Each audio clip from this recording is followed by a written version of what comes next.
go over here. I think I'm live. I'm not sure. Hello?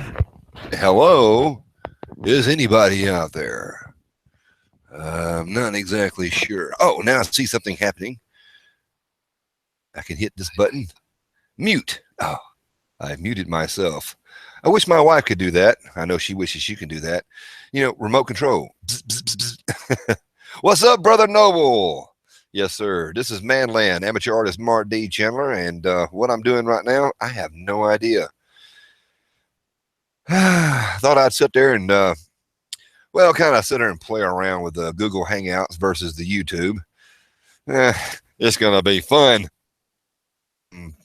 Purple and pineapple stuff here inside my thermos container. Excuse me just for a second. Let me wet the whistle. Hey, I've got an advertisement. Oh, I thought I had it set up right here. Yeah. I know it appears to be upside down on your guys' side, but I got my package in from Shh. And I was going to shoot an actual video today, an unboxing, if you will. Hey, we got a Snowfog Outdoors out there. Dark Matter. Hello.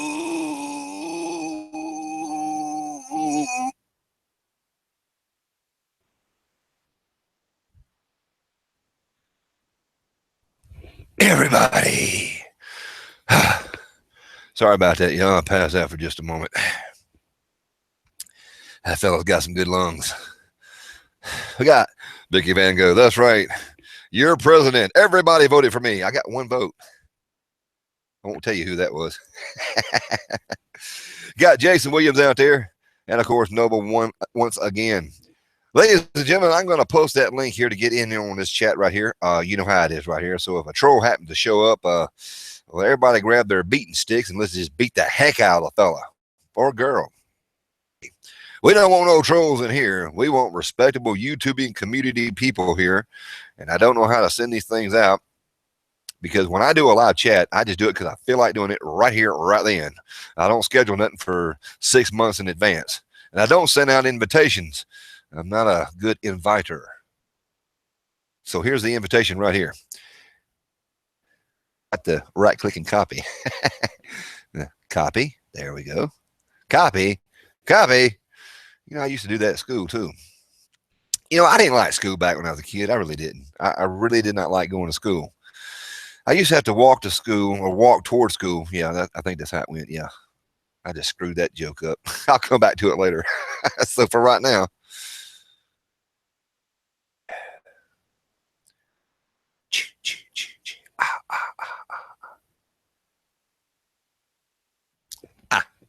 Link posted. So go ahead and get on in here. Jump in. Hurry up. Somebody need to get in here quick. They need to talk while I go pee. I got to go pee. I got to go whiz. I got to go shake the dew off the lily. Come on, man. Let's get in here. Come on. Let's go. Hoorah. Come on, man. I got to go. And bouncing around don't help.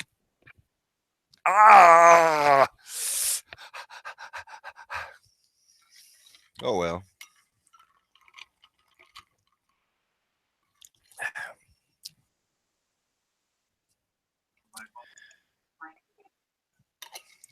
Oh. Hello!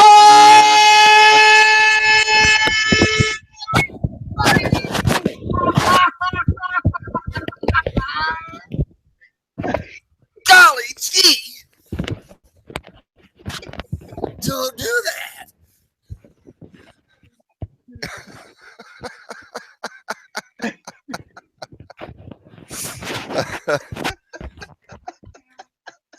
I got the external speaker on. It wasn't even in the headphone. Hi, man. What's happening? What's up, brother Docs? Can you still hear okay? I'm sorry, I forgot you had headphones on. No, actually, I'm ad-libbing. I've got the sound here through the external speakers. I was just pretending. I do that a lot. Okay.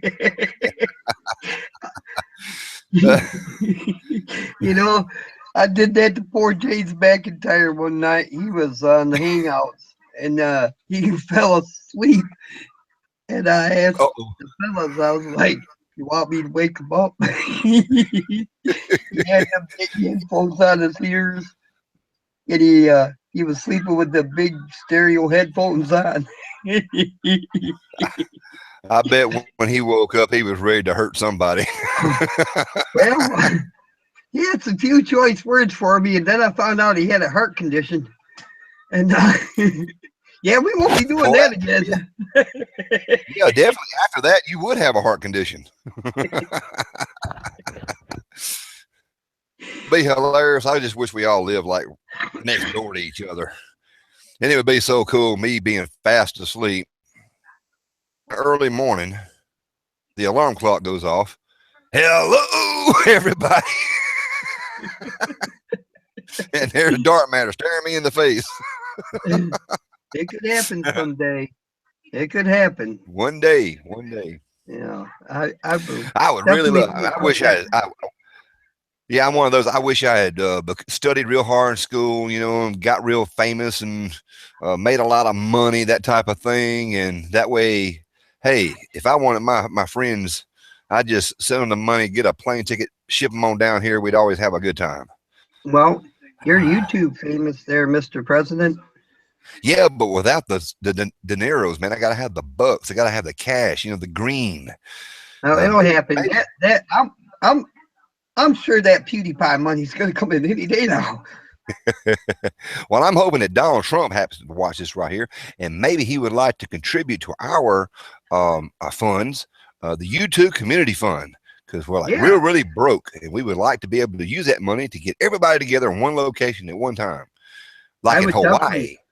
I would definitely Hawaii for a whole month. Creators grant. That would be great, Mr. President Trump. We need creator grants. Yeah, the kind of grants you don't pay back. Right. And every time I ask for money, yeah, I make it a habit. Anytime I ask for money, I don't say, "Can I borrow?" I said, "Let me have."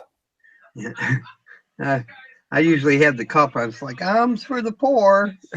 Alms. One afternoon, I left work. We only have one vehicle, and the wife uses that to go back and forth to work, of course.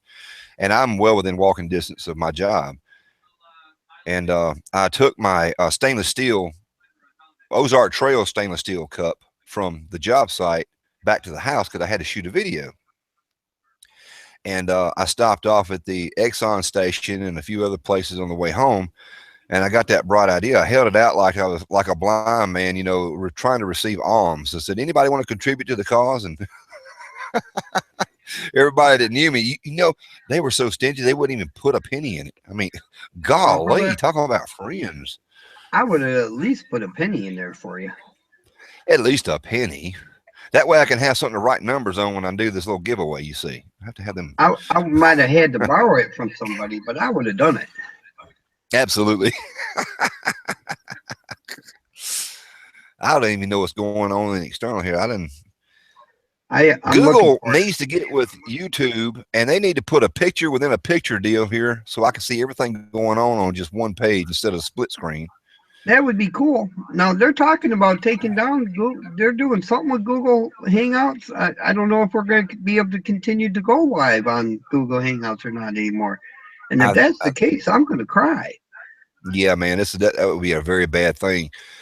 YouTube is probably going to have some kind of version where they could do it themselves, and it's not going to be that great. I don't know. Why are they even separating? I mean, these Google bought out YouTube, correct? So husband-wife relationship, and they're still together. I don't think they bought them out. I think they just partnered with them. And you know how partnerships go. Sometimes they just fall out. Well, Lordy have mercy. There's another video site I'm associated with now. I've been playing around with it. I hadn't really promoted or anything, but it's called VidMe, and it's just now getting started off the ground. The layout of it's a little bit different. I'm so used to YouTube now, but VidMe has a nice little place that you can go place your videos, and they don't mind you transferring your videos from YouTube. Right now, they don't, to VidMe. And I have yet to actually shoot a video exclusively for VidMe, and I would love to do that. but I'm still working on the ideas. I What, don't even have time to shoot videos here on YouTube right now. I don't have time to shoot videos for other places. I barely keep up with what I'm doing on YouTube. You get people starting That's all their right. channels and doing all that craziness, and I think to myself, all their channels, I can't keep up Yeah. with my one channel. See, technically, I've got 2 channels, but I don't do anything on my original channel. That's the artwork side. Because if I do that, then no one will see me here. This is so much more fun. I'd Well, rather, 45 to 60 hours worth of artwork over there, and like, no, nobody watches that junk. So let me jump over here to Manland. This is where I've been concentrating my whole effort for the past almost 5 years now. And it's been a lot of fun. well, gosh, I forgot what I was going to say. Well, I don't do Facebook. I don't do Twitter. I don't do none of that other junk. I say Oh, I junk. remember. Let me rephrase that. Not junk. Extracurricular activities that I don't have time to deal with. My wife, when they did that update, they took down her channel. Remember, they just closed her channel, said she was naughty and broke a bunch of rules, and closed her channel right down. Well, we got a Wow. hold of them. We're like, hey, what the hell did we do? Well, of course it was her. She was like, what did I do? Because I had nothing to do with it other than the editing process. That's right. She said, what did I do? Tell me what I did wrong. I won't do it again. Just, what did I do? Because now my wife's videos are only like a minute long at the most, and they're so innocent that I can't believe they even took her channel down. So we contacted them and went through the route of how you have to do it and everything. And lo and behold, about 6 days ago, they gave her channel back and said, we reviewed your channel and could find nothing wrong with your channel. So she's back. That's because somebody probably did a flag or whatever they want to call it. And you talking about YouTube, right? Yeah. That's their thing. It doesn't matter what the reason is. When it pops up, they turn the channel off to save face. And then it takes an act of Congress, several angels, and an act of God. And then you got to sit there and write all these emails and stuff and try to contact them. And 6 months later say, oh, our bad. Click, turn it right back on. There's a couple people on YouTube I don't really care for. As creators, I don't really care for their content. All right, but I have never bashed anybody or done anything malice to anyone's channel.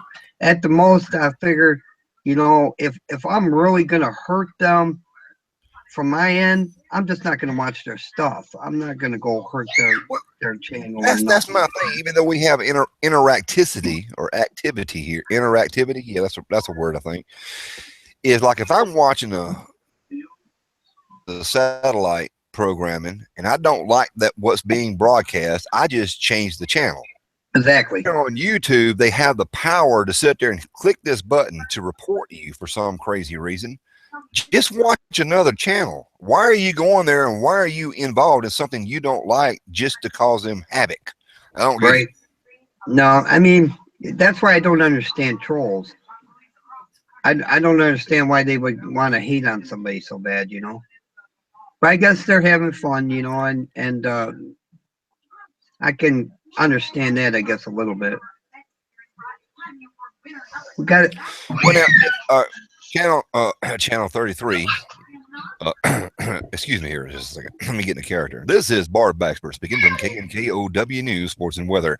And we have a news flash. Channel 33 with Spongy ask a question. Would you stay friends with a channel that does bash people?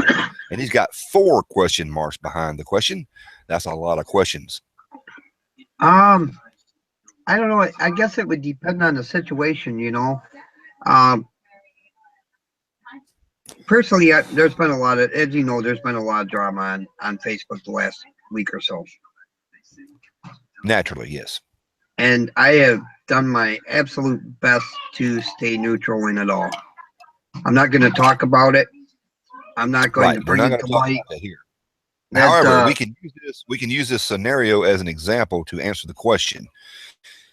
Yeah. As an example, we have a lot of drama with a faction out there, and is it worth your effort to support a channel type of situation, negativity, whatever the case may be? Or would you like pull away from it and just go right on into what your channel's about and keep right on, you know, like nothing's ever happened, and just kind of let it fade into the background, if it ever does fade in the background? I think if it were me, man, like for instance, in this situation we were talking about earlier, the drama that was going on, I was friends with both of those people. I loved them both. You know, oh, hold on just a second. Hold on just a second. Carlisle 195 is here in the external. Brother, it is a great honor to have you here in this particular thing that I got going on here, which is nonsense. I need to cook something, man. I need to cook something. Carlisle 195, we have talked about you and talked about you and talked about you. Even Dark can sit there and tell you he's talked about you, and he don't even know you, but he's been talking about you. Right there is the true chef of the great outdoors. This brother, he walks 15, 20 miles to go out camping. He carries all his food, all his gear with him. Now, he's got some things stashed out there in the woods, kind of hidden, just to lighten the load a bit. But when he gets out there, spend 2 to 3 days, if he's got lucky enough to spend 2 or 3 days, it may be just an overnighter, and he's got a feast going on. And you're thinking, how did this fella carry all this stuff out there, his gear and his food, the whole 9 yards? How do you do it? Man, brother, that is something else. That is a Manland 121 salute. You do it very carefully, my brother.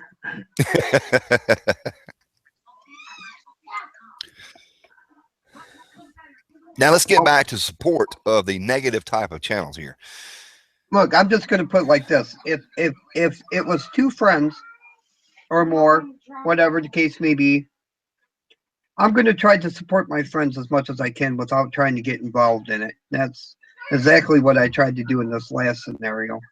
No. And in one case, some cases, I mean, you can't help but to piss people off in one of these situations. You know what I mean?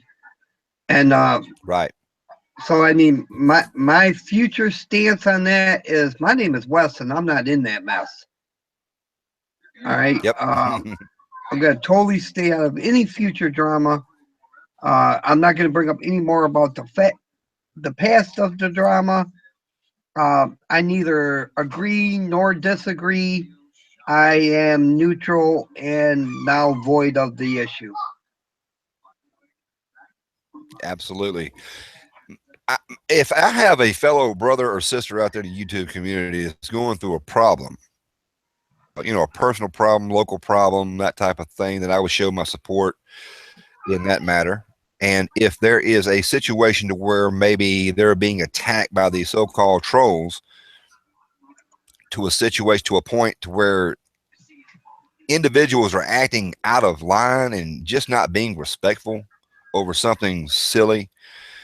Just take for an example, say if I make a video and I call this green cup here, you know, a stove, and it's not a stove, it's actually a burner. And then we make a big issue over it.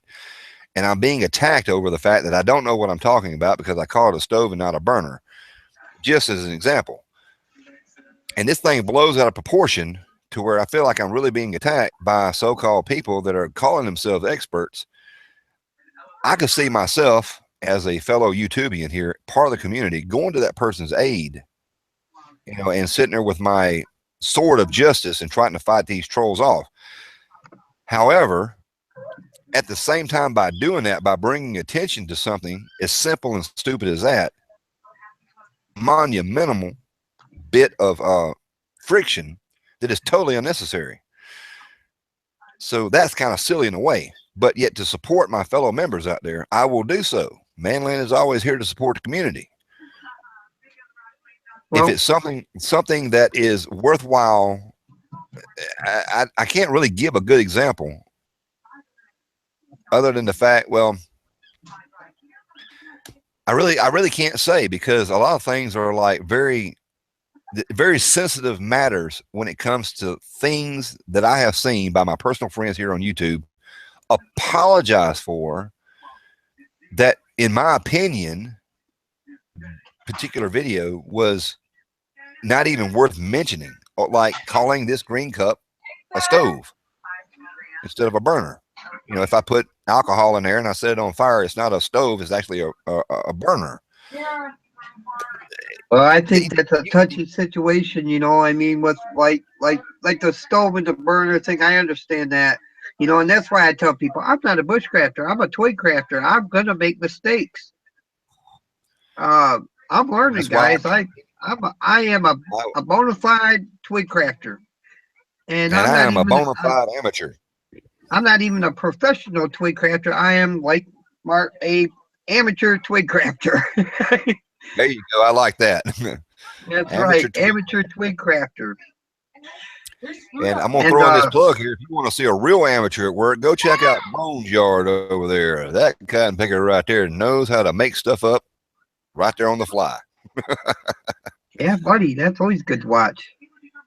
But like for more serious matters, man, I think if it's of a personal nature, it should be kept personal, and it shouldn't be aired in public. You know, I mean, we all love each other out here, and we try to anyway. And yeah, you'll never see me airing anything public. I mean, if it's about a stove, whether you like, if you like one type of stove, like let's say the alcohol Mahal stoves, and somebody else likes a propane stove, what does it matter as long as you're getting your shit cooked? Yep, absolutely. I mean, it. Well, I was watching Arm Rogue there. She put out a video today, and she was on a previous video. She was talking about the rule of threes, and her whole point was the rule of threes when it comes to survival is very, very misleading. And her example of that was shelter. You can only survive 3 hours without a shelter. And she said that's just unbelievably misleading. Yet there are people out there that honestly take it like it's the Bible. My personal opinion, I have been out there on the beach in just a shirt, swim trunks, that's it. Survived all day. Didn't die. No, bet you were out there for more than 3 hours. Well, that's the whole concept. I'm imagining that them people that are saying that, you know, that the 3 hour thing is like in extremely cold weather, probably. Yeah, that is the exception there. But you got people that really don't is that. They're thinking, yeah, man, if you get out there in the woods in a bug out situation, you better have you a place to get up under because it could rain just like that right there. And if you get cold, you're going to die. No, I've actually been out in the woods on an overnighter, didn't sleep at all, cold, shivering, the whole 9 yards, and survived. But yet they could technically call the tree that I was next to shelter, I guess, and the clothes on my back shelter, you know, quotation marks. People take things too literally, and these things are just kind of like guidelines. It just helps you to remember when I'm out there for shelter. And I'm talking about there, I did a video, stepped on a few toes there, talking about the not Esbit. Let me correct myself. I said Esbit in the video that I did and got chewed out. Coghlan's. I call it Coghlan's. Some people call it Cogalians, or I don't know how to pronounce it. These little emergency stoves, and the little fuel tabs are in there. You know, they give you like a 12 pack or a 24 pack, whatever the case may be. And I'm thinking, well, what will this one tablet do for me? Will it even boil water? Curiosity, I shot the video and come to find out it did not boil water. It did not boil water. I watched that video where I felt like it was, you know, sanitary to drink. So going by that premise right there, I, you know, like myth busted, you know, this is the myth and the myth busted. So if they're going to try to create a fuel tablet to actually boil 1 cup of water, why not make the fuel tablet larger to where it will do just that thing? Well, they never made that claim. That product, the people never made that claim that 1 fuel tablet's going to boil that 1 cup of water. And people took offense to that. I was like, well, I didn't say they said that. This is me saying that. Will this 1 fuel tab do for me, especially to somebody who has never tested the thing before? They've got it in the glove box because somebody gave it to them for a Christmas present, and all of a sudden now they're in a real emergency type of situation. They take that 1 fuel tab, And that may be all that they've got, and they ain't got enough sense to grab some sticks and shove up under the stove and keep the fire going. I will say this, that a fuel tab will definitely heat up a small can of beef stew. It'll warm it up. Well, I personally have never used them. I live in Michigan, man. I mean, we have woods everywhere. I mean, what the hell do I need a fuel tab for? But you know, I mean, if you're in an urban environment, that may come in handy if you got 3 or 4 of them to cook something. You know, personally, me, if I have to have them with me, I'm going to use them for tinder. Yeah, those things come in real handy to get a fire going. They really do.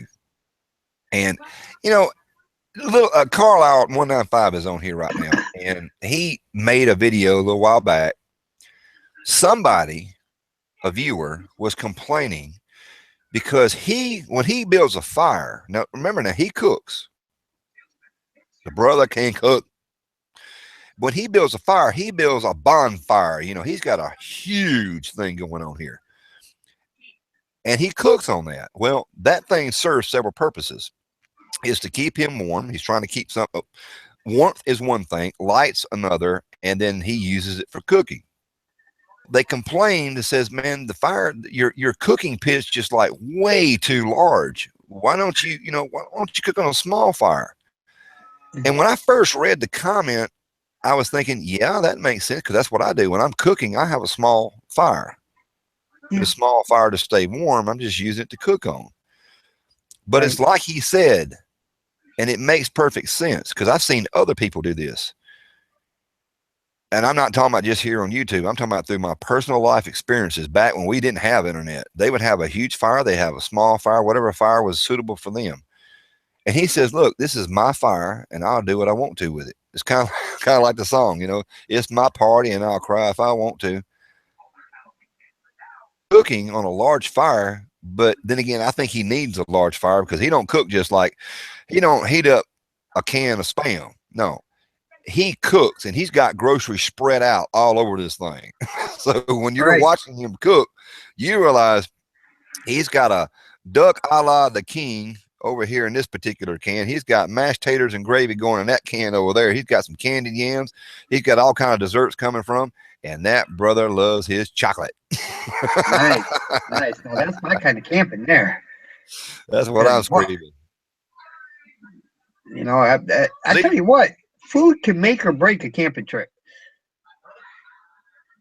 I mean, you can really seriously tell what kind of camping trip you're going to have by the contents of your grocery bag. Absolutely, brother. I'm telling you right now, and I've said this 100,000 times before. I love watching the channels of hikers. I do. I love watching them channels. Me personally, once I get out of my car, I take about 4 to 5 steps. I'm out of breath, and that's it. There's my base camp right there. Y'all can go out there and hike to 15, 20 miles all you want to, but here's the sad thing. Once they get out there 3 days, the next 3 days, they're on the way back to where they started. Right, yeah. I'm sitting there, man, I don't have me nothing but a cooking episode going on, and I'm just having a blast. Another thing, too, I always like to pick on some hikers out there. I said, yep. I said, you're sitting there and you're walking through the woods. You're walking 6 or 7 miles a day. You don't take the time to slow down to even enjoy. You're walking. Me, I get to get personal with all the squirrels and all the birds and everything that come around there at my base camp. And I just had a blast. I mean, we're on a first name basis now. That's how I feel like with the wood spirits. You know, I'll tell you what, I could go out in the woods and it just become one heck of a noisy place, because the woods is talking to me. Don't tell nobody that. That's just a secret. Hey, Dart, your #1 fans out here in the external there. I don't know if you can see it or not, but Tina Poulin is out here now. Oh, now. What's up, girl? We got Summer Beach in the house. We got Brian J. 1, 2, 3, 4, 5, 8. I don't know why I started that. I just love saying that. We got Woodland Camp and Craft. Of course, we got Noble, Mr. Noble Archives himself. Zero of the Pence. Brother Zero. Man, what's the weather like over there in your country, man? They say this was like just a few days ago was the first day of spring, man. I don't know what happened to spring. It became summer. Hey man, I tell you what, it's just now starting to feel like spring here. Don't jinx nothing, man. You start talking summer, and an old man winter will come back and hit us again. Don't do that. Hey, man, I don't mind winter. I don't. I love the cold. Oh, I hate it, man. It's just it's hard, boy. I tell you what, all my joints start hurting, my hands get crippled up. I can't do no wonderful wood carvings, you know. So I just Oh, so beautiful. Is that the video that you featured earlier for it Brian is. J? Yep. That's what I thought, brother. I just drilled a hole through his head, man. Oh, man, he put a gun to his head and committed woodicide. Yeah, wood aside.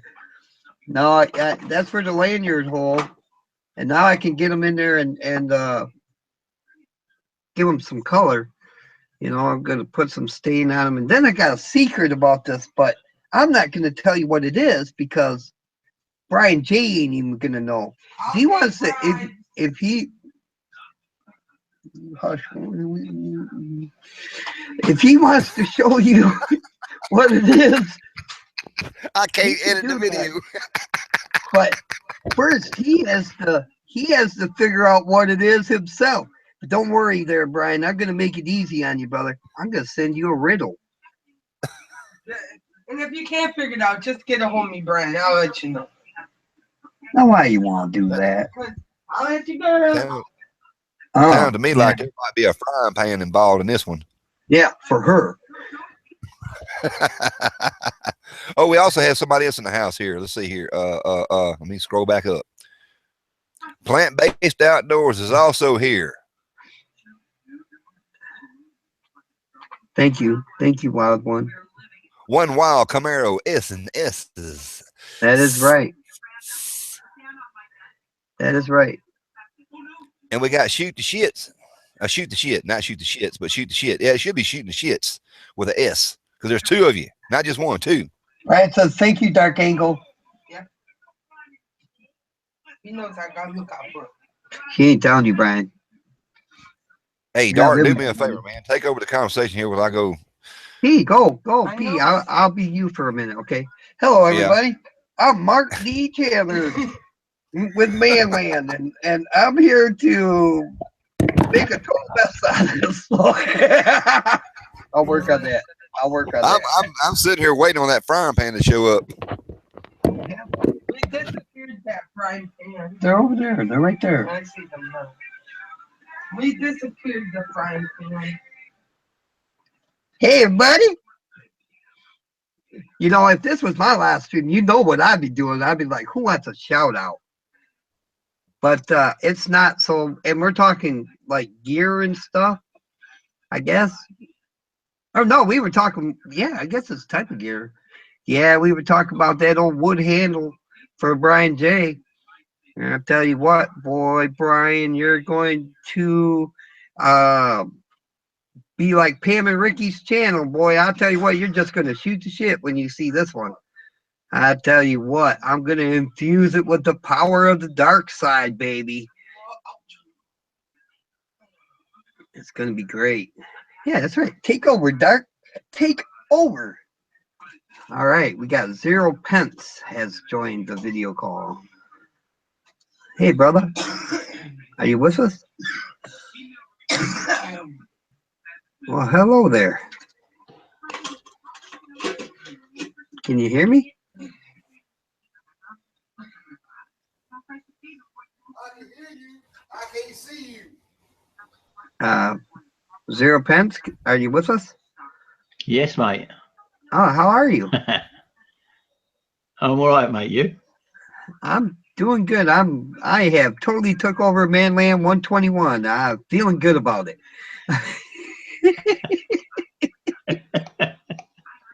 Oh, good. All right. Of course, I don't have the inside information on gear like Manland 121. He gets his information from them little green men from the dark side of the moon. Stop telling people you've been having odd. Oh, Yeah. Jeremy I'm fine, Woodward has joined the conversation. Hey, Jeremy. Hey, what's up, guys? Huh? Just hanging out.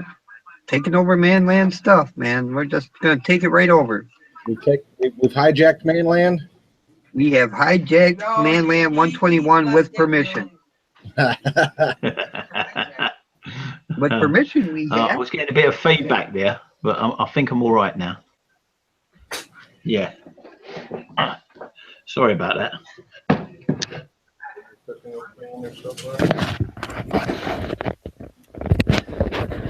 Hey, we're not No, ready he's to give back. the channel back. No, we're I'm not ready back. to give it back. No, we're not giving it back. You can join us, but we're not ready to give it back. Well, I had a guest to show up. Oh, my. Oh, Looks like a crawdad. Not a crawdad, he's a shrimp. And I got him from the Gulf Coast. He was fresh when he showed up, and I've had him frozen for about 2 weeks, and you were one ugly mother. Give it a kiss. Give it a kiss, man. Let me put them back in the bowl over here and get them rest of them thawed out.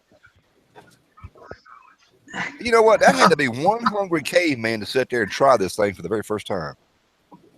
I bet he was. I want to know what the bloke was thinking when he picked up an oyster for the first time. That must have been cool.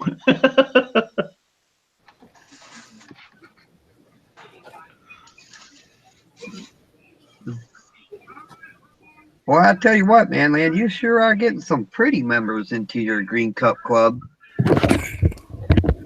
I know, man. It's all due to that new underarm deodorant I'm using called Power of the Dark Side. Oh, my. Oh, my. When you put it on, does it go dun, dun, dun, dun, dun, dun, dun. My wife, hey, this is no lie, no joke. 2 days ago, I was sitting there humming that tune in the kitchen while I was cooking. And my wife says, Mark, are you thinking about dark matter? Huh? I looked at her and I realized what I was doing. that tune was in my head all day long. Yeah, I like it She would too, catch man. me when I go to the bathroom in there and I close the door and I do the number 2, and all of a sudden I holler out, the power of the dark side. Oh, my. Oh, my. Well, you see, that's how that tune became my intro music and outro music, because I heard it and I couldn't get the damn tune out of my head. I said, that's got to be my intro and outro music. It's just got to be. Is that one of those, I know it's a remix, of course, but is it the individual that made it evidently doesn't claim any copyright? I don't think people that do remixes It claim is copyright. royalty-free music. It's royalty-free music, and it is official Star Wars music. Now, here's the thing. Here's the catch to that, guys. It's royalty-free, but it is Star Wars music, and they did the Star Wars people, whoever they may be, they created this music for a video game. All right, and then they didn't use it. So, because they didn't use it in the video game, it became royalty-free for everyone to use it. It wasn't protected under royalties. That sounds right, because a lot of the Doctor Who music is also royalty free. Even a lot of the tunes that they do have in the show, they didn't buy the song. The creator created it and they used it, but they can't claim the ownership of it because the guy who made it says no, it's free. Right. So you can see a lot of that music here on YouTube, and a lot of extra creators doing that thing too. That's something wild. I like that because I love my Doctor Who music now. I tell you, that's good stuff. Brian J, I see the notification, brother, and I'll go watch it as soon as this live stream's over, brother. I will. I'll be right over there immediately after. Hey, I believe I see can Cold tell you- Craven Bushcraft out there. Holy bunny rabbits. Talking about Yes, it Doctor was. Who music. Doctor Who. Hey, Doctor Who. Talking about Doctor Who music, I actually watched the first episode of Doctor Who in 1963 in my grandmother's house on a Saturday. Brother, how old is you? It came out way before I was even born. Yeah, I'm 60. I say way I'm before, 60. but- I'm 64. Wow, I'm only 49. Yeah. Wow, I'm only You, like 25. Yeah, all right. That's right, Dart. Yeah, That's right, yeah. Dart. You've had a really good life, mate. I don't know about that. That's all them shrooms, man. Been eating them shrooms. Yeah. I'm believe it or not, only 45. 45. 54? You're 54? I mean 45. Sorry, dyslexia.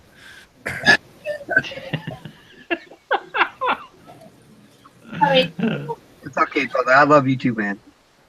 I'll be sure to spread that love to you eventually. I've been building it up, okay? And I figure at some point, Mr. Manland 121, Mark D. Chandler, I am going to have something so epic to come back at you with. I'm going to need Oh, no. all of these little ones to pay for that big one.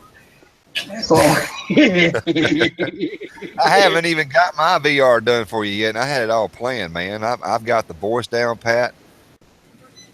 well, you got until the 27th. The 27th. That's 5 days from today. Oh no! See, this is just a shout of the out. Oh, I see. would love. I've been wanting to make this announcement. I might as well go and do it now. I have really debated on entering giveaways from now on. Food for drink. Because when you enter a giveaway, there's so many out there. Well, guess what? I don't have time to even record my own content anymore. I don't mind squeezing in a shout out from now, every once in a while. Shout outs are easy to do. I can use that like a commercial. But when it goes to an actual VR reply and you have to kind of stay in line with their subject matter, what they want to see, I'm so limited in time trying to shoot videos now to where my channel's become just nothing but a shout out VR reply channel. And I don't want to do that. I want to get back to what the original content, which is me. I want to focus on me, what I want to do, that type of thing. Right. Yeah, well, I tell you what, when I did the giveaway, it's my very first giveaway, so I kind of, I fudged it up a little bit in the beginning, and I should have just put out a video, but instead I thought I'm gonna do it live. What a cluster truck that was, boy! I tell you what, it was a cluster truck of another sort because it was so long, nobody wanted to watch it. Yeah. And, That's my thing. Even though all the information for it was right in the beginning. I mean, it was like within the first 5 minutes. And then the rest of it was just like shout outs and having fun.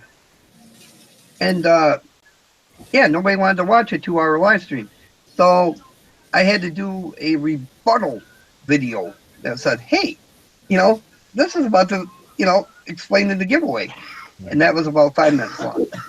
And yeah, but you know what? I told people you don't have to do a VR to get in. You just go over there and say, hey, I want in. You have to be a subscriber and you have to say I'm in. That's it. I mean, you don't, just because you do a VR doesn't necessarily mean you're going to win. Right. I did at least say I'm in, right? Didn't I? I don't remember. I will check, man. I'm pretty sure you did, but I'm pretty sure too. But just in case, I'm going to sit here and I tell say, you what, after the live stream, I'll check and I'll in. send you a message, brother. I'm in right here on this video. I'm going to say it verbally. I'm in. It's been recorded. There it is. But unfortunately, y'all, when you do the I'm in, that type of thing there, even something as simple as that, they want you to do it on that video so they can go back and see all the participants there. There it is right there. It makes it easier for them. Well, no, it's so that they can count them. Yeah, so you can actually get them included, because if you shoot VRs and you don't take the time to put that link in that video's description box where they shot the contest And then you get upset. Well, I did a VR and you never replied. Well, there's 100 billion people entering the contest. There's no way to keep up with it. That's why you got to follow the rules. Jiu-Jitsu 2000 did a contest, and he said this person didn't do this person, and I had to count them out. Said, sorry, y'all, rules are rules. And he wasn't trying to be mean, negative, or nasty. He plainly said, please, please, please, please do this here in this video, and then you're in. Right. It was the same thing with Jason Williams. He just did the Greenbow Family Adventure Prep and Cook set. And the brother said, well, Manland says he's going to do a VR, but brother, I didn't see no VR. I swear I didn't see no VR. That's because I didn't do a VR, Jason. I did not do one. Okay, so you don't feel bad about it, brother. You did exactly what you said you were going to do. Well, There's so many giveaways going on right now, man. I can't keep up with them. And if it wasn't for Papa Texas and Dark Matter sending me a private message, hey, brother, you just won a giveaway. Like, huh? I did? Which one was it? I've got to go back and research. Well, I told you which one it was. But that's what I'm saying. That's why I did it, because I seen it, you know, and I try to watch as many as I can. But when you're subscribed to as many people as I am, I can't watch them all.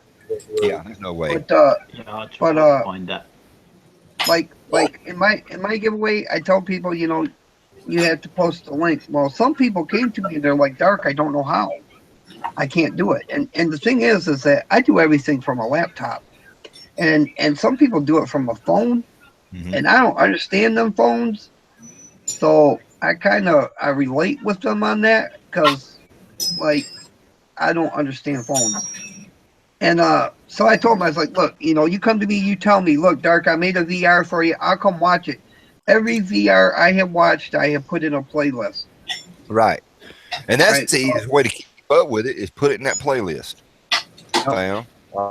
I've had members of the Green Cup Club from back when we very first started, but what, 2 years ago or something like that, that for some reason I didn't have a playlist started back then. And they were already in the Green Cup Club. They've already shot their videos. So it was like a year and a half later or something, I decided to do a playlist. So I could not remember who all shot a video for this thing, you know, and I can't go by that.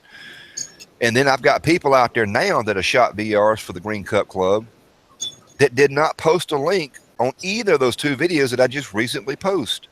And I just happened to see it in the feed over there. So-and-so VR for Manland Green Cup Club. And I'm like, well, I didn't know this existed. So I go and watch it and realize it was. Well, that's because you don't watch my channel anymore, Manland. Brother, it's like this right here. I'm going to tell you right now. I'm so sorry. I am sorry. So now I'm apologizing. And the fact that, well, you know, I got no excuse. The fact is that Dark Matter ties up all my time now. He puts out there 3 to 4 hour videos, you know, and it ain't no time to say no more, man. I don't know. You know, I'll say that I love the live streams. I love being on live streams. I love being them. I love doing them. But I don't like going to people's channels and watching ones that are over for 2 hours. And I don't do it, and I don't expect anyone else to do it either. Look, man, it's like this right here. I don't even watch my own live streams. I don't even halfway watch my videos that I've edited and put up, because I've watched this thing 1,000 times before I even got it posted, and I'm done with it.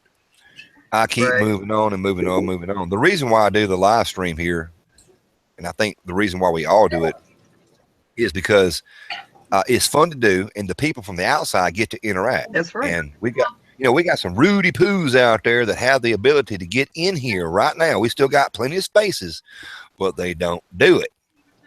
I don't know why. They just don't. Kind of like me. When I'm watching Vicky Van Gogh in here.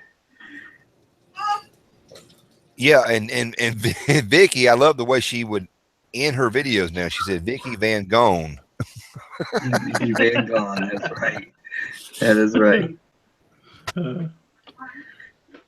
That's going to become her cut. You know that, right? We got Dish in the house too. Dish outdoors and in here, or out there, over there, or in yonder.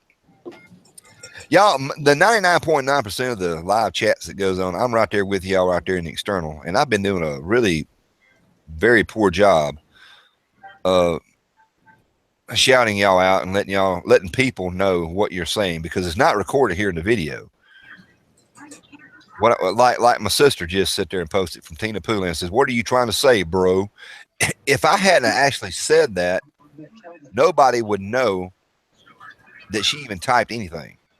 And I wish that Google, YouTube, whatever they want to call themselves, would actually put the comments, the live chats there in the external, which we call YouTube, in with the video somehow or another. Do a replay, lifetime. Facebook does that, from what I understand, and that is so cool. Well, they do that. They do, but it don't work. Oh, like if you got a live stream going, you can go to your where it says live stream, and then it shows the video, and it's got the chat right beside it where you can see it's supposed to see everybody speaking, but you can't. It just like freezes up, and you don't see anybody talking. Right.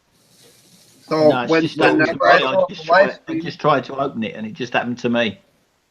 If I throw up a live stream, I had to take that link, go to Google Hangouts. I got an empty room where I posted in the link for the live stream. I'll click on it in a different Google browser window, and it'll open up the live stream, and then I'll bring back up the Hangout window like we're in now, the chat room, and then I can watch the live feed and the external.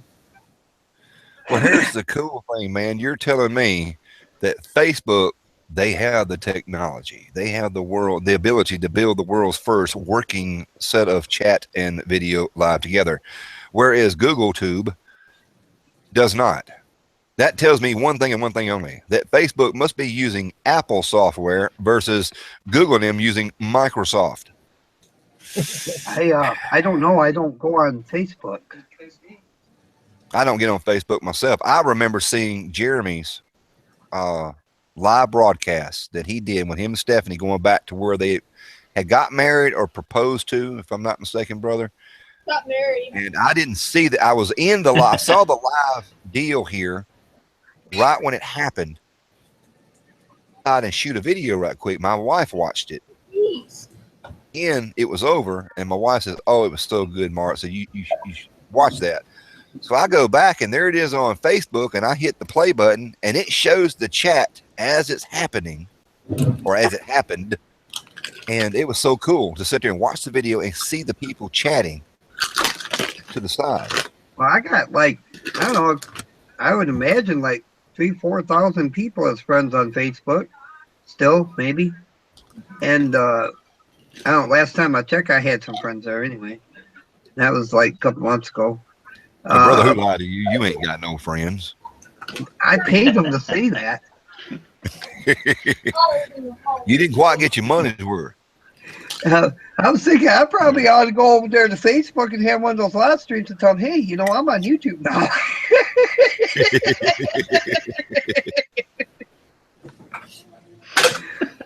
Come on over and join our friends.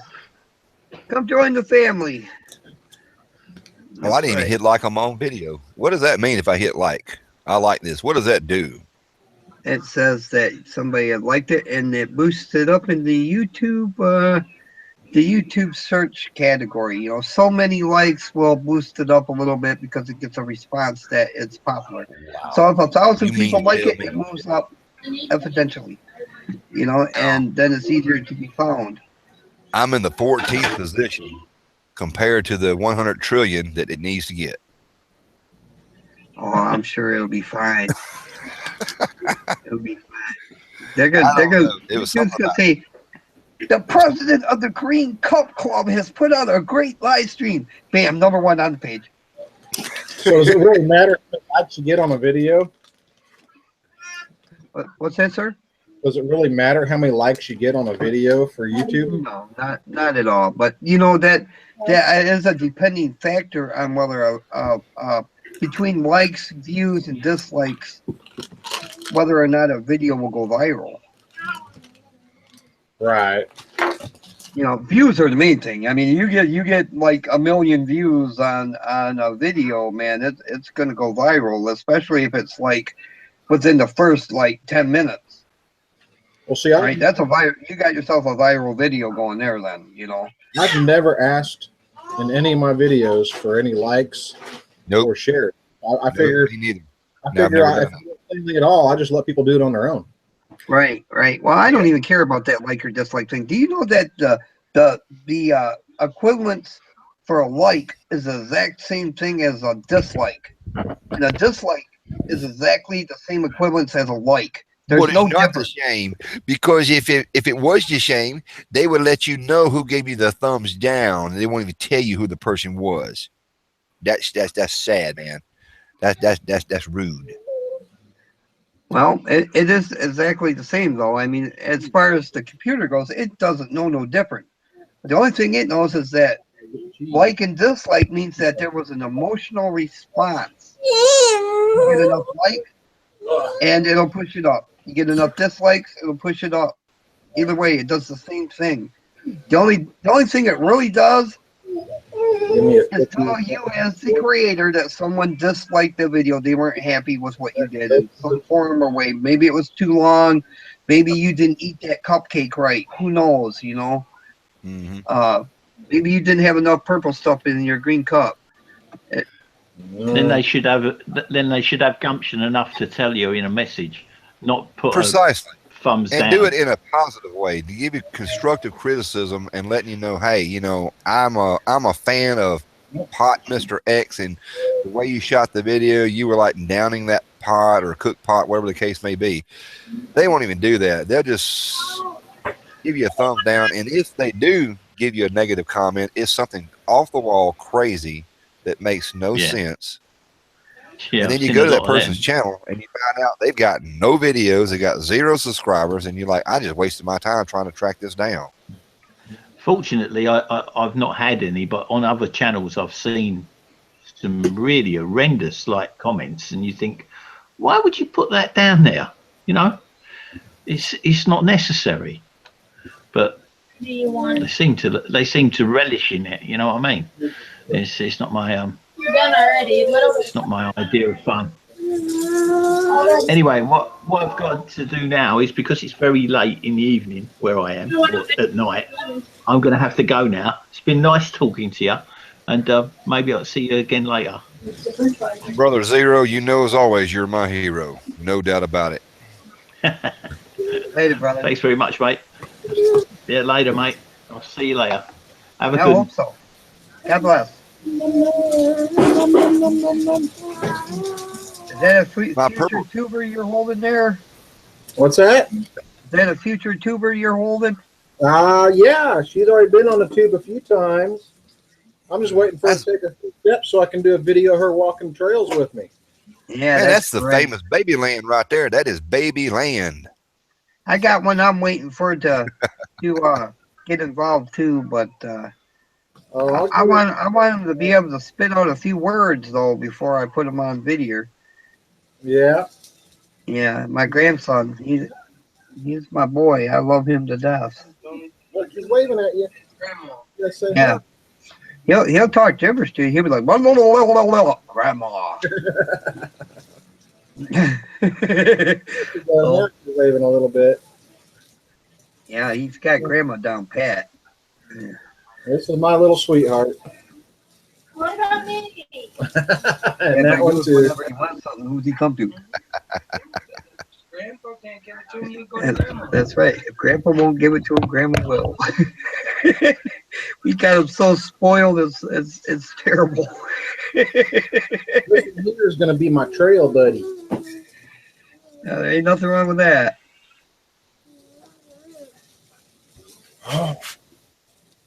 Wow. Is it little boy or little girl? Little girl. Yep. Little girl. That's what I was thinking, but sometimes I get it wrong. She's going to do it better than the boys. Well, hey, some of them do. I'm not even gonna fight that fight. I just smile and agree with you. Yes, sir. Hi. Hi, sweetie. Hi. Want more of these?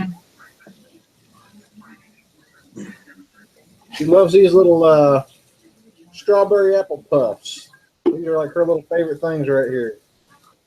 Nom, nom, nom, nom, nom. There you go.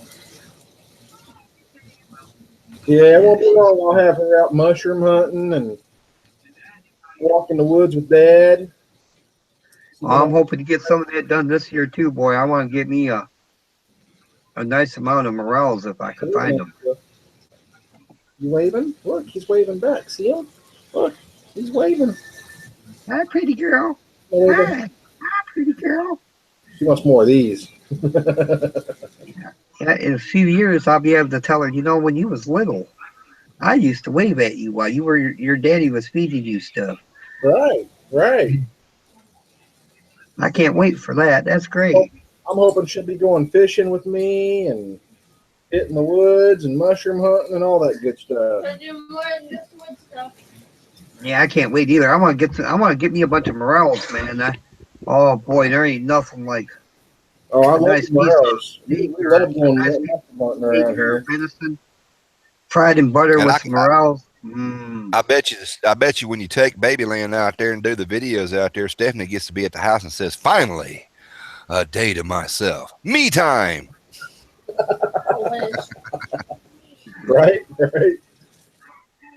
Be like a vacation for her. Be nice. I tell you what, man, Lana, I'm glad we're on live stream because in private Google Hangouts, me time means a whole different thing. Oh, I guess it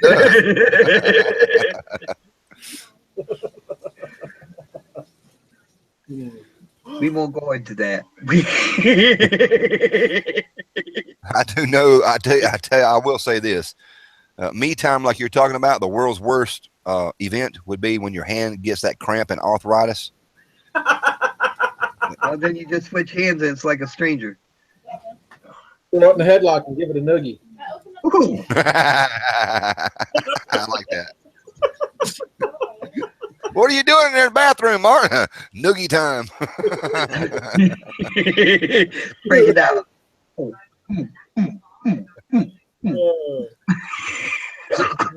Do you feel like standing at attention now? Don't make me take you outside. Don't-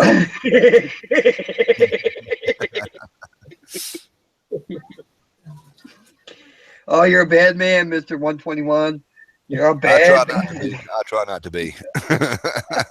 No, you're Well, let's lucky. not make this right here controversial. I guarantee you.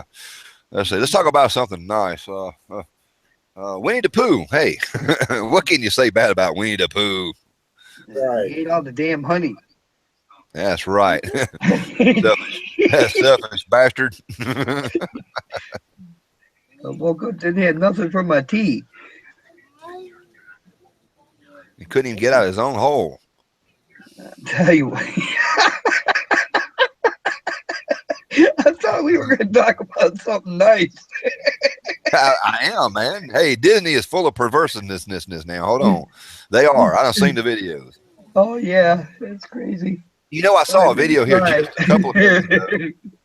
There's a video I saw a couple of days ago, and it really busted my bubble. It made me angry. I'm like, I am done with conspiracy type of theories. And they were talking about the #1 food that increases cancer like a gazillion %, you know. And I'm like, what is this food that everybody eats? And they said, hot dogs. I said, well, we're all going to die of cancer because nobody I know of is going to give up eating hot dogs. Hey, remember That's about, an American tradition. remember about 15, 20 years ago, it was chicken? Yeah. Yeah. So that's bullshit. You know, they do that stuff. I'll all- tell you, They'll tell you. I promise you this one thing. They'll tell you. I promise you this bad one for you thing. one day, and then they'll tell you the next day it's good for you. Yep. Stop eating for a month and you're going to die of starvation and not cancer. Right. That's right. That's right. I gotta stop eating things I love. Now they're gonna bring coffee into it at some point if they haven't already. They already have. I'll tell you what, if they have or they do, I'm gonna tell you right here, right now, y'all, I'm gonna die of cancer because At one point, I love they said coffee was horrible for you, and then they turned around later on and said it was good for you, especially if you have what was it? ADHD. They also say it's good now if you have the what's that one disease where you have the shakes really bad, Parkinson's. Yeah. So now they're saying it's good for you, but at one point in time they were saying it was horrible for you. And I tell you what, man, this ADHD, you know what they told us it was about when I was a kid, and it was first being noticed and recognized as an actual problem, was that children were brought up to help their parents out on the farm or wherever they were helping to help do things around the house. You know, whether it be in the field or in the woodshed or whatever the case may be, working with dad or mom, you know, and now there's so many rules that, you know, kids ain't allowed to work at all. Well, you know, So they have a cure for ADHD back in the old days. yeah, it's called yeah, work. it's called. Yeah, it was called a switch. You got a switch to your butt when you stop paying attention. And That's then when you really got into trouble, they had a monument built to it. It was called the woodshed. Right, right. That was the Yeah. cure for ADHD back then. Because if you had a problem paying attention with ADHD, that belt whooping every once in a while would correct it real quick. That's And right. you know what? The kid grew up and was actually laughing about, yes, sir. I remember my dad took me out there, and it didn't take but just one trip. Yep. And That's I right. learned real quick. That's You know, you can't do that no more. Now a kid can pick up a cell phone, dial 911, and all of a sudden the law is sitting there trying to arrest you for child neglect. That's starting to change now. They're starting to look back at some of those things now and look at them as, you know, Well, who are these experts? Who are these experts that pass these laws and allow this stuff to happen when they have forgotten the ways? well, They if you have guys really think, forgotten if the you ways. guys think back to some of these first riots they were having with the Black Lives Matter and that kind of stuff. There was that one woman that caught her son out there in one of those riots, recognized him, and she whooped him for almost a mile back home, and they had it on camera, and she actually got commendation from the White House from that. Good deal. It all the way back home. She should have. I tell you what, man, parents should definitely have the right to spank their children. I mean, I'm not an advocate for abuse. Don't get me wrong. Well, I there's a don't think a different. child should be abused, but there's a big difference between whooping a child for being bad and abusing them. I've always thought it like this. If your dad is anything like Michael Landon used to be in the character he played on Little House on the Prairie, he would talk to you. Sometimes that's all it took, a Right. good talking to you. And he could sit there and make you feel, you know, that low, you know, about what you've done and through the power of reasoning. And then there are some kids, unfortunately, that needed that woodshed treatment. And Michael Landon would do that. But when he did it in the show, he'd be crying too because he did not want to do this. If you take a daddy like me who has lost his patience, I will beat that kid from one end of the house to the woodshed to the other, and then find me a spare kid and start beating him. Because They go bother the neighbors with you. the problem, that's when you get into the problem. I'm going to say something here. My dad's a big guy. He's a big burly guy, deep voice. And I'll go ahead and say this. My dad scared me pretty bad growing up as far as being big and tough. But my dad never laid a hand on me. I got more ass whoopings from my grandmother and my mom than I ever got. I never got an ass whooping from my dad. He never My had. mama did. Absolutely. My mom was the only one that touched me. And that's all it took because my dad is the man. And he let everybody know he was the man during the time. So if my mama hurt me, caused me that much pain and correctiveness, I did not want my dad touching me. So that's all it took. My dad never whooped my ass. He's never done it ever. And but I got ass whoopings from my grandmother, and usually it was a fly swatter. I got a fly swatter from my grandmother that was used on my ass many times, and I earned every one of those ass whoopings, and probably a few I didn't. My mama used that psychology on me one time. I don't remember how old I was, but I was just old enough to realize what I was doing was wrong. And she sent me out there to say, now you go out there and you pick me that switch. And I did like all kids, you know, I got the little tiniest thing I possibly could and brought back. And when she saw that, she busted out laughing because evidently that psychology was used on her at one time. And she probably did the same thing, brought the smallest thing back to the house she could possibly find. Well, Make a long story short, she did tell me, says, you wait till your daddy gets home. Well, when she told me that, I went out there and grabbed like a 6x6 and brought it back to the house. Like, here you go, mama. You take care of it. I need correctiveness. I don't want daddy to do it, you know. So, my mama was she was loving, very, very, very loving, very nurturing, but at the same time, she was scary as hell. I mean, she was psychotic when she got mad. So we didn't want to upset her no more, you know. That's all it took for us. Well, we had great times back then. My brother and sister, a year younger than me, and those two were always together. They were like, you know, peas and carrots, that type of thing. And me being the oldest, owner, but being that I was a year older, I was a year more in advance in trying to get things done, not in a cynical way, but I was a troublemaker. And anytime something happened, I would blame it on them two. And Mama would sit there and say, "Oh, you mean Tony or Tina?" I was like, "Yeah, Mama, they did that, not me. I'm the good kid, you know." So she beat the heck out of them, you know. And I'm over like, y'all never even included me in a cup of coffee session, you know. It's like I'm an outcast, so y'all deserve everything you get. Well, there was one time my mama come home. And she told my brother and sister, said, y'all do not ride your bicycles down the street. Do not do it. It didn't matter why. She just, that day, she said, don't do it. Well, here my brother and sister go down the street on their bicycle. She turns around and says, where's your brother and sister? I said, they rode their bicycles down the street just like you told them not to. She said, huh, the heck you say? I said, yeah, Mama, I'll go get them for you. I went down there and said, y'all's in trouble. Said, Mama said for y'all not to be down here. And here y'all is. You better get back to the house right now. I was the first one to walk the door, and I was the first one that got my ass whooped. And I'm like, Mama, I'm screaming like, Mama, why? She said, because you just a tattletale.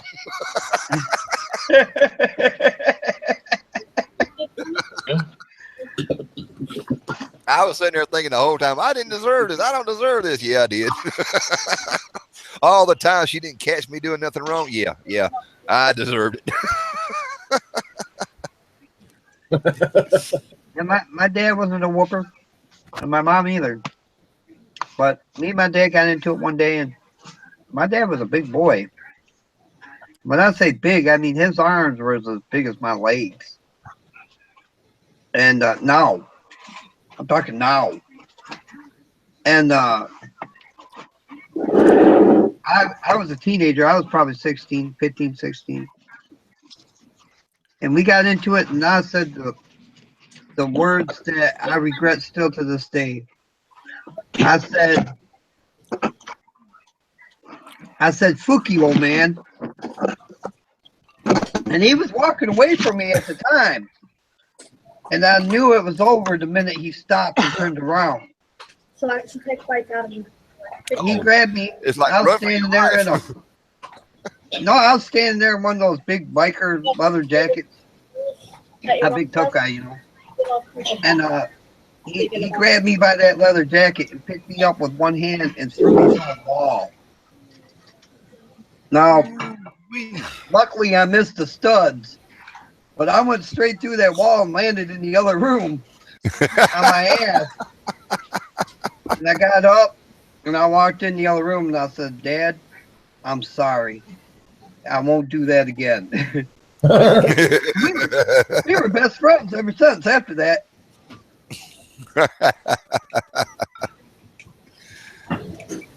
There was a touching moment my dad shared with his dad, my pawpaw, and I don't know where it all started and how it began, but they would always arm wrestle, and I think he did that. Now you got to realize my pawpaw was 50 years old when my dad was born, and he was a single child, and so he had a real close relationship with his parents.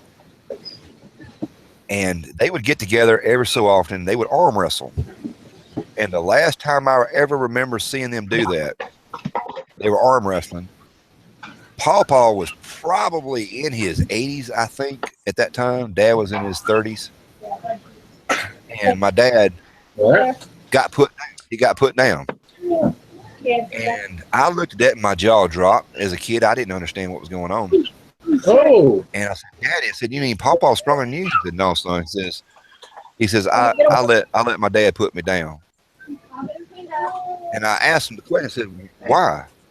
He says, well, son, says you can't understand it now. He said, but later on you'll understand that sometimes a man just feels like he needs to be a man. You know, that type of thing. And I wrestled with that for a long time. Like, well, man, my dad's a wimp. My dad's a wimp. He got beat by an old man. And knowing full well now, my dad could have took him down at any time he wanted to. Right. But they had a barn there, and I guess every time my dad ever arm wrestled, he might have actually one day woke up and realized he had the strength to put him down. Finally, the son can finally put the dad down in arm wrestling, you know, but he never did. He never did. He never beat my papa. So that's a bond that I will cherish for the rest of my life. I tell you what, maybe in the end, when my dad finally was in his bed waiting, he could have beat me. Or I mean, I could have beat him. But in good health, no, there was never a day I could beat my dad arm wrestling. So if you were to take your dad back in his prime, and you were in your prime, you're saying you don't think you could beat him? My dad would have put me through the table. I'd have to say the same thing on that. Honest to God, man, I shit you not. We were at a bar once, and my dad was there with his girlfriend, and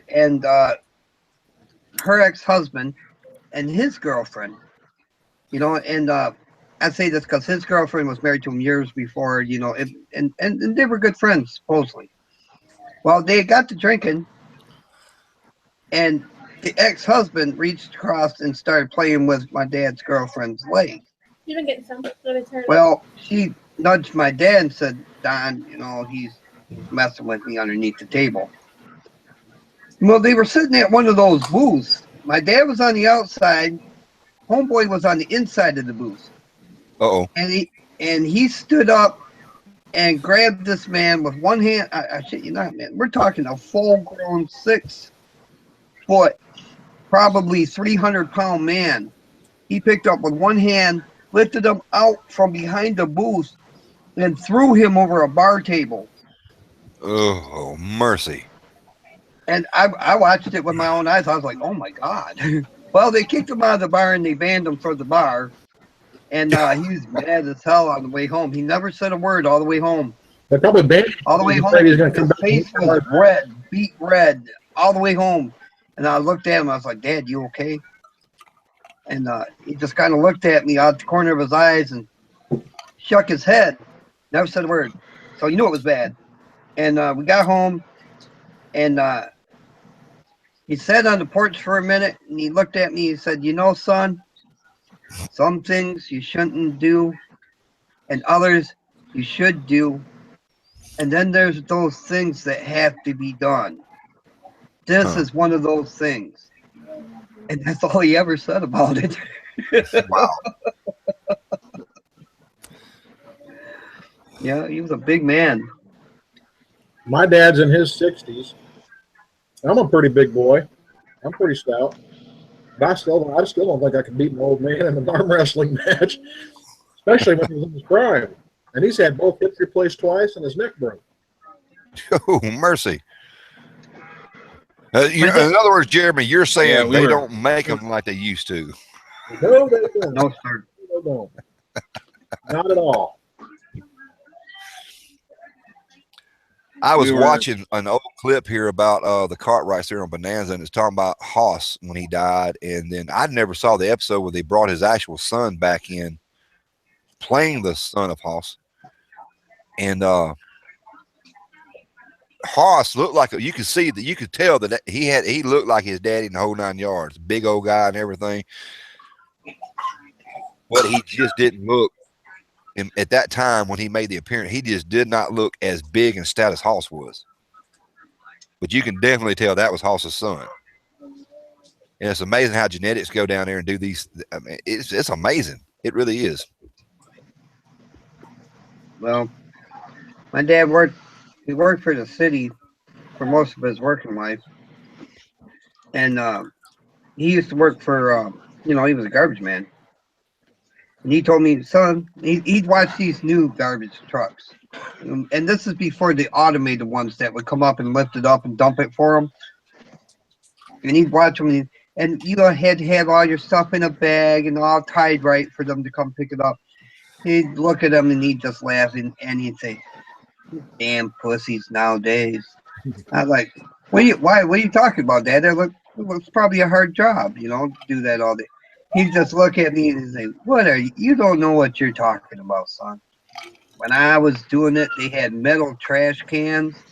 And you go and you grab them trash cans and they'd be filled with water or ice. And sometimes they'd be filled with concrete water and ice. You'd have to lift them up and dump them in the back of the truck, because we live in Michigan. It's filled full of a bunch of heavy shit while it's dry, and then they step it outside and it'll snow and then it'll rain and that shit'll freeze. And he said, you do that all day long, and by the time you come home, the only thing you want to do is drink a beer, eat, and die. He was a big man. I tell you what, though, he was a good man. He's kind of like me or you there, Mark. He'd sit and joke with you all day long, and I tell you what, if that man couldn't think of a dirty joke within a few seconds, he would make one up. I'm a cable guy. I've been doing cable and satellite for 20 years. And I see these new guys come rolling in here all the time. And they come in one door and out the other. And usually for me, what I find out from these guys that quit so fast is, you mean to say I gotta do this job out in the cold? Yeah. Well, what about when it rains and snows? You gotta get up there and climb the poles or mount the dishes or whatever you're doing. You guys are too afraid to be out in the weather. That stuff there never affected me. I used to dig ditches for a living, and that just came with the territory. There's nothing even hard about my job. It's just they don't want to be outdoors doing it.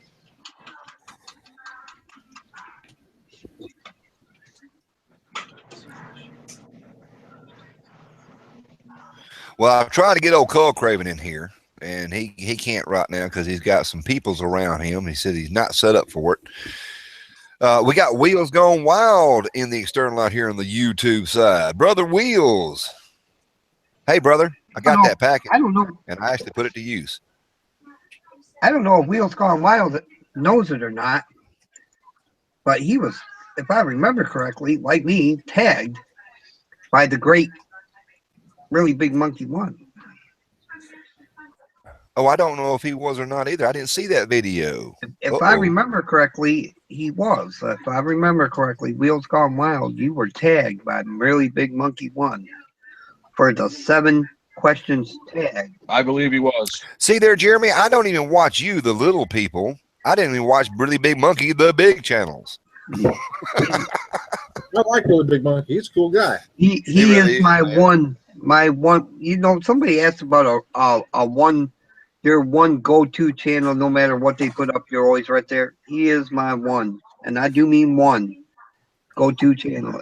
I mean, I watch other people, but I don't really have a channel that comes on and says, I got to go watch this video. You know who he reminds me of? MacGyver. That guy can MacGyver anything out of anything. I'm telling you. I believe so.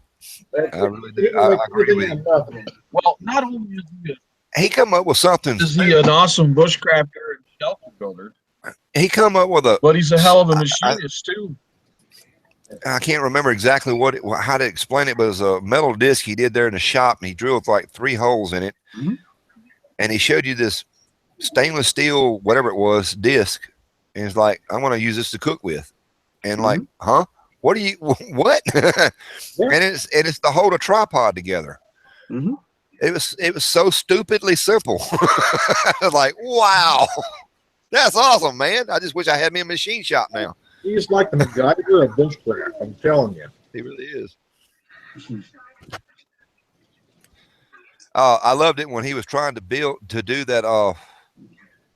He was trying to do a campfire inside the tent, and he was using carbon felt. if I remember right. And something went wrong and it caught on fire. Yep.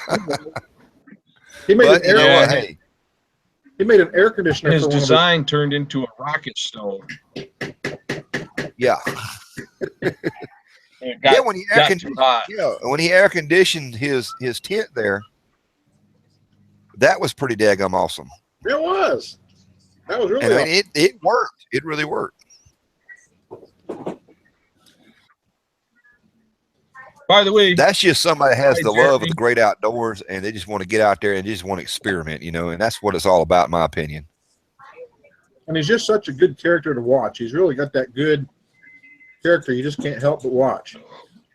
I Yeah, I he's love the got way he that- repeats himself. He's got that. I Come love hang the with way me he attitude. repeats himself all the time, you know, and he will always repeat himself in the video, and then he repeats himself.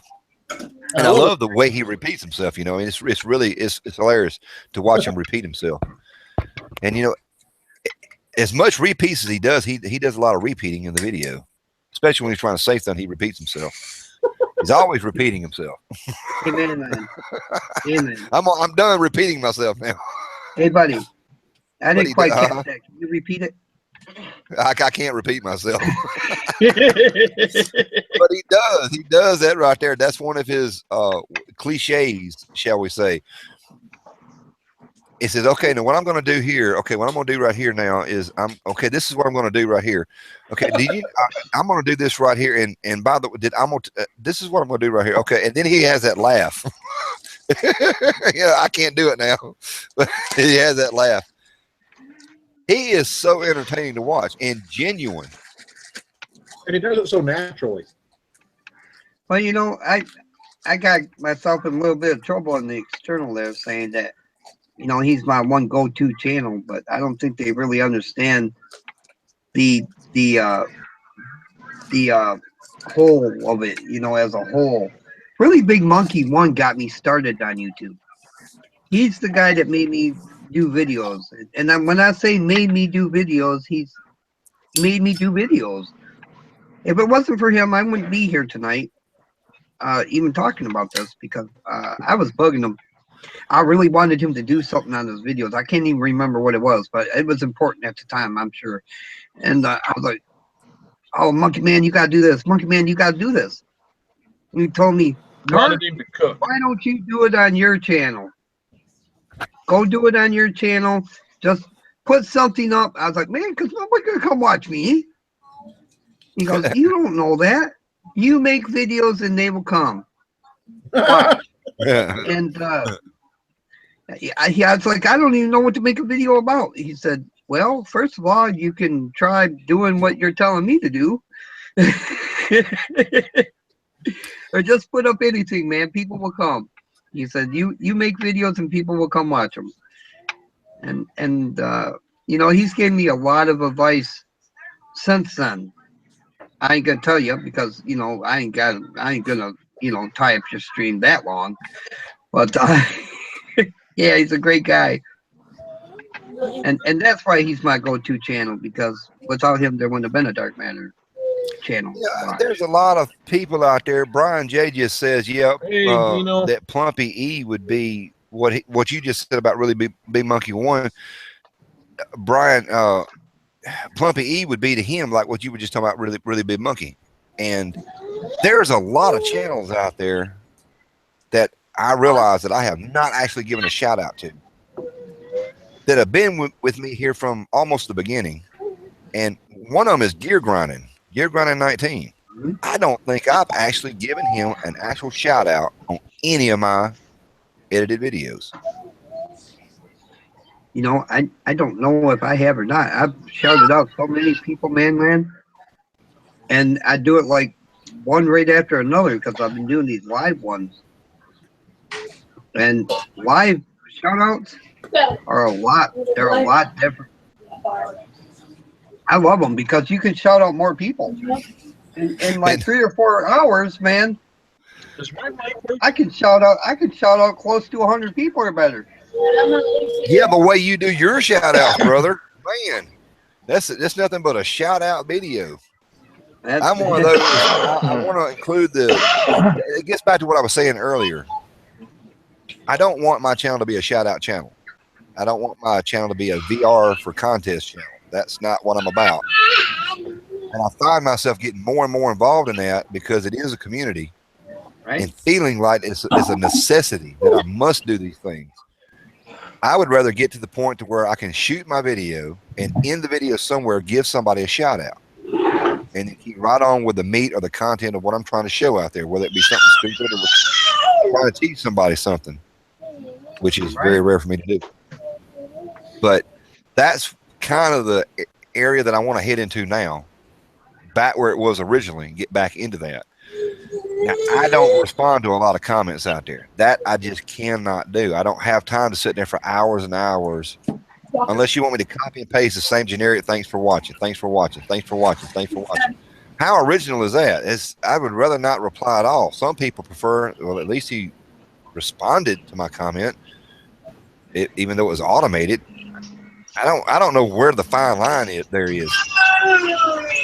I'm not a popular channel, but I'm popular enough to where I do not have time to take care of the people that support my channel or to respond to the comments. Manland. If there's anybody out there that hasn't seen Manland yet, they must be living under a rock.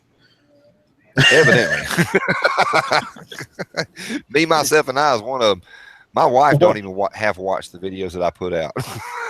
Now, Manland talks about my shout out videos, but I tell you what, if it wasn't for my shout out videos, I may not know Manland, because I found It's him. actually that's how he and I met. That's right. I saw an episode of Dark Matter doing a shout out type of video like he did in the past. Not the one where he gets in the room in a live chat, but he actually makes a video, and it's a interview deal. And brother, I for the life of me cannot remember who it was that you did that video for. I want to say it was a shout out. I think it was actually Really Big Monkey, as a matter of fact. I think. We were friends before that, Manland. Was it? Yeah. Oh yeah. I was doing my picks of the week, and I had just started them, and they were like regular shout outs, and I'd go to the page and I'd shout the person out. That's right. Now, in the beginning, when I did shout outs for the picks of the week, it was for community support. And I found you had done a video about Survival Willie. And it was an older video too. It wasn't a new video. It was kind of an older video. I just came to your page and started looking through your stuff. I was being nosy, so to speak. And I came across that video. I said, let me watch this one. And you were like, I was over there on Lily's channel, and this guy, he was being awful rude to Lily. And I'll tell you what, there is no room for a man like that at the Manland campfire. And there wasn't even no fire burning, and you just kind of walked away. That was the whole video. And I was like, damn, I like that. Put your ass on the list. And the very next picks of the week I did, you were on it, and your page was on there for, if I remember right, it was either the very first one I did, or it was there for a week. But the very first one I did, I kind of fudged it up, man, and I put them people on there for a whole month, and that was a long. You're absolutely right. That was the video how I met you, and that was the first time I seen anybody take their icon or the video itself, place in the area of the icon, so you have an actual video playing of that person talking while the page in behind it is scrolling through all their pages. He's going through there and he's showing their content, this video here, and he's talking about it, and he does a shout out. And that's the first time I ever seen it done that way. And I was like blown away, like, whoa, not only because it was me, it's the first time I just seen it done that way. And I thought, well, who is this fella here? Who is this Dark Matter character? So naturally I did my research. So I go back and start watching some of his videos. And I'm gonna tell you something, brother. You scared me. You scared me good. So I figured, well, I better sit there and think twice about this right here, Next thing I know, I watched another video, and it was comedy. A little bit more comedy. And I said, I think I like this cat right here, man. I mean, he talks good, he's got a good sense of humor. And it was right about that time, I think just before I discovered your channel, is when I was watching at the time, Artist Ben 7, or Comedian Artist Ben 7. Yep. It was actually Artist Ben 7, then it became Comedian Artist Ben 7, and then it became Cab 7, which is what we have today. Thank God. It's like, hey, dude, pick a channel name and stick with it, right? No. I mean, thank God it's Cab 7 now. I can spell that. Yeah. Like, to me, it's like Dark is kind of like Papa Texas. Papa Texas, in a way, was trying to get people to come and sub to his channel. He's building his channel up, and he's doing all this through shout outs. Dark Matter was doing it the same principle, but approaching it in a whole different way. And that's what was unique about his channel at the time, and still is now. And if y'all don't know anything about Dark Matter, I mean, that brother, well, how do you do it? What, once or twice a week? Maybe three times a week now? I tell doing a everybody live I did chat, one- and he's selling off subscribers. He's doing like an auction. He will pick somebody and it's okay. That person there's got 726. I think we can get them to 750. Let's go for it. And he goes through the routine. My wife watches the videos. I'm listening to it in the background because I'm out there doing other things here on my computer. And it's every Saturday at 8 o'clock. Now, occasionally, I'll throw a random one out, and we'll have a random one just for fun because I get bored and I love the live stream. But yeah, Saturdays at 8. That's right. Ben says Dark is a support. You damn straight I am. I am a support. I want everybody to be subscribed to me, and I think everybody should be subscribed to each other. And I think we're a family, right?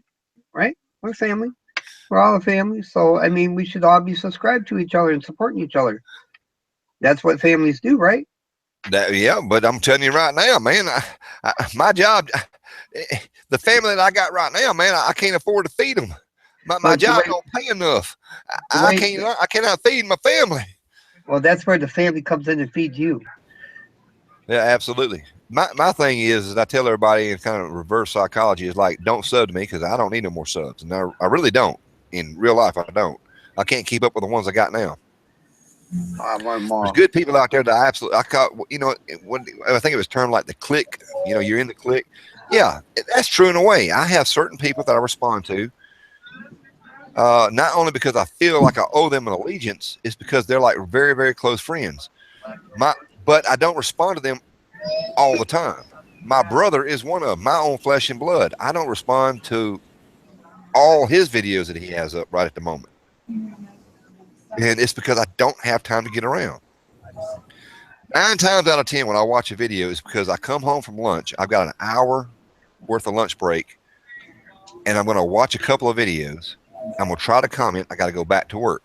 Normally when I come home, instead of live stream, I'm sitting there trying to catch up on a few videos that were posted earlier that day.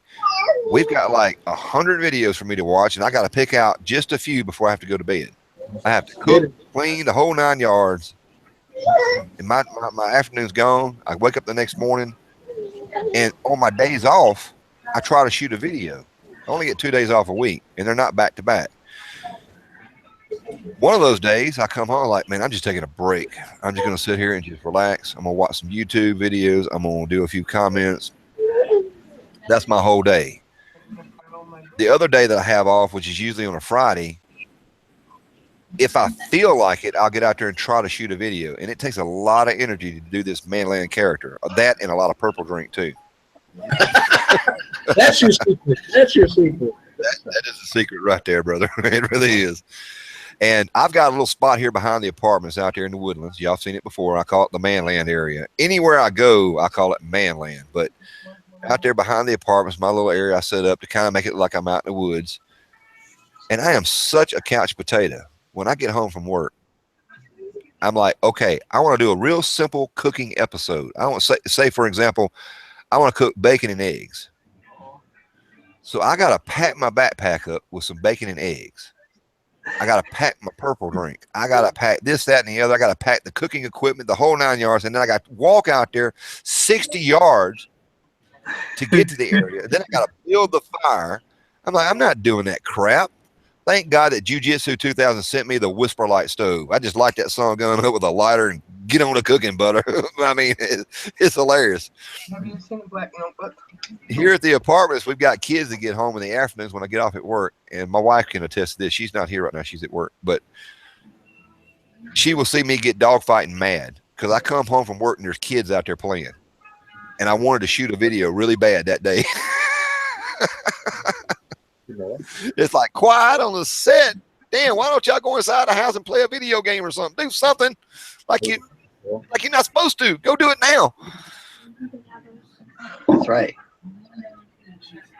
Well, you know, you're talking about 60 yards. When I go to do a video, you know, even though I got woods right in my backyard, yeah, they're still there. No, man. You think they're back there? When was the last time you looked out there, Dark? Some reason I had to check, but yeah, they're still there, and there's woods right behind my house, but I don't own them. All right, I don't own any of this. Yeah, I don't own what I go to. I'm trespassing every time I go out there. Even though I haven't been told I can't, I haven't been told I could either. So every once in a while, I'll sneak on there and do like a talking video or something real quick. Because I can't make a camp there, because if I do and the owner sees me, he might get mad. So if I do a camping video, I got to go clear over about a quarter mile away from my house to the trails. Then I got to go like another quarter to a half a mile into the trails to find a good place to set up where I don't think anybody's going to come in.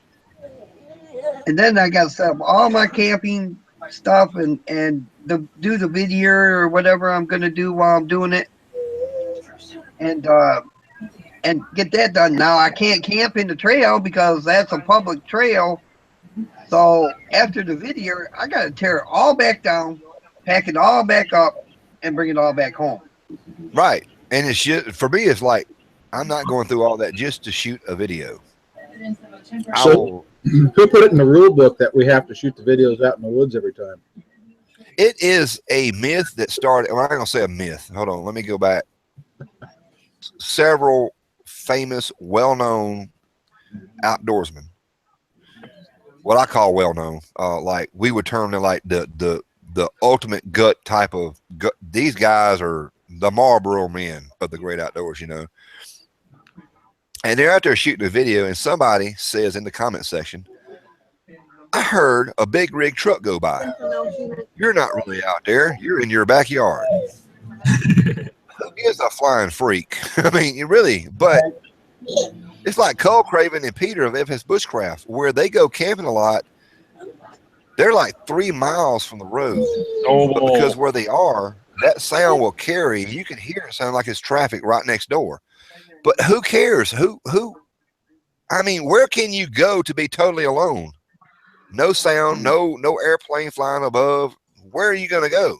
So I don't know where this came from when someone says you're not really out there in the woods trying to do a survival bushcraft type of video.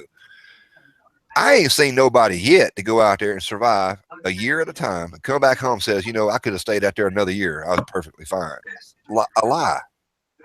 When it comes to survival videos, hold on now. When you go out there and shoot a video, you're out in the woods. In my opinion, it's like camping. You're going to have people next door. You're going to have Yogi the Bear is going to come and see you and get in your picnic basket, the whole 9 yards. You know, you're going to have a lot of activity going on when you think that you're supposed to be alone. So where this idea came from, you got to be out in some kind of California pine natural forest somewhere out there where Bigfoot's the only one's going to talk to you. I don't get it. But that was something that was a big deal back then, at least 3 years ago, last I checked. I was thinking about it when I started noticing people were getting kind of weird about it. I was like, is it in the rule book? I mean, where's the bushcraft rule book? I need to follow up on all these rules here because where I come from. That's why I tell people I am a bona fide twig crafter. I'm not a professional twig crafter. I am an amateur twig crafter, and I'm going to make mistakes. You know, the whole term bushcraft to me is still a new term because I grew up country farm boy, and I always thought of it as cowboy camping. I still think of it as cowboy camping. Wood blanket. I like the way you term it. It actually is cowboy camping because when I got into camping, it was like this. When we built our camp, we used something called a chainsaw. That's where we processed our wood. We built our benches, the whole 9 yard. We actually bought a school bus, gutted it out, and that was our shelter. People want to call it like a deer camp. Well, it kind of was a deer camp, although we didn't use it as a deer camp or a base camp. We went out there camping. We spent the entire weekends out there, and my love was cooking around the campfire. I still don't know if I consider myself to be a real bushcrafter. I mean, I'm an outdoorsman, definitely, country boy, definitely, but I don't know if I classify myself as a bushcrafter. But I thought, well, after I started watching all these bushcraft videos, seeing all these guys doing what they're doing, I'm thinking, well, I've been wrong the whole time on calling it cowboy camping. Maybe it's always been bushcraft camping. I just didn't know it, or what, Mm-hmm. Well, the whole bushcrafter thing came from the UK. Outdoorsmen, campers, bushcrafter, it's all the same. Well, you know what? With all due respect to my brothers and sisters over there across the pond, they can't even pronounce aluminum correctly or vitamin. So I don't know where bushcraft came from. Say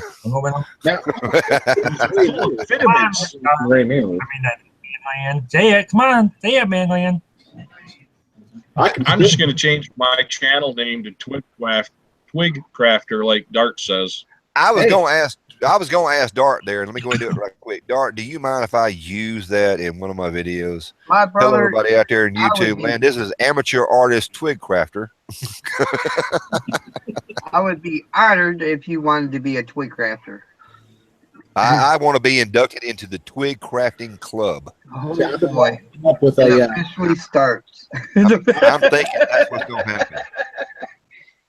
Yeah, we got the Green channel, Club. man. I'll give a shout out for that. And then we have Jason Williams of the Green Bowl Club, and I absolutely love that idea. And now we have Papa Texas with the Green Soap Club. Do y'all realize that the green soap is the only official soap allowed to be used here on the green cups and those green bowls? If you use another type of soap, any other color, well, it will nullify your membership in the Green Cup and Green Bowl Club. You must use green soap. So get on over there when Papa Texas put that video out. Make sure you become a Green Soap member. That way we can all stay inside the family like it should be, all green. Word. Hi, y'all. What about my green screen? Puss. I've been wanting to come up with a new channel name for my channel, but I don't know if I want to put the term bushcraft in there anywhere. And I was kind of thinking about doing a video of seeing if the community themselves wanted to help come up with a name for it. You know what, brothers, like this right here, I have seen so many people with the same name for last you. name, Bushcraft. Everybody is, hi, I'm Mark Bushcraft. Hi, I'm Dark Bushcraft. Everybody's got their last name Bushcraft on their channel. Right. Oh, dark And like, wait a minute. There cannot be that many people related with the same last name Bushcraft. And I actually I got a name for you, made a Sharon. mistake. How Snowfall about Outdoors. Woodard of the Woods? What's that? Say that again. It's reading Woodard my of the Woods. Oh. I still didn't hear you. First for the Twig Club. Am I cutting out? No, somebody else was Can talking. you hear me now? Yeah, I can hear you now. The reason why I I had said my Woodard archive, of the Woods. I had so many different video and different thing. I'm all jack of trade. I've done all different type of thing and stuff here. So I mean, it doesn't matter what you guys do. You have all jack of trade. You have experience. He have experience. The other one have experience. Everything they does, and when you all get together or whatever, you guys can show, hey, this is how I do it. Oh, that's cool. This is how I do it. And so it'd be like all jack of trade, because you all have experience to do something. That's why mine is always Noble Archive, because my archive is like a library. It's all of knowledge and stuff I do, or video that I show how I do this and stuff here. So that's why my oldest boy Hi, came Penny. up with it. Hey, Yeah. Alan. ladies and gentlemen, everybody take a 30-second pause. Let's be very quiet. I want to hear what Alan's got to say. Alan. I said, perfect name for your new channel. How about Woodward of the Woods? Woodward of the Woods. Woodward Yeah, Hey, I kind Fire. of like this. Got a good little ring. I kind of like that. We've had some other people calling our channel Woodward's Outdoors. Babyland. Yeah, Babyland. I like Babyland. I think, hey, yeah. I kind of like Pick on Babyland, Bob. But my channel's Pick not on Bob a channel. my channel's not a oh, what do you call it, a how-to channel or a tutorial, or we don't really try to get there and teach people how to do anything. All we're doing is just tagging you guys along for our little fun trips. I mean, sometimes some people poke fun at me a little bit for all the food that we take out, but you know, I've always been trying to get the point across that when you're out enjoying yourself. Well, brother, what's that area that you and Bob 808 night? Do y'all frequent that same set of woods there? That area. Mostly? We cruise up and down both sides of the Missouri River. We got the south side of the river and the north side of the river, and we both. And I've showed him some new places on the north side of the river that he's been hanging out now. That last video well, not the last video he did. It was about 3 or 4 videos back. He did a camping overnight with me on the north side of the river from where where he used to hang out, and. So I've got him running around some new territory now, and he's liking it over there. But yeah, we just cruise up and down the river. We're river campers. I like to fish the river, hunt up and down the river. And around here in Missouri, as long as you're on an area considered to be a floodplain, you can wild camp. And that's a lot of the areas where we camp at. It's all considered floodplain. Well, I was just thinking there's a set of tracks that I've seen in a lot of the videos, and the train's always going by. Let's see. On his videos or mine? I think it's when y'all are together, and I'm always confused. I never know what channel I'm watching because you two are always together. I see camera angles. That's the only thing different. That's probably okay. I think I know. Bob's one always goes on the tracks. Yeah, there's an area where there's a lot of big bluffs that overlook the river and overlook the train tracks. Right. I think that's the area you're thinking about right there. Yeah, that's you know, me and Bob, we've been crossing paths for years because the woods that he's been doing all his videos in for so long. That's how I found him. I was actually looking for some new territory to kind of run around on the river. And I was doing some Google searching, looking on the maps and stuff, and I just happened to come across one of his videos. Here I am watching his video, and I'm thinking he's on the Missouri River, but I'm thinking he might be up in like Iowa or someplace else. And then he puts the camera view around, and he's sitting on a pallet right there on the side of the river cooking some food, and all of a sudden I recognize the background. And I'm going, I know where that son gun's at. He's right there at Mill Creek, the Missouri River. There's train tracks. He's in my woods. What's he doing in my woods? You know. All world. That's how I found Bob, you know, and there's been all kinds of situations where he said there was times he'd walk along and he'd start smelling campfire or see somebody out there in the woods, probably me, you know, and then turn around and go the opposite direction. So how many years have we been kind of crossing paths out there and never met until I found him on YouTube? So that's kind of wild. That's a real life alone adventure there. If you see somebody, you back away, you know.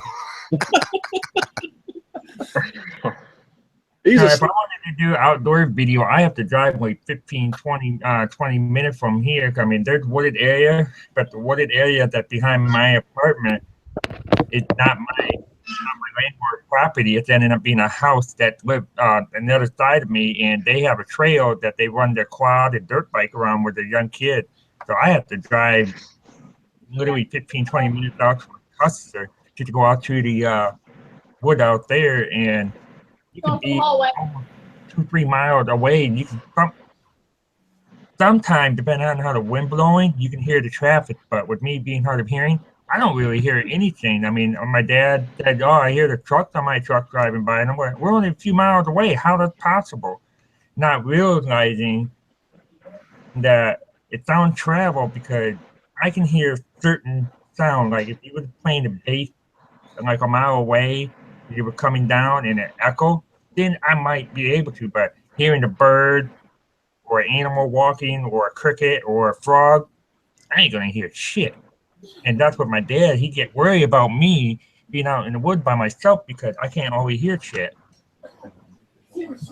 See, around here, I mean, it's kind of hard to find a place where you can get out deep enough to where you don't hear cars, trains, or something. I got some areas out here where it's, you know, I could walk probably 6 or 7 miles and not cross another path, but it's hard to get to those areas because there's just so many population now and so many people. It's hard to find an area where you can really get that deep. No. Right, where Ellen is, that he's like out in the middle of nowhere, and it's hard to, you get a little bit of traffic there and there, but other than that, you can do pretty much whatever out there, and you don't hear shit. Right. Except for maybe a commercial airline going by. That's why I like to hike. Our road's 1.5 miles long, I like to hike. and there's only 4 people that live on it.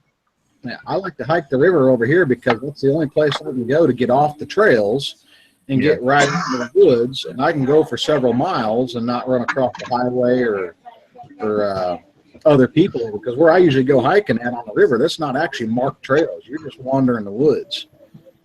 Yeah, see, we have a couple places. There's I have to say maybe 10 city block. There is a it's owned by the school, but there is a trail that we can walk around out there because the Boy Scouts use it too here. And then there's another one down the road from it too, where they call it Bryant Wood Trail, and it's right almost by the campground, but it's right on the Bobby Drive. And they just used to be just a trail. They didn't pavement or anything. Now they pavement, so it was kind of really nice out there. I'm hoping I'll probably shoot some video out there this weekend. No. Ew, what the hell is that? And I'm Is that fortunate. I'm on 16 acres, and then right across the dirt road from me, I can walk out my front door with my pack, walk across the dirt road, and step into the Manistee National Forest. About the only plane you'll hear, and that's not very often, is the plane flying around looking for drugs. Oh, nice. Yeah. That's nice. Yeah. I wish I had that problem. I'd kind of like to move down towards the Ozarks. I'd like to maybe even go down towards Arkansas area even too. There's so many nice, pretty areas down there. You got all the natural springs and rivers.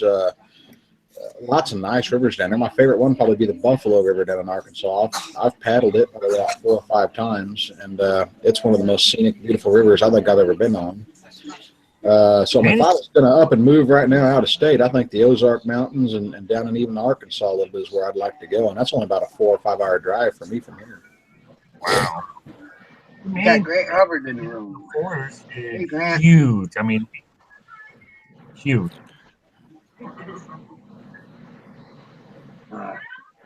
Dark Matter lives right Hey, by Wheels, where do you live? Nature Forest. He lives in up Canada there or something, I think, He's isn't in the he? North Pole with Santa Claus, man. Yeah, I want to say Canada from his one video, but I can't remember. He is definitely in Canada. Now, Wheels is also a bona fide toy crafter if I ever saw one. Have you seen any of the walking sticks Wheels has done? I want to see Wheels go wild. Start a fire with his wheelchair. That's what I want to see. Oh my!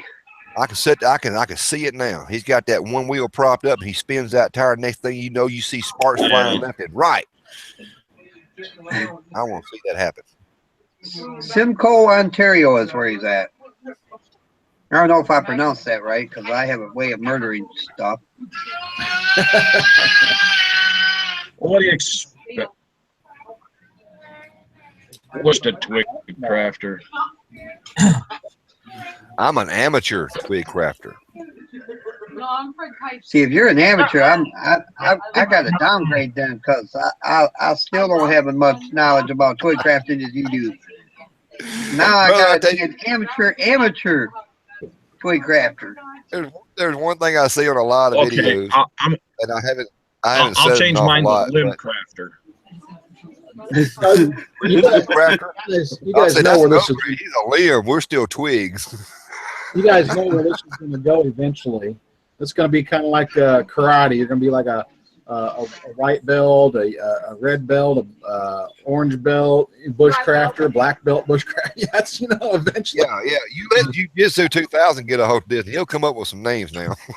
Well, I tell you what, I think I have worked my way to a clear belt.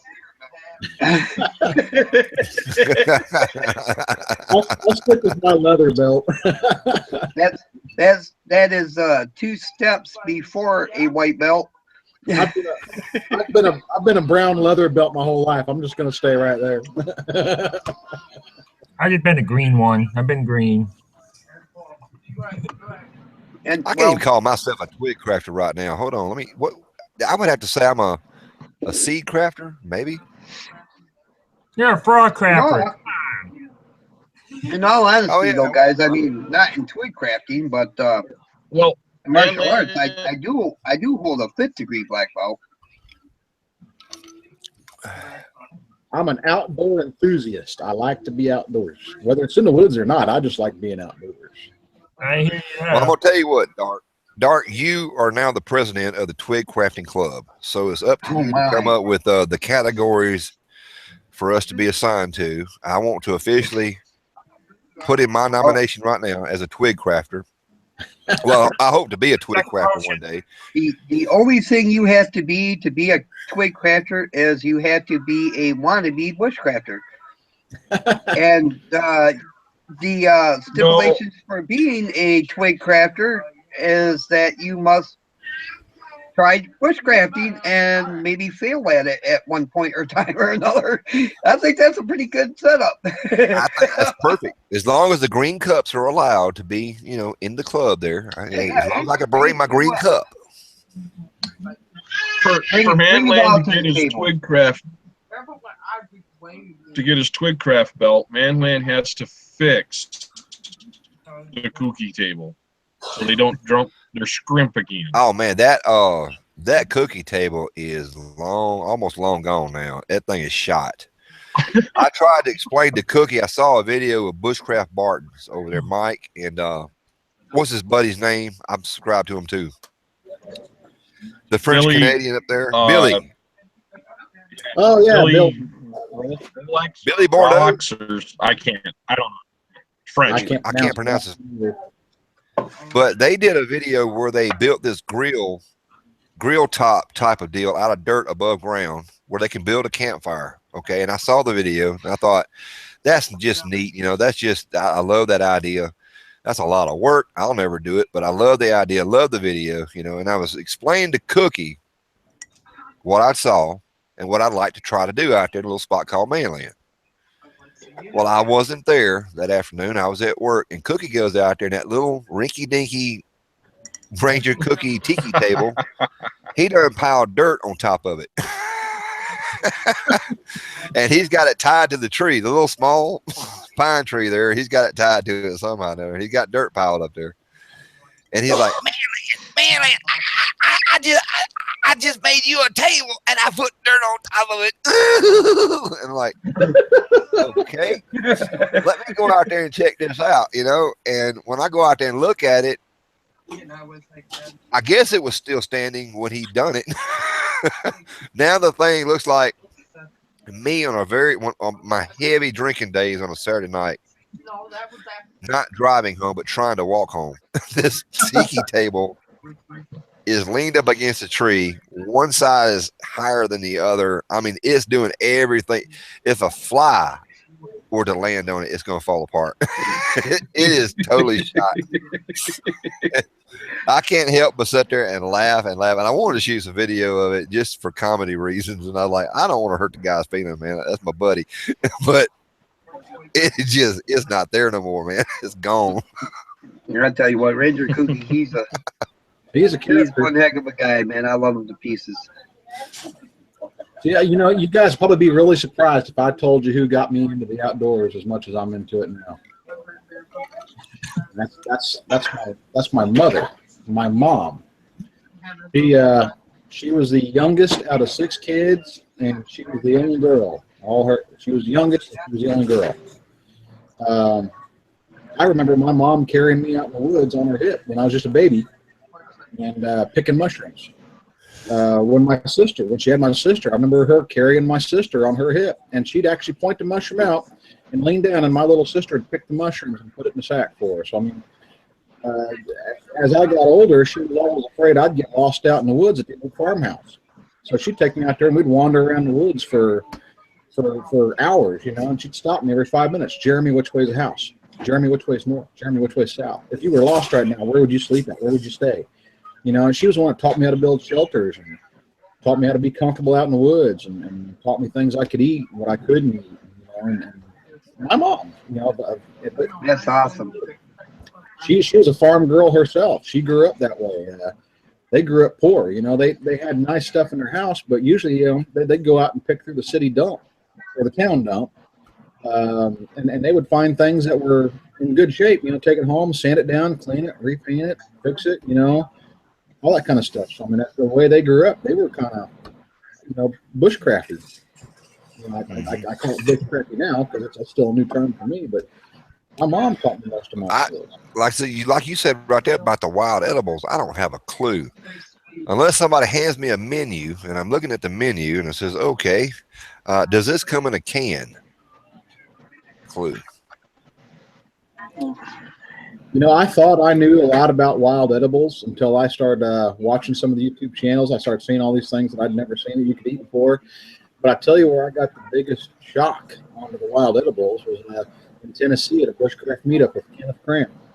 I started talking to him about wild edibles, and he says, well, follow me. And he walked right behind my tent into the woods, right there, right by the campsite.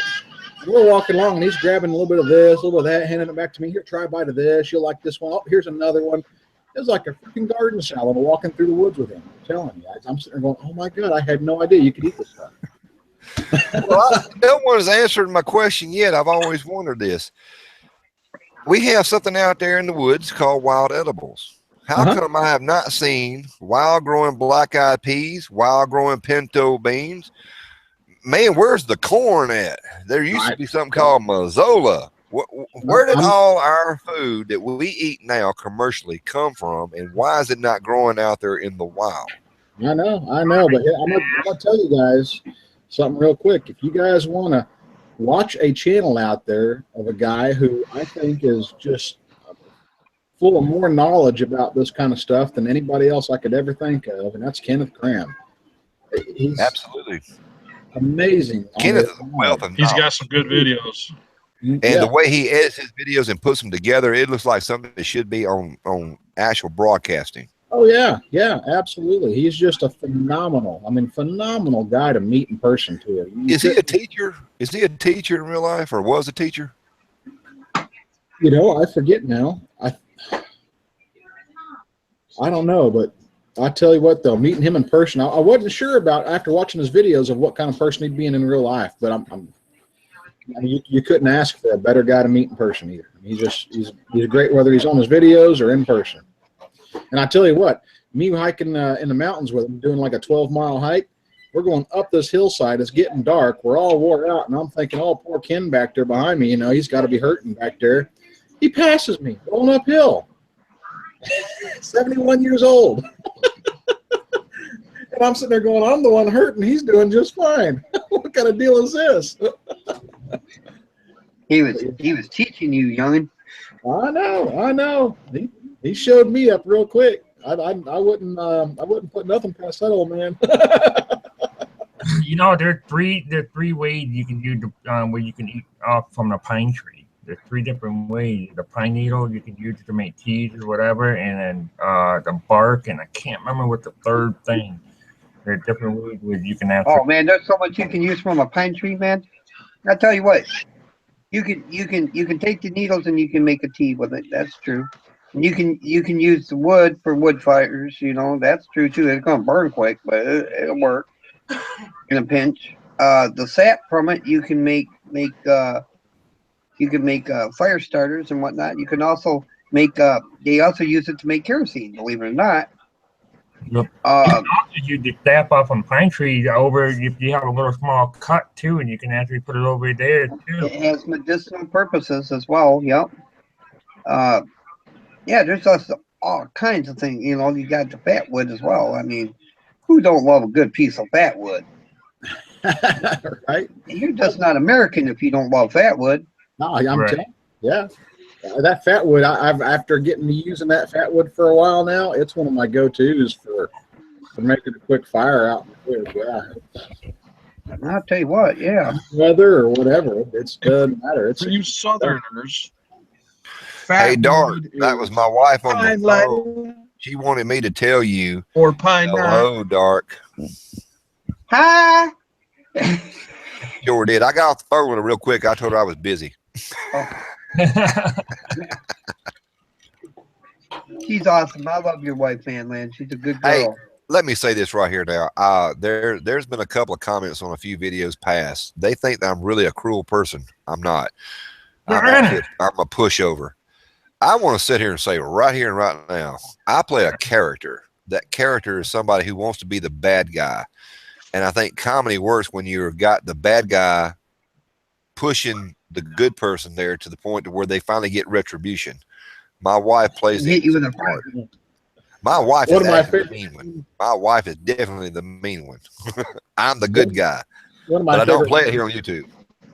one of my favorite ones of you, Mark, here recently was actually from the Voo 2 with Wyndham Woodcraft and his wife. That sweet ash. I Well, came up you with get- that one on you the. get- I came up with that one on the fly. I got there and I said, Yeah, I you really want to shoot Get a clobber video. knocked by both of them was just over the All top. right, everybody, if you hear anything that goes on in May, I'm denying everything.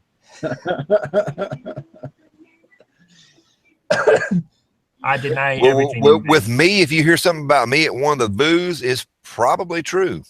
Well, here's the thing about the Voo. I haven't even been to one yet, but you know that old saying, like Las Vegas, what happens in what was that? What happens in Vegas stays in Vegas. Right. Well, that's No, not I going to happen. That's not going to happen at the Voo because there's just too many people with cameras filming everything. That's true, but here's something that was an inside thing there. We actually had two separate groups. We had Wyndham Woodcraft, Parker Ridges, Donnie Pavel. Now, Donnie, he's the floater. He was actually being the host there, so he's going back and forth to everybody's campfires and areas and trying to make everybody feel welcome. But when it came down to the nighttime and we fire, but the Parker Ridges had brought a gizmo there where they could build a fire in it and put this grate across the top up to keep the sparks from coming out, and that was their campfire. So we had that one group set up over there, and because the campfires were limited, we had another one set up over there where I was at, not in my camp area, but over there with Urban Prepper 34, his area. And I got to drinking especially. And we're on the other side. They're up there on that side next to the lake. And for some reason, I said, oh, man, this is like north and south. We've got the Yankees over there. We got the Southerners down here, and we're parting our rear ends off. And we're just having a ball. And I kept making a reference to the north versus the south, north side of the camp, south side of the camp. And we were actually set up north and south. And I hollered out in the night there at one time, you Yankees, y'all come over here and have some fun. I don't think nobody heard me, but, they were everybody on that side where we were at just laughing our rear ends off, just having a ball. And I said, well, we're over here at the, it's kind of like high school, and you have like certain groups you hang out with, and you had the all the populars in their little group and all the unpopulars over here, the nerds and stuff was over here on this end. And I'm definitely over in a nerdy end, boy. I mean, I'm deep rooted nerd. And we're just having a ball. Me and my wife. There's one thing that got us jealous. Well, not jealous. One thing that kind of ticked us off and busted our bubble. Me and Ranger Cookie was over there in my little camp spot, and we knew we couldn't build a fire. But Cookie had picked up those logs they have out there for to build campfires, right? But we couldn't build a fire, so he found one, and it was hollow. And I said, "Oh man!" I said, "This would be perfect to try out the Swedish fire torch, And so I said, "Well, I'll tell you what. Let's just give it a little test right quick. We'll put it out real quick." And we poured a little bit of rubbing alcohol or something, their yellow ball heat or something. I can't remember what we poured in there. And we set it on fire, and this thing started burning. It was burning good. I mean, this thing was burning beautiful. And I said, oh, man, all I need to do is just put me a cook pot on top. We can cook something, shoot a video right quick, right? Well, guess who showed up? Donnie Pavellini Outdoors showed up. Hey, Mark, what y'all doing? This is nighttime, right? This is totally dark time. What y'all doing over here? Oh, man, we just shooting a video. Here we got a sweetest fire torch going on. Check it out, brother. He said, yeah, Mark, but don't you know there's a burn ban going on? You need to put that thing out right quick because the park ranger's going to see it. They're going to come over and get you. I'm like, Donnie, you Rudy Poo. Donnie he was playing the part of the park ranger, man. Me and Cookie started digging up dirt, throwing it on top of it right quick. Donnie said, okay. He got back in his car, went on his way, walked back or whatever he did. And me and Cookie sitting there laughing. We had Grumpy guy sitting over there with us. Said, man, that was a cool ass fire, man. Yeah, man, that thing was burning good, right? Next thing I know, that son of a bitch took off again. Boom. We were like, quick, Donnie's gonna come back. Donnie's coming back. Hurry, put it out, put the fire out. Me and my wife Hilarious. were really lucky here a while back. We got the chance to go down there and meet Parker Ridges. We got the chance to meet Wyndham Woodcraft, Mutt and his wife, and I tell you what, that was an awesome trip down there to see them and see the cabin and everything else. Great bunch of people. Man, I tell you imagine going to the zoo and meeting everybody else. They are some of the most awesome top-notch people. Good time. Oh, we had the best time there with them. Great people. And I was kind of almost in starstruck meeting Mr. Wyndham Woodcraft. I've been watching his videos for so long. It's just kind of like meeting Ken Cram. I was starstruck meeting Ken Cram, thinking I'm meeting somebody famous, Like, wow. I know, and that's the sad thing, because at the VU 1, when I got down there and met all my celebrities down there, I didn't even want to turn the video camera on, and that's why I didn't have very much video. This second time, my plan, and I fulfilled the plan just like Cookie did, just turn the camera on 24/7. I don't care if it's a clip, I don't care what it is. Record as much as you can, and then when you get back home, worry about it later. Try to put something together. Yep. And when it came to the Woodhams, I had went down there and I said, I'm going to shoot a video, and I kind of had it planned out in my mind. I never write a script. I said, I'm going to do this type of video here, but I don't know who is going to be willing to do it. And I walked up to Chris and I said, Chris, I got this video I want to shoot, but I got to borrow your wife. I said, but I want you to be in the video too, because it's not going to work unless you're in it as well. And I explained to him kind of what I had in my mind. Well, people don't realize is that video that you saw shot was actually 2 separate days being shot. And it's all edited together. Oh, no, we totally knew that. Yeah. I didn't think nobody would notice. But Chris and them was like, okay, yeah, man, we'll play the role here. And we just had a lot of fun with it. And it worked out perfect. It was great. I loved watching that.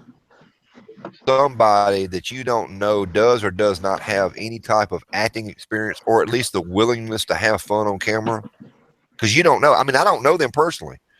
I only know them from the videos they put out. That's it. And then you're talking to them in person, which this is the second time we've actually met. They played a game on the very first one that had everybody mystified. I mean, we were really thinking these two actually know the voodoo secrets. They could actually read your mind. Had us all sitting there wondering, what in the world? It's the game called Snaps. Have you heard of that? I don't think I've heard of that one. The name of the game is Snaps, and Snaps is the name of the game, I think is how it goes. But he could take his wife to the other side of the fire pit over there, standing behind people, and anybody out there would whisper, say a famous person in her ear, and she would never say anything. And he would say a little saying, and then he would snap his finger or something like that. No, that's right the opposite. They would whisper in his ear, and he would say the name of the game is snap the name of the game, and he would snap his fingers, and he would say go or start or something like that. And she would take a guess, and it would be wrong. And then within 3 to 4 guesses, she would name that person that was whispering in his ear. And the person that actually did it, like, oh my God, how did they figure this out? We played that game probably for a good hour and a half. Nobody could figure it out. I had a clue.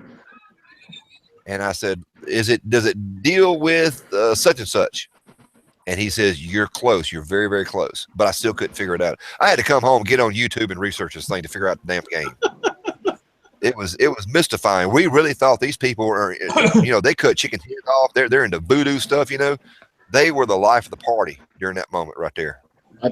Nobody could figure it out. I would tell you what, all of them, the Parkers, Mutt and his wife, and Wyndham Woodcraft and his whole family. I mean, all of them are the nicest kind of people that you can meet. They really are. Nah, I second that motion. Stan of Deep South Experience, one that actually got me into Flint and Steel now. I've always wanted to get into it. And he actually taught me. I've got it on video, but he taught me how to actually do it. And I was like blown away. And that was the very first time I had ever done that. Since then, man, I went full jacket, Full Metal Jacket on it, man.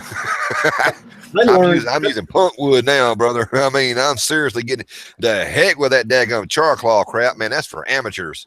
I'm getting down to the nitty gritty, man. I learned flint steel and also learned the ferro rods back when I was in Scouts. I was 12, 13, 14 years old. I've still got my original fire steel from when I was in Scouts. It was you can have it as a necklace or a keychain, either one, but it's a little short ferro rod, and it reminds me of the ones that you get on those magnesium rods that are glued onto the side of them. Just a little bit shorter than that, and it's on a little plastic, small plastic handle. You could actually wear the whole thing around your neck. I've still got mine, but I mean, I've been playing with ferro rods since I was probably 12 or 13 years old, and same with flint and steel. I've gotten this thing so much, Jeremy, that I wanted to do with the locals here, the local kids. I wanted to actually get into a Boy Scout, Cub Scout type of ordeal, but outside their organization, to where we can create some little group, take the kids out there, teach them a few things, just, the simple things like the Boy Scouts and Cub Scouts do. But not to be associated with them. That way we don't have to pay dues and all that mess. Right. I'd like to go do that and tag along with them on their camp trips, just to kind of show them other alternative ways to overnight, tarp camping or cowboy camping or hammock hanging, any of that kind of stuff. And show them some fun skills, show them something fun just to kind of get their minds working a little bit. Because once you implant one of those little seeds in a kid's mind, like that, they tend to take off with it if you steer them towards it. Absolutely, man. If I had been, well, I was back in the day. I was actually in the Cub Scouts at one brief moment. And I think I missed my mama and cried and wanted to go home or something. I can't remember, but it was just that little bit of adventure with me and my dad the very first time we actually went camping. That's the seed that was planted in me, and it just grew. Took a little time for it to sprout, but it did. The fun, the adventure, just having a kid say, okay, I'm going to start a fire. Having that kid cook his very first meal over that campfire. Whether it's burnt or not, it don't matter. The fact he did it, and then you tell that kid you did a fantastic job, that means an awful lot to that child at that time. He feels like he's part of the manhood, Yeah. He's part of the group, He really feels like he has done something primal that it's just there, and that, like you said, it's seeded, it's rooted in him. Now, whether that child takes it through his young adult years, to his mid-adult years, to his older years, I don't know, but we would hope that he would. But the love of the great outdoors, oh my goodness, man, you can't not go out there. My mom and dad sit at the base of a tree. Yeah, my mom and dad took me on float trips as an early child. I mean, I remember being in the canoe going down like Jack's Fork and the Current and Niangua, all down in southern Missouri, down in the Arkansas Ozark Mountains. I was probably about 4 or 5 years old on my first float trip, and that sticks in my mind so strongly. I love paddling rivers now. I can't drive over a bridge without looking over and going, could I paddle that? Yeah, I could paddle that. I could paddle that. This Little summer, busy- I'm gonna be with my kids out in the woods and teaching them some stuff that I learned myself when I was growing up and stuff here. My daughter wanted to get out there. She go, Daddy, when you gonna put me in the video? I want to be on the video. I said, well, once the weather start warming up, because my daughter, it could be what it had been for the last few days. She'd be out there for a short period of time. Her lips start turning blue, so I really don't want my daughter out in the cold until it's actually warm. Same here. My whole adventure in the great outdoors was always centered around cooking for some reason. I used to be a very avid hunter too. But the hunting part didn't quite stick with me like the cooking, the camping part of it did or does even today. And it was until I met Donnie Pavolini of Donnie Pavolini Outdoors when he introduced me and my wife to hammock camping. Oh my God, I don't even know why I didn't do that in the very beginning. That just made the entire ordeal worth it. Because, you know, you go out there and you sit around the campfire, you're roasting your weenies, your marshmallows, the whole 9 yards, you're just having a great time. The part that you hated the most was getting into that tent and sleeping on hard ground when it gets cold and trying just to survive the night so you can wake up the next morning to get back out there around the campfire and start the coffee going and get the breakfast going, the whole 9 yards. The actual sleeping part was the worst part to me. But when I met Donnie and I finally got into hammock camping, it just totally changed my world. That is the way to go. There's one big drawback to it, you know, ladies and gentlemen. You got to have 2 trees to hang your hammock from. Yes, you can improvise. You might be able to use 1 tree, but I'm telling you, that's the only limitations that I can find with a hammock. No, you don't. I can tell you, You one just way. got to buy a Jeep and do it Parker Ridge style. That's true, very much. But I got to use that car to get to the restroom. I can tell you another easy way. I'll tell you another easy way you can do it without having to find a tree. Go to the graveyard, dig up 2 bodies, and stick them in the ground, and there you go. That sounds like Dark Well, if Matters you use the adventures 2 out there. bodies, you have to wait for rigor to set in. That's about 3-4 hours. We just take trash bags and fill them full of debris and make bean bags out of them to sleep on. We sleep pretty comfortable on that too. I would actually do that, but see, I'm lazy, man. I don't want to go out there and dig and pull vines and stuff up for the next hour. I'm lazy. I just like the fact, you know, if I can go out there and find 2 trees ready to go, almost ready to go, may have to chop a few limbs off here and there, you know, just whack it with my pocket knife. I'm good. But to be able to sleep in that hammock, it is so comfortable, y'all. Oh my God, I'm in love with it. I told my wife, said if I wasn't here in this apartment, I would hang up 2 6x6s or something, and I would sleep in a hammock. Hey man, why don't you just pour 4 tires off of your vehicle and then just lay on it? That would work. I've slept in some pretty wild areas. I think if I could go back in time and go to the hammocks, you know, back in time, I'd probably been floating the rivers because down there on like the Jacks Fork and Curtin and everything, even if you get off the water a little ways, it's just such a rocky soil to set the tent up on. And if I had known about hammocks back in the times when I was younger and floating all the rivers and paddling all the rivers, I think I would definitely done a hammock. And right now, if I go river, you know, paddling down on the southern rivers where it's real rocky and gravelly, I'm taking a hammock now. But anywhere up here, you know, on the rivers we have up here on off the Missouri, any of the muddy rivers, and I can find so much debris real quick. I can fill up a trash bag full of debris in 2 minutes and be sitting on it, sleeping on it, whatever. You know, and that's like that last film I did with Bob 808 Night. We slept outdoors, got 9 degrees out there that night. There was a grass field, like a hay field, like a minute walk away from where we were at through the woods, and I filled up 2 trash bags in less than 5 minutes. I was back there at camp and set up and ready to go, and I slept good and comfortable, nice and warm all night. You know, he was talking about Bob 808 Night right there.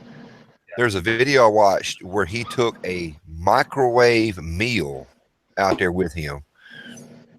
And he was like, I've never done this before. I think you're supposed to use it in a microwave. He said, but I'm going to try it out here on this campfire. And I remember the video so well because I was hollering back at him, yes, it will work. It's just not in a can. Of course it'll work, you know. Oh, yeah, yeah. And he's going through the whole cooking process and everything. He's got it all cooked up, and he tried, like, wow, it does work. I'm like, I told you so. I told you so.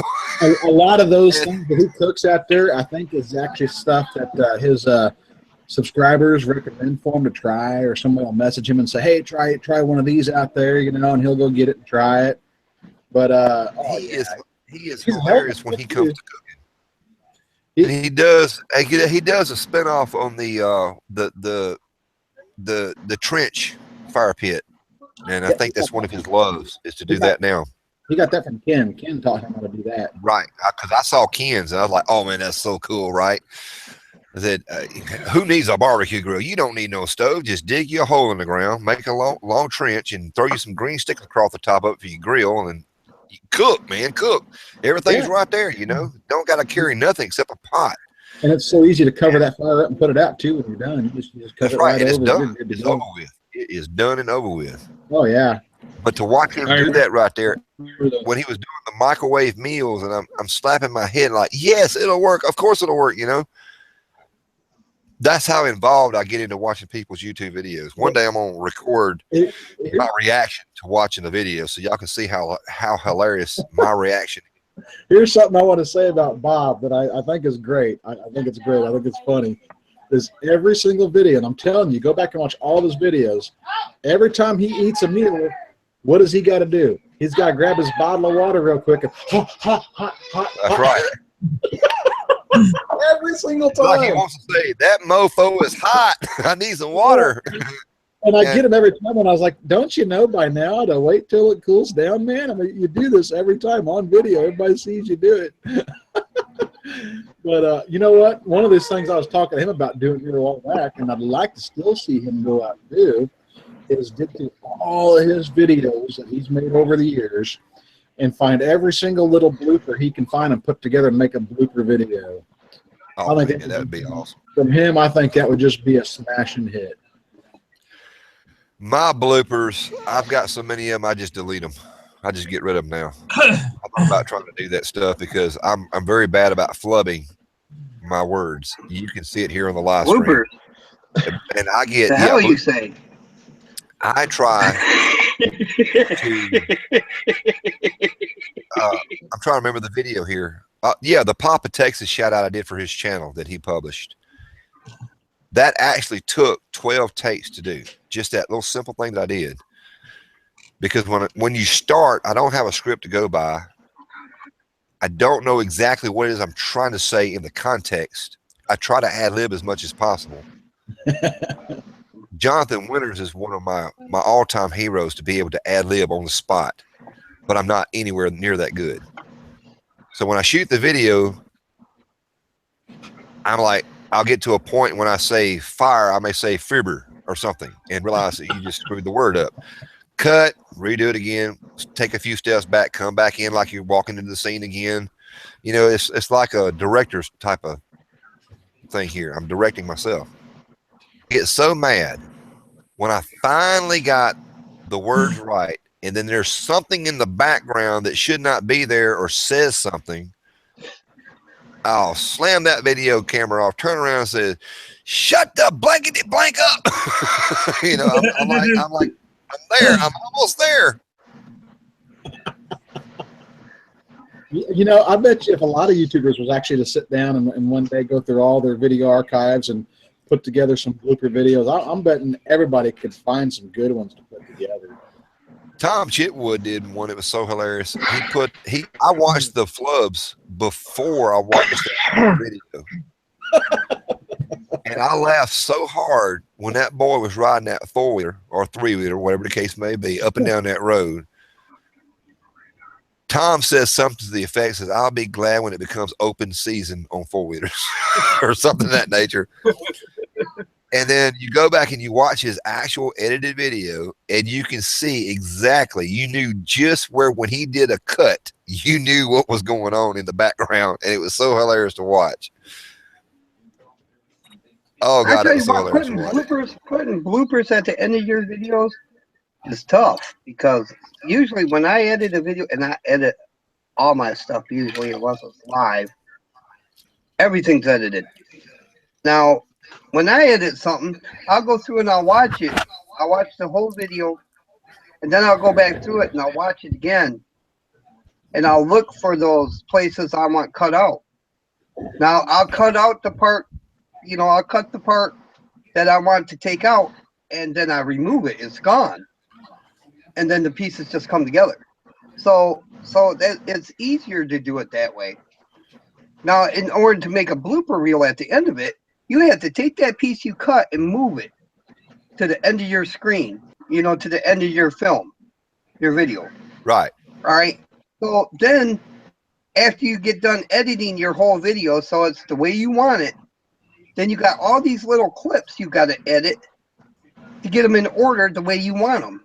Right. Unless you just want to let them roll. But otherwise, they're all so different that they don't make any sense. So you got to edit them then to put them in order of the way you want people to see them.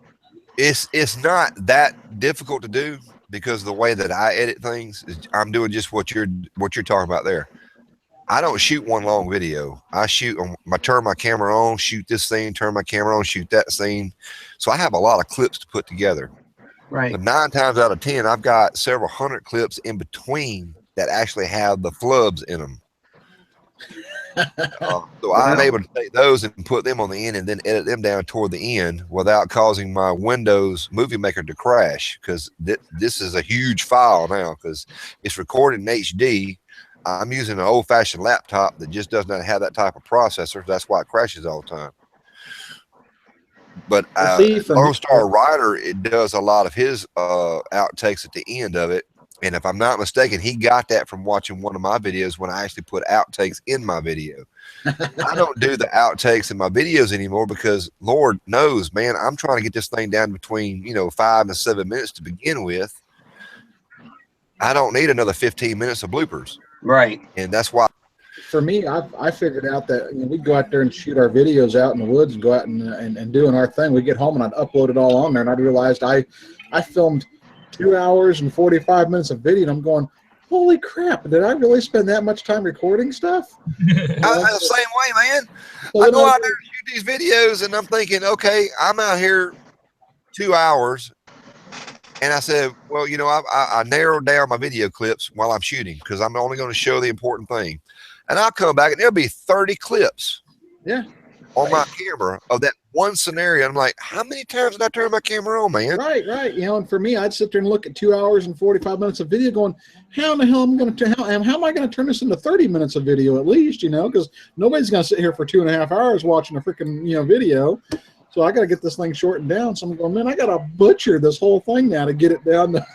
I disagree. I actually think they would watch 3 hours of video if the content in it was fucking spectacular. Excuse my language. But you don't get that type of reaction because if you're watching it or somebody who knows you watches it, to them it's funny, but the general public is not going to think it's funny or something great. So what seems to be great to you is not great to them, and you got to take that consideration somehow or another. There's no way I can do it. I just put in what I think is good, what works. There it is, and then I get the feedback from the public. And then you get these thumbs down that don't tell you why they don't like the video. And you're thinking, what did I do wrong? What did I do wrong? Do I need to take comedy out and just be a straight person from now on? Do I really bore people to death by giving them details and technical details? I've got a lot of thumbs down on so-called reviews that I've done, product reviews that I turned into comedy. I think they went there to see our actual fire stove versus the free soldier stove, and they get some type of a comedy that's not actually a comedy. That was a review comparing the two stoves, but yet there was too much ha-ha laughter in it, and I got a lot of thumbs down on it. And I don't know why. I mean, that's just a guess. I really liked your review on the that's all right, man. That was a good video on your Sawyer Mini you did with the pop bottle, the filtering your pop through it.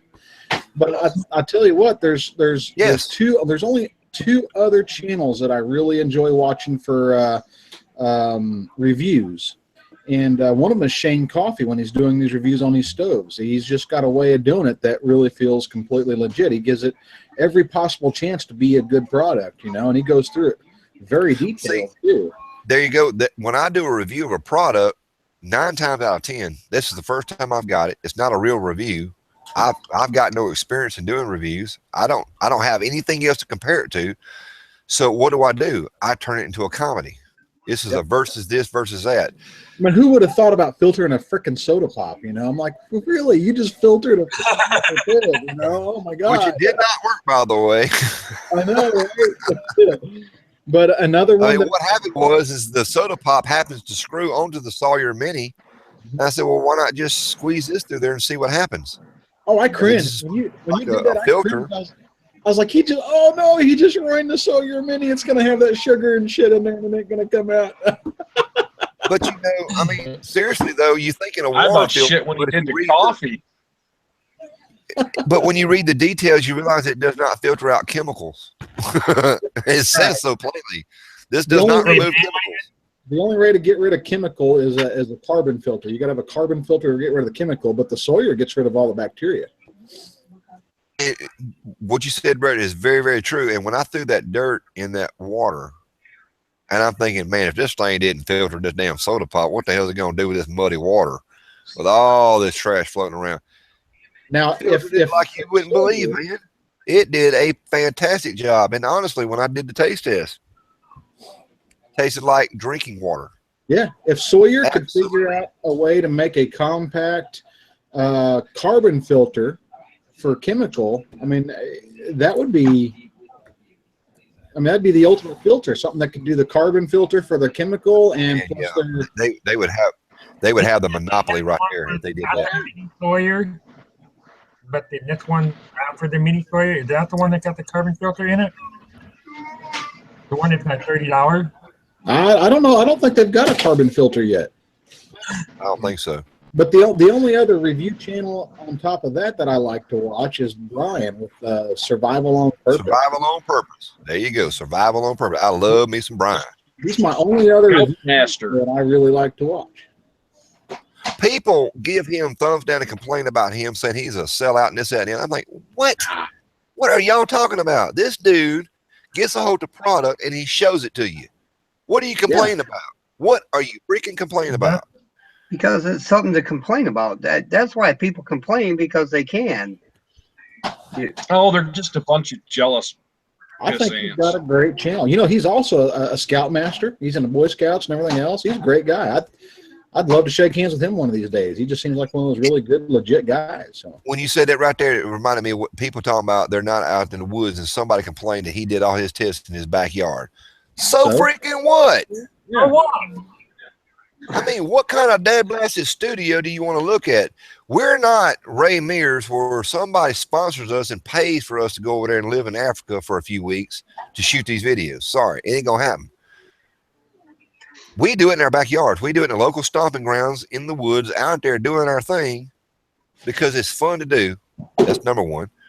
And two, we have a product, we want to put it to the test. Hell, I do it right here on my kitchen table, right there on the stove. If I got a cook pot, guess what? That's the very first place it goes, is on my range. You know, if it don't hold up there, it ain't gonna hold up on no campfire.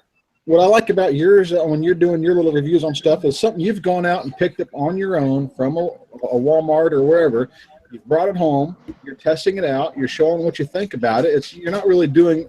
I don't really even consider it so much as a review. It's just, hey guys, it's not a review. This and I got it home now, and I'm going to check this out and see if it works for me. You know, and I think that's great. Let's just see what it does. That type of thing. You know, my first time playing, it's a new toy. We got to put batteries in it and see what it does.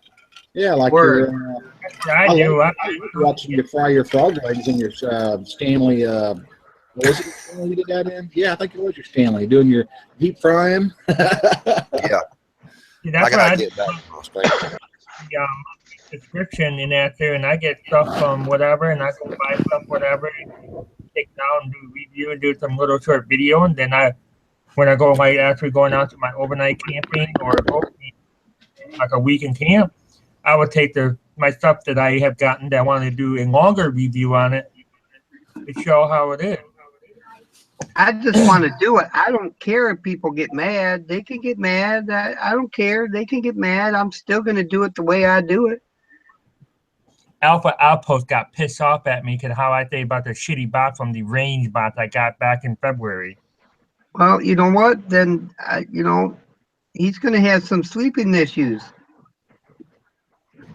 I tell you what. I know very well. I know a great deal about so-called bushcrafting.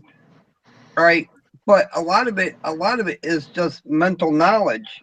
All right, now there's a big difference between having mental knowledge and having know-how knowledge. Right. All right. Now, I ain't ever going to get that know-how knowledge unless I take my big butt out in the woods and try to do it. Well, now I'm going to make mistakes, and when I make the mistakes, I'm going to laugh, and I'm going to have a good time doing it. And if somebody gets mad because I made a mistake and had some fun doing it, well, then they got an issue because I'm still going to go out there and make mistakes and have fun doing it. I see. I watch a lot of these guys that are building their bug out bags and getting on there and asking questions about what they should add to their bag and this, that, and the other. And, I got kind of caught up into that at one point in time, too, thinking I ought to put a bag together for a bug out bag. But after a while, I just came to the conclusion, I was like, you know what? I'm just going to stick with what I know. Why go out and buy all this extra stuff, everybody else is doing, But what I tell people whenever I'm seeing them trying to build a bug out bag, I was like, it's okay to have a bag, but if you don't go out and practice with that bag and use the gear that's in it, you're going to shoot yourself in the foot if you ever get into a situation where you got to use it and you've never practiced with any of it. You might have bought a bunch of stuff that's worth nothing, because you don't know how to use it, you don't know what you're doing with it, So I tell people, if you want to build a bug out bag, build it with stuff that works and stuff you already use. Yep. Go out and practice with it. Go out and use it at times. Go out and get knowledgeable about the gear you're putting in your pack. Otherwise, you're just going to the store and buying random things and throwing them in there and hoping that when it comes to that time, you're just going to be able to grab that bag and go out and use it, and you've never even practiced any of that stuff. So. Exactly.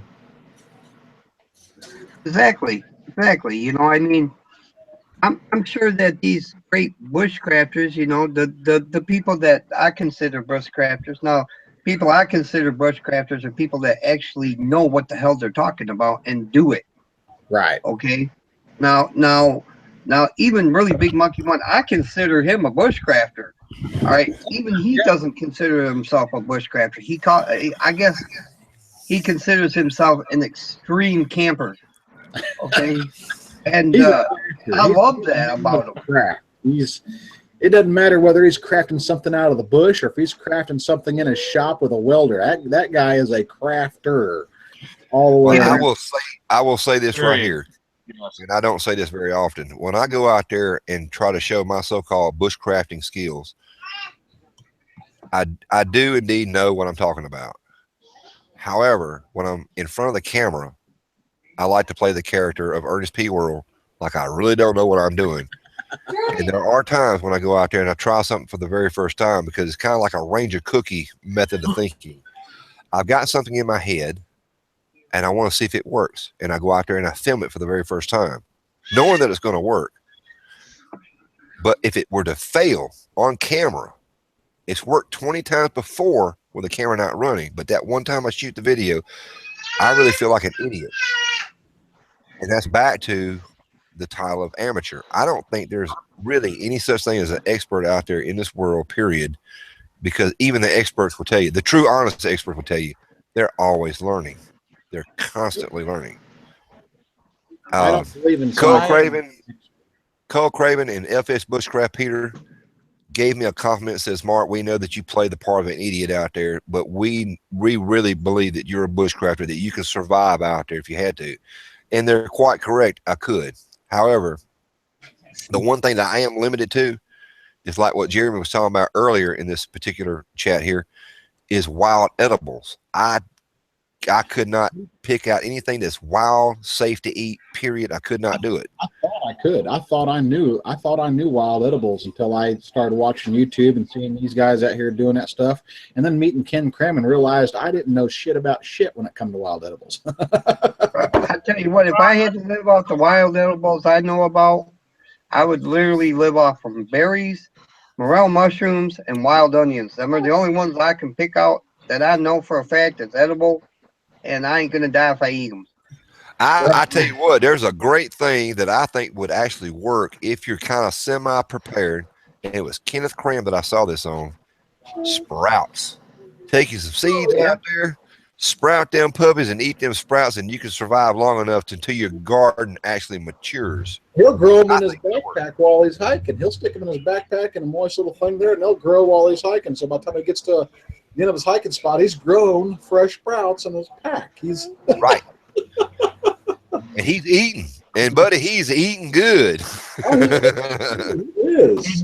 Hey, man, when I end up coming across your channel, and when I started watching your channel, I can't remember what video, the first video I ever watched, and it took me a while to figure out. And I said it before, and I said, "Holy shit, this guy reenacts just like Ernest." And then ever since that, every video you release or anything, there's nothing I can complain about. Chain on anybody who complain about your video and stuff here.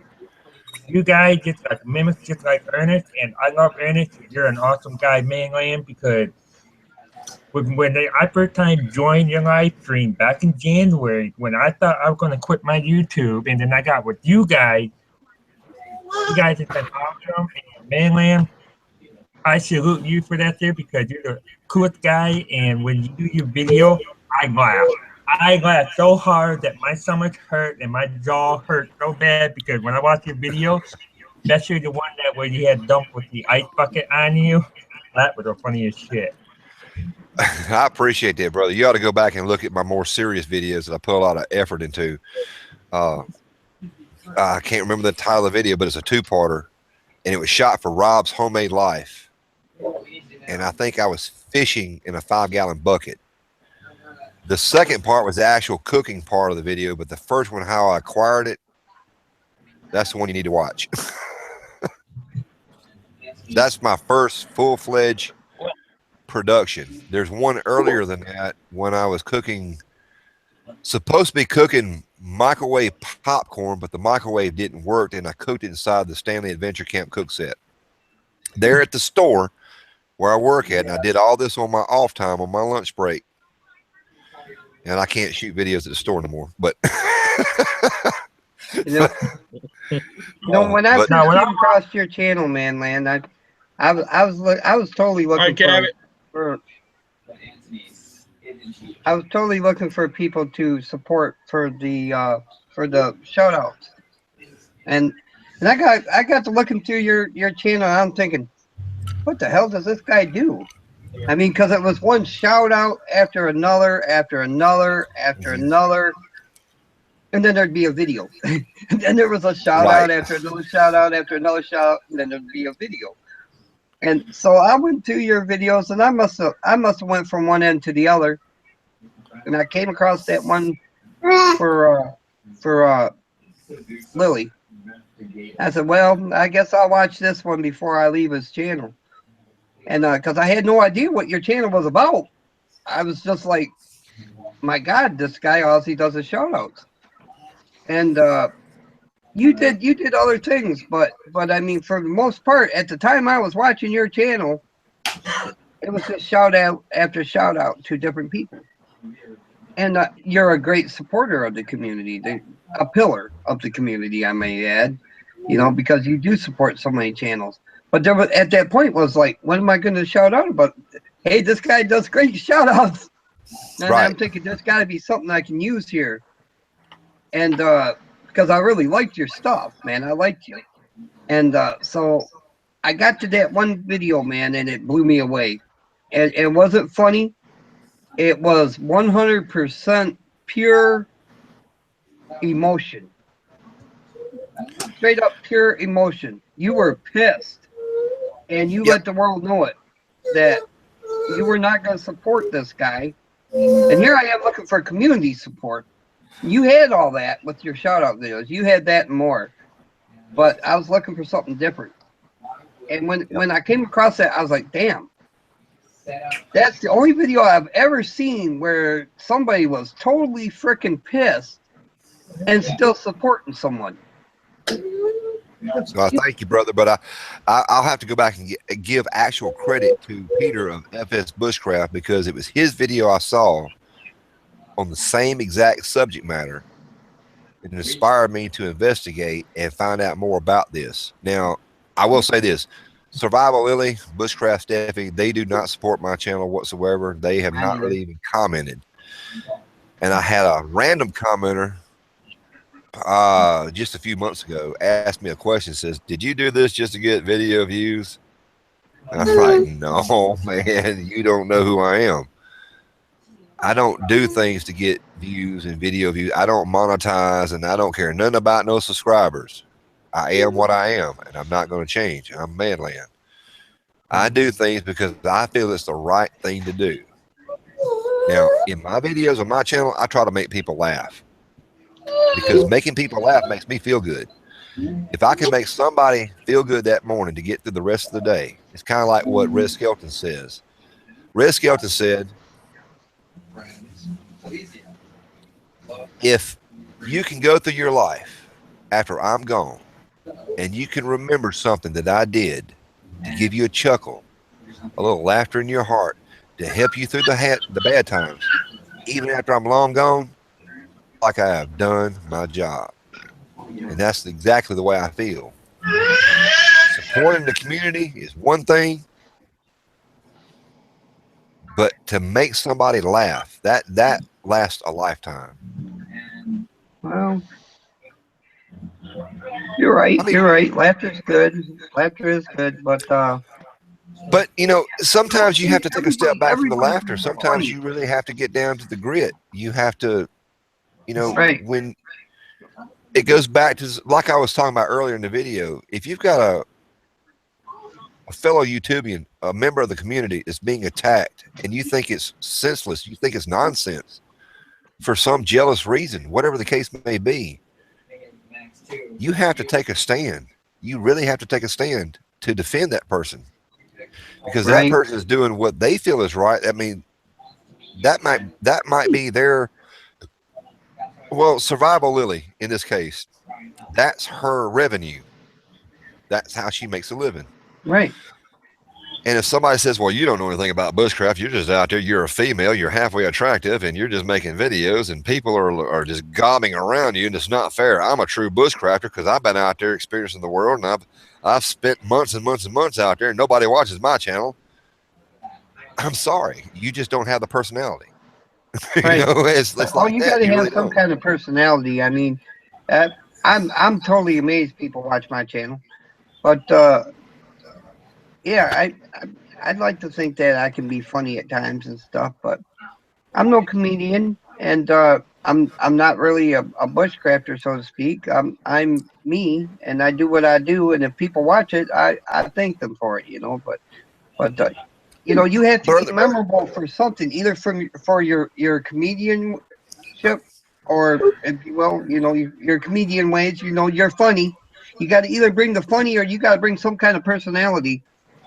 If you come out there and you are showing something, but you're as dry as Kentucky dull, you know, dry and dull, it's like it's not worth watching. Right. Yeah, you got to bring one it to thing the about table. Seven that I love about his channel. The brother can make you laugh. He does his comedy skits. But when he does a serious video, this last video he did about walking out in nature, showed you the little stream that goes by there, the snow and everything. I could tell that something was weighing on his mind. And he kept repeating that phrase over and over. I just come out here and it's just so relaxing. And he's not trying to crack a funny. He's just being serious. That brother, I believe, can turn around and make you cry. I swear to God, I think he is such a talent. He can make you cry. I know Ben on a very personal level. All right, we're just like brothers, okay? And I know Cap 7 on a very personal level. And we talk every day almost. So I'm telling you that man, serious side, is just as potent as his funny. I tell you what. Now, personally, I don't watch his channel for the funny. I don't find his humor all that funny. I just, it's not my thing. When I go there, I go there to watch his serious stuff. So this last video he did was right up my alley. I love that. That's the way I like to see Cap 7. All right, when he's running around in a diaper, yeah, it's funny, but you know, it's not my kind of humor. You know, I'll laugh, but then, you know, I don't want to watch it again because I've already seen it. Where if you do, when he does the serious stuff, it's the kind of thing that you can go and you can watch again later and still enjoy it. You know what I mean? I think I know what you mean, but I'm right the opposite. I love the comedy. That's the thing that I'm attracted to. That's like a magnet to me. I think, you know, everybody has skeletons in their closets, and I'm one of those also. They always say that people that laugh and crack jokes all the time, they're very depressed. Well, that may be true. I know I've got a lot of drama in my life too. But What's up, Grant? I think that comedy is the best medicine there is. And I love to laugh. When I watch Dark Matter, I can't help but laugh. You're just a funny looking fella. I enjoy you so much, brother. Makes me want to give you a kiss. I love. Dave was right, man. Did I leave it to spit on you? What? I don't mind the kiss, but right in the eyeball. I can't have it, brother. I can't have it, brother. Yeah, I'll pat it up on the cheek there for you. I watched Jeremy and his wife out there with Babyland, and I think that was a great addition to Babyland out there. Is the fact that they're going out there as a family. They've got this poor kid tied to a backpack, walking through the woods. This kid is getting eat up by limbs, briars, the whole 9 yards. They bend over to pick something. Oh, look, Fatwood. The kid gets dumped out. It's hilarious.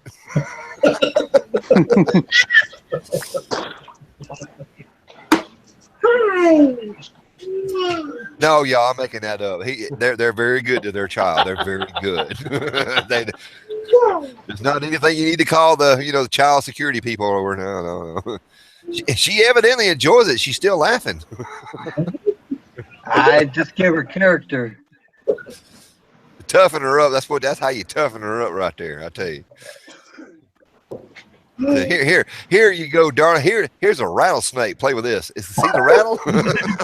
No, I was 3 years old, and I'm not shitting. My mom could tell you. My grandmother was alive. She would tell you that I was 3 years old. I was a rattlesnake out in the rain. I shit you not. Grant, you're damn sexy, man.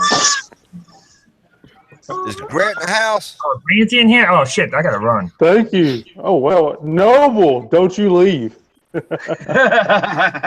Y'all see Grant's entry into the Green Cup Club? That was hilarious. Listen, I failed the society, though I didn't tip my pinky on my cup. I didn't go.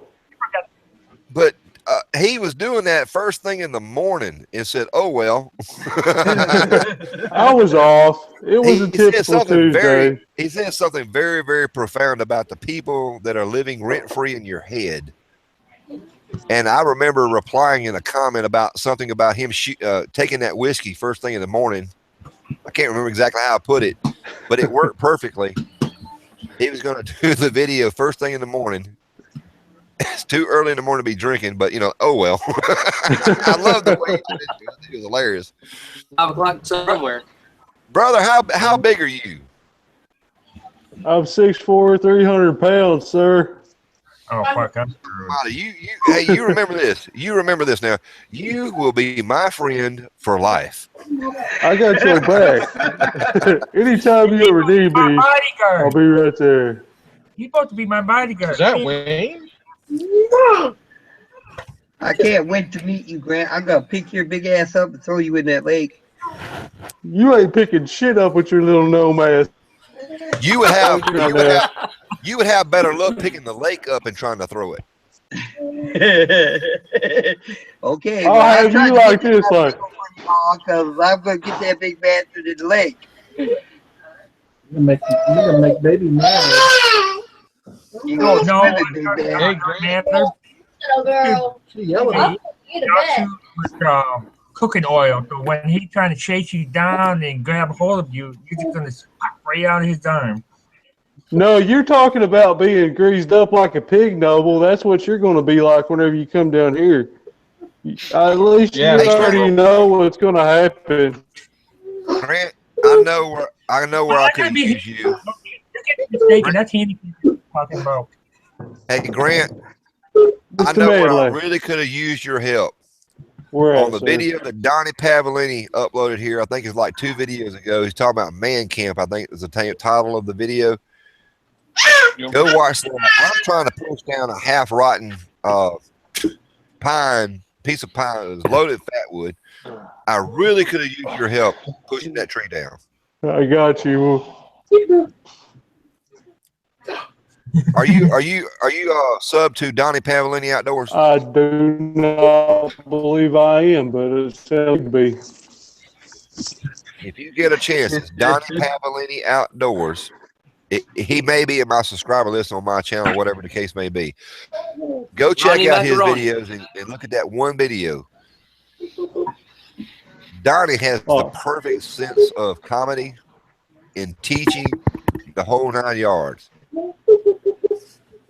And we were out at Turkey Fork, and I found this tree that I said, well, I'm going to push this thing down because I'm a man, right? And it didn't budge. I won't ruin it for you. I found a. I won't ruin it for you. How's you going there, guys? Hey, Grant. Hey, Wayne. How's you going? Let me go to Google. I can't tell who's in here. What? PM me the information on that get together. I might try to make it down there. Good Hey, job. right on. Yeah. I'll definitely get up with you on that.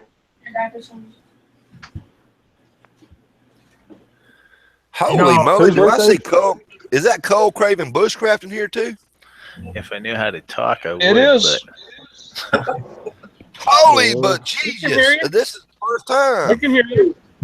oh, you can hear No, this me? is the second time. We hear you Yeah. talking shit. Oh, gee, I didn't know. How's it going, guys? Hey, Paul Curtin. Good. I worship you. I worship you. Everybody went to bed, so I thought, yeah, I could jump on here for a second. 1 second. Is today Dark Matters? Today your birthday? Oh, he's muted. Yeah, sit back up. She wants Mama back. See, Hi, Stephanie. you was talking about the Sawyer Mini and the charcoal filter. Problem with the charcoal filter is they don't last very long, and the Sawyer Mini will last up to 500,000, gallons, and then the bigger one is 1,000,000 gallons. But that's because it does not have a charcoal filter. Once you add a charcoal filter, then you have the problem of, it soaks the charcoal soaks up all the nasty, and you have to discard it. You got to throw it away, and that's the problem with They're only good for so long, Seems like right? it ought to be- yeah. That's why it ought to a seem like it ought lot to be of a way to replace, have an external part on there, the add-on, where you can unscrew it and chunk it and put a fresh one on there, fresh cartridge. well, they have many of those out there though. If you're And, that worried about it, just go buy a charcoal filter for your ice maker and add it in the line of your Sawyer. If you're crafty enough, you can actually go out to like a Walmart where their fish aquarium area is. You can buy activated carbon and some PVC pipe and stuff. You could actually make your own carbon filter. Yep. yeah, As long as I make it where it's easy to replace the charcoal, because I'm lazy. I'm very lazy. I want to reach over there into my backpack and go, here it is. I'm going to filter me some water and bam, I'm done, so I can get to cooking. 'Cause, you know, You gotta think Where even, I you know, even go ahead, Ray. the charcoal filters, a lot of them are like 50 gallons or something like that. And think about it, you know, the average person, a gallon a day, that's all you're going to drink at the most, usually only 2 liters or so. So that's 50 days, you know, that's a lot of camping. How many people actually, I may probably use it, you know, in a year, but a lot of people won't. That will last years, you Yeah. know, 50 gallons. Well, is it a specialized type of charcoal, or can you take like charcoal from your It's- campfire? and It's throw it in? active. It's activated, and the thing is you can take charcoal from your campfire. That's the way you make a survival. You use grass and stone and mud and charcoal, but it's not activated, which means it has more pores. The activated has more pores in it than the normal charcoal that you get from your, than your stove or fireplace or whatever, a campfire. So activated means what? I don't know. They do something to it to make it more porous, so it captures more of the, viruses or chemicals, chemicals and stuff. I think it's more of just a select choice of the charcoal. Yeah, something. Yeah. I'm not quite sure how they do it, but a charcoal from your fire does work, but it's not as effective. So what we need to do is, when we're using our Sawyer Minis or any other type of filter for that matter, is to not get it where you seen a car that's been dumping gas. It's for chemicals. That's it, man. I know, brother. That was the only water source I had that day that was natural in my area. I'm sitting there thinking, man, I got gasoline, I got motor oil, I got road debris, I got everything in this water. I think I saw a dead mouse in there or something. I'm not sure. A lot of chemicals will float on top of the water, and you'll get that rainbow effect look on it if you look for it. Also, too, if you don't see any plant life or animal life in the water, that's a bad sign too. So I mean, usually if I'm looking for water to filter, I'm looking for something that's got living like moss and that kind of stuff living in it, frogs and other stuff. Anything that's sustaining life. I mean, that's a good chance of it not having chemical in it. And from that point, it's just a matter of getting the bacteria out of it. Yeah. Now, I never had that's where I'm fortunate. Now, when I was a boy, Where I go, a million years ago. yeah, my uncle was one of those avid woodsmen. He was a logger, so he was always in the woods. And he told me, he said, if you're ever out there lost and you're looking for clean drinking water, he said, go to the river or the creek or wherever wherever water source you can find, and you walk along it until you find a stretch of it that where the water is flowing through the rocks, and it's like I was always where the rocks are higher than the water level, and then you go to the end of that, and he said any water that travels more than 100 feet over a rock bed, it's traveling through the rocks, is more than likely pure because it's been filtered through them rocks. And that's always what I look for when I'm looking for clean water to drink. And then take another 20 yards up the river, brother, or just around the bend, and you'll find either Cole or Peter out there soaking their feet in the water.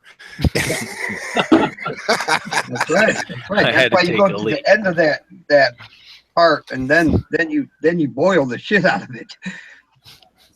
Well, that was my thing about the Sawyer filter is once I filter the water, I would turn around and boil it if I was actually going to trust that water to actually consume. Because you guys are up in the north where the water comes from Alaska down there and this, that, and the other, so it's kind of like almost fresh. When it gets to Mississippi, we got if you were to follow Mississippi River from where it starts to where it is here, it's so dirty and muddy and just no, we can't do that. We can't trust that water. Yeah, I drink it up until YouTube a couple years back. I was always taught anything that was running was good to drink. If it was stagnant, it was not good. Besides, you know, a lake or something like that. But like he said, dead water, stagnant water was, you know, that's where you'd find your bacteria and stuff. You get sick. That's what I was always taught. And I grew up drinking from the lakes and the rivers and streams and everything around here. But now, just for, you know, just because I have a Sawyer Mini, why not use it? But I mean, I just filter my water and I use it year round. And I mean, I never had a problem with it, and it works great. And it will last you close to 300 years at a gallon a day. I mean, so you can't beat a Sawyer Mini, really. Yeah, but you brother, I don't know if you've noticed it or not, but I have been noticing on the past 10 or 12 videos you uploaded certain twitches in your videos that you've not had before. It's really got me concerned. Before I seen YouTube and knew about all that kind of stuff, there for me, it was almost visual and smell. Yeah, it looked good and it smelled good. It was drinkable. You know, that's. Yeah, and they always said too, if it flows over more than 3 rocks, it was drinkable. And you know, where do we get our drinking water from in our communities? It comes from a well somewhere deep in the ground, and they trust that that's been filtered. Now, of course, city water and that community type of water has been treated with chlorine and possibly fluoride. Who knows? That may be all well and good, but in Jackson, Mississippi, I discovered something. This so-called drinking water that we had there, me and the ex-girlfriend, this is before I was married to Mrs. Manland, wife number 4, by the way, we were going to hold a 50th birthday party for my ex-girlfriend, and I decided instead of buying ice to chill all the beer down, we were going to use these ice bags that she had to collect drinking water there out of the faucet and freeze it in a deep freeze. And we're going to break this ice up, and that's what we're going to use to chill all this beer down. The water will look perfect going into the bags. 4 to 5 days later, when I pulled it out, you saw nothing but dirt and rust in the center of the ice. Never had a clue that was even in the drinking water. A lot of that comes out of your pipes, though, in your house. True, true, very, very true. I grew up on well water. On the farm where I grew up at, we had an actual working well. My grandmother, she had a well with a well pump. I mean, you had a ladle that everybody used. I mean, it was like a community ladle. I mean, anybody walked up to it, they would just grab the ladle off the top there and pump the water, and you drink right out of that. It was just, I mean, that's just how it was back in the day. There was no worry about germs and bacteria and everything else. You just pump the water and drink it. Yeah, I used to have to carry buckets of water for for the house and stuff like that. But the thing is that what they worry about is, and these are microscopic, so really going through the rocks and stuff, it don't really help because they're microscopic little cysts. That's what cryptosporidium is and stuff like that. They're just these little tiny, like almost like an egg. It's in a husk kind of thing. It's a cyst that, it's microscopic that goes down through. And the only way to block that is with the filter that they have is so small that it will capture it before it goes in through. But these cysts come from animal, poo basically. And plus, and then you get different other things from dead animals and stuff like that. But a lot of it is, they call it beaver fever and stuff like that as well, is because of them going to the washroom kind of thing and the whatever and stuff. That's how you get sick, right? You just said the key right there. Somebody got feedback. Hello. Here's a little tip for you guys. You guys in chat too. When you boil your water, you know how flat it tastes? Yeah. When you boil it, just take another cup and dump it back and forth, kind of slow a couple times, and you put air back in it, and you'll get rid of that flat taste. It'll taste like water again. There's another trick I learned too there, brother, is to take a little bit of salt, a pinch of salt, and add it back to the water. Now that may be a wild tale, but must take the oxygen from the salt. Yeah, what you're talking about there really works. It's kind of like why you have to have the air bubbles in a fish tank. Yeah, It well, makes when you the boil water water, you alive release again. the It makes it, oxygen out of it. yeah. But I was always No. told when you're going to sit there and drink water that's been purified, this is back in my Cub Scout days, is to take a pinch of salt. And I don't remember if the one with iodine or what in it, that may have been a wives' tale, but you throw a little pinch of salt in your water. That was supposed to help on, it's to do something, but I always like to taste a little bit of salt in the water. It didn't taste as flat. Yeah, usually I see. that video of the mini Sawyer, and then when I did overnight camping, and I told him that I take your word when you did that mini Sawyer video, and that said I'm still alive, so that mini Sawyer will still work pretty good. Well, I hadn't died yet, I guarantee you.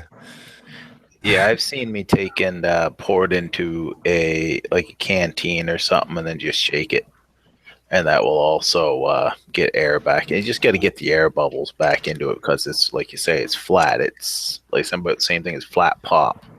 You know, kind of deals pasteurized, really. Yeah, and boiling it is the best way because it cooks basically all those little cysts and stuff. It just kills them. It cooks them. So you're still drinking them, but they're microscopic and protein, I guess, at that point. But you've cooked them, you've killed them, right? And then they can't grow in your belly and so on and make you sick. And one thing I did learn too, I never knew before, that if there is a lot of chemical in the water, boiling it's the worst thing to do because it concentrates it. Regardless, I know I'm going to catch some flack for this one, but you can actually get Clorox bleach in dry form now. You know, in little packets like travel packs. And you can actually throw one of those in your bug out bag or whatever. And then if you got some really, really nasty water, like it's all you can find, man, Clorox bleach will purify it.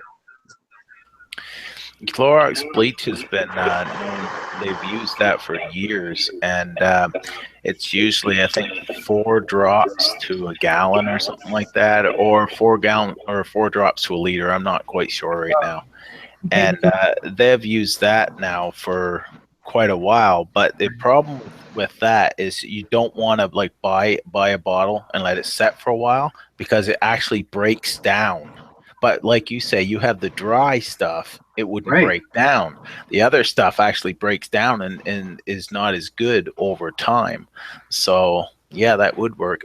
It won't take out chemicals though. That's the only problem. But I mean, chemicals is something totally different. The only way you can do that is, with charcoal. That's the only thing I know anyway.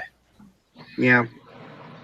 And you only have to worry about that is like farmers and stuff, like if you have a river that goes past, people pesticides and all that stuff, right?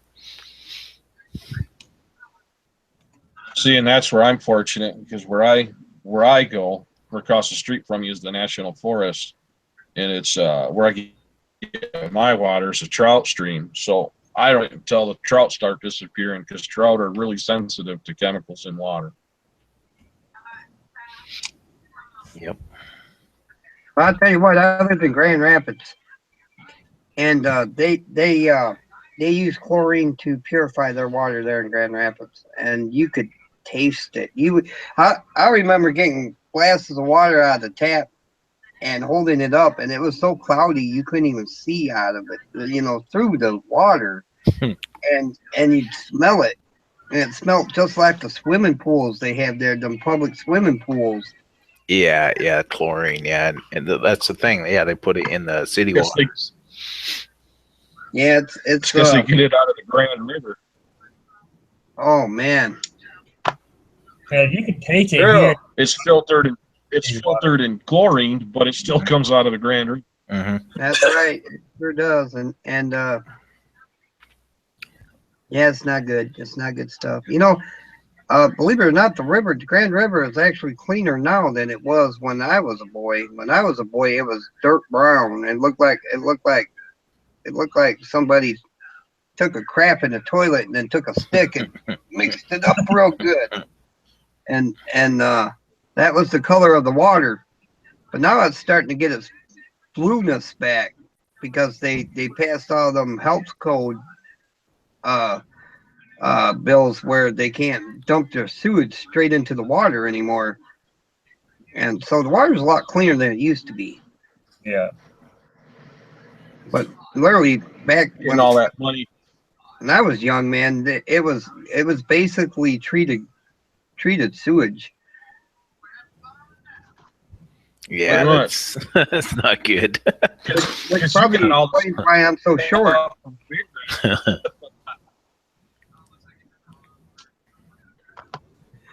And I don't even like the city water here because you can smell the bleach out, the chlorine out of the city water here in Ludington. And I'll tell you what, we got a well. I'm You know, glad. there's. I don't mean to bust anybody's bubble out there, but I want to put a little certain thought in your mind here. Let's say you got a river, and it's the purest river you can think of. If it's got fish in it, well, guess what you're drinking? You're going to be drinking piss poop, piss pee. They even had sex in that water, man. They're shooting sperm all over them eggs, and you're drinking it. So keep that in mind. There is no such thing as pure water. That's why you boil it. Or you filter it. get out of the ruin there. Oh God, no. I'm telling you, man, y'all don't realize. I'll tell you what, I Nova, think- you better not get out of control, man, because I will climb up your shoelace and kick you in the ankle. Wow, that's way up there. You guys also touched on the survival kits, and I totally agree with that. Whenever I do a video on what I carry and such, you always have to, choose the gear that you know and what you are skilled in. There's no sense of buying a ferro rod if you don't know how to use a ferro rod. I mean, if you want to buy one and learn, well, sure, but don't buy one and throw it in a kit and expect to use it when when you're lost out there or whatever, because it's a learning curve to use a ferro rod. It sure and is. the tinders and everything else. I mean, you can't just. It takes skill to learn, and yeah, it's a ferro rod is the one I think of most because it takes skill. I mean, I've taught a lot of people, how to use a ferro rod, and it takes skill. That's one thing that I think that people need to shoot a video on when it comes to the popularity of ferro rod. Take the average Joe out there, hand him a ferro rod and say, here, I want you to make a fire with it. Take the response and how they try. It would probably be hilarious.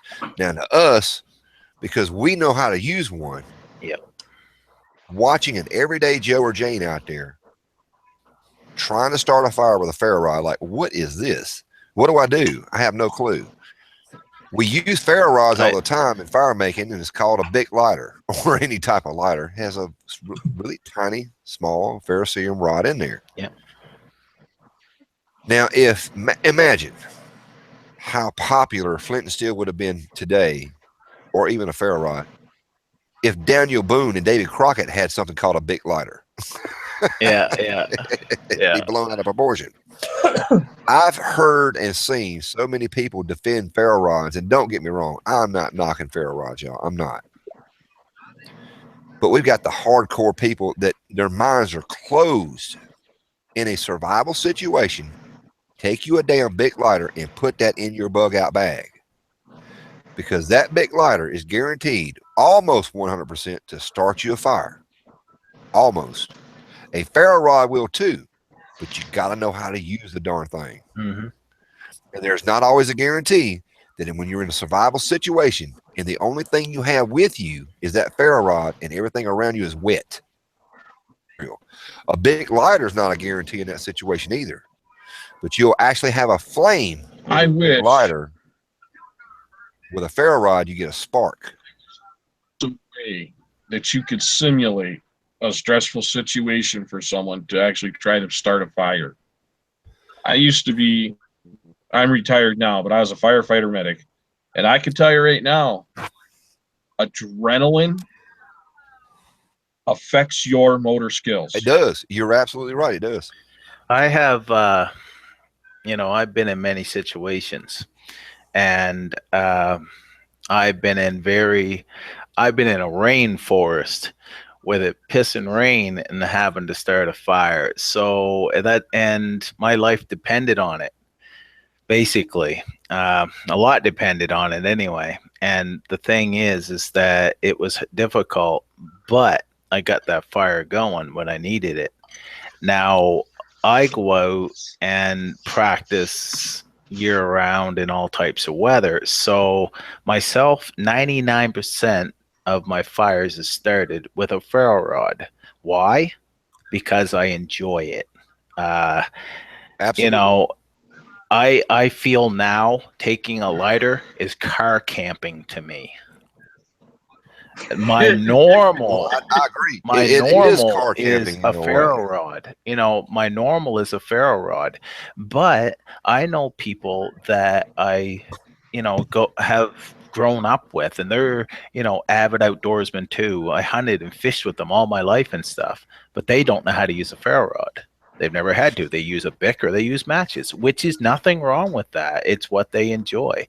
But I enjoy here's ferro the rods. hardcore flip side of it, though. They think a ferro rod is a manly thing to do, and if you got that mentality, that's a stupid thing to do, because a big lighter is man-made. Guess what? So is a ferro rod. All are man-made. Yeah. If you want to get to the more primitive type of man-made, we'll talk about flint and steel. Steel, it's man-made. We want to get to even more primitive aspects. A bow drill, for the most sense, is more natural. However, if you use that paracord, that's man-made. You got to be able to go out there and find a vine. If you want to get to the hand drill, as far as I know, that's the only absolute true primitive way, unless you use a knife to process it with. That knife is man-made. Everything we have is a Primitive mindset. technology, so I use a stove. We have hardcore people out there that practice and preach. Just an example, ferro rod is the only way to go. That's a dangerous mindset to put into people that have no skill sets. They're out there and they're in a situation to where they got to depend on getting that fire started. A simple match works. A big lighter works. It doesn't matter what method you use. Use something that you know that you're comfortable with. Get the fire started. Survive. That's it. A lot of people, the paper matches. Remember the old-fashioned paper matches? Split the match in two to conserve your resources.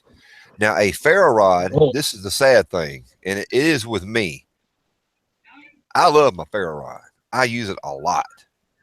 My ferro rod went from a big round, about the size of this big lighter, down to something that's probably the size of this right here cigarette now.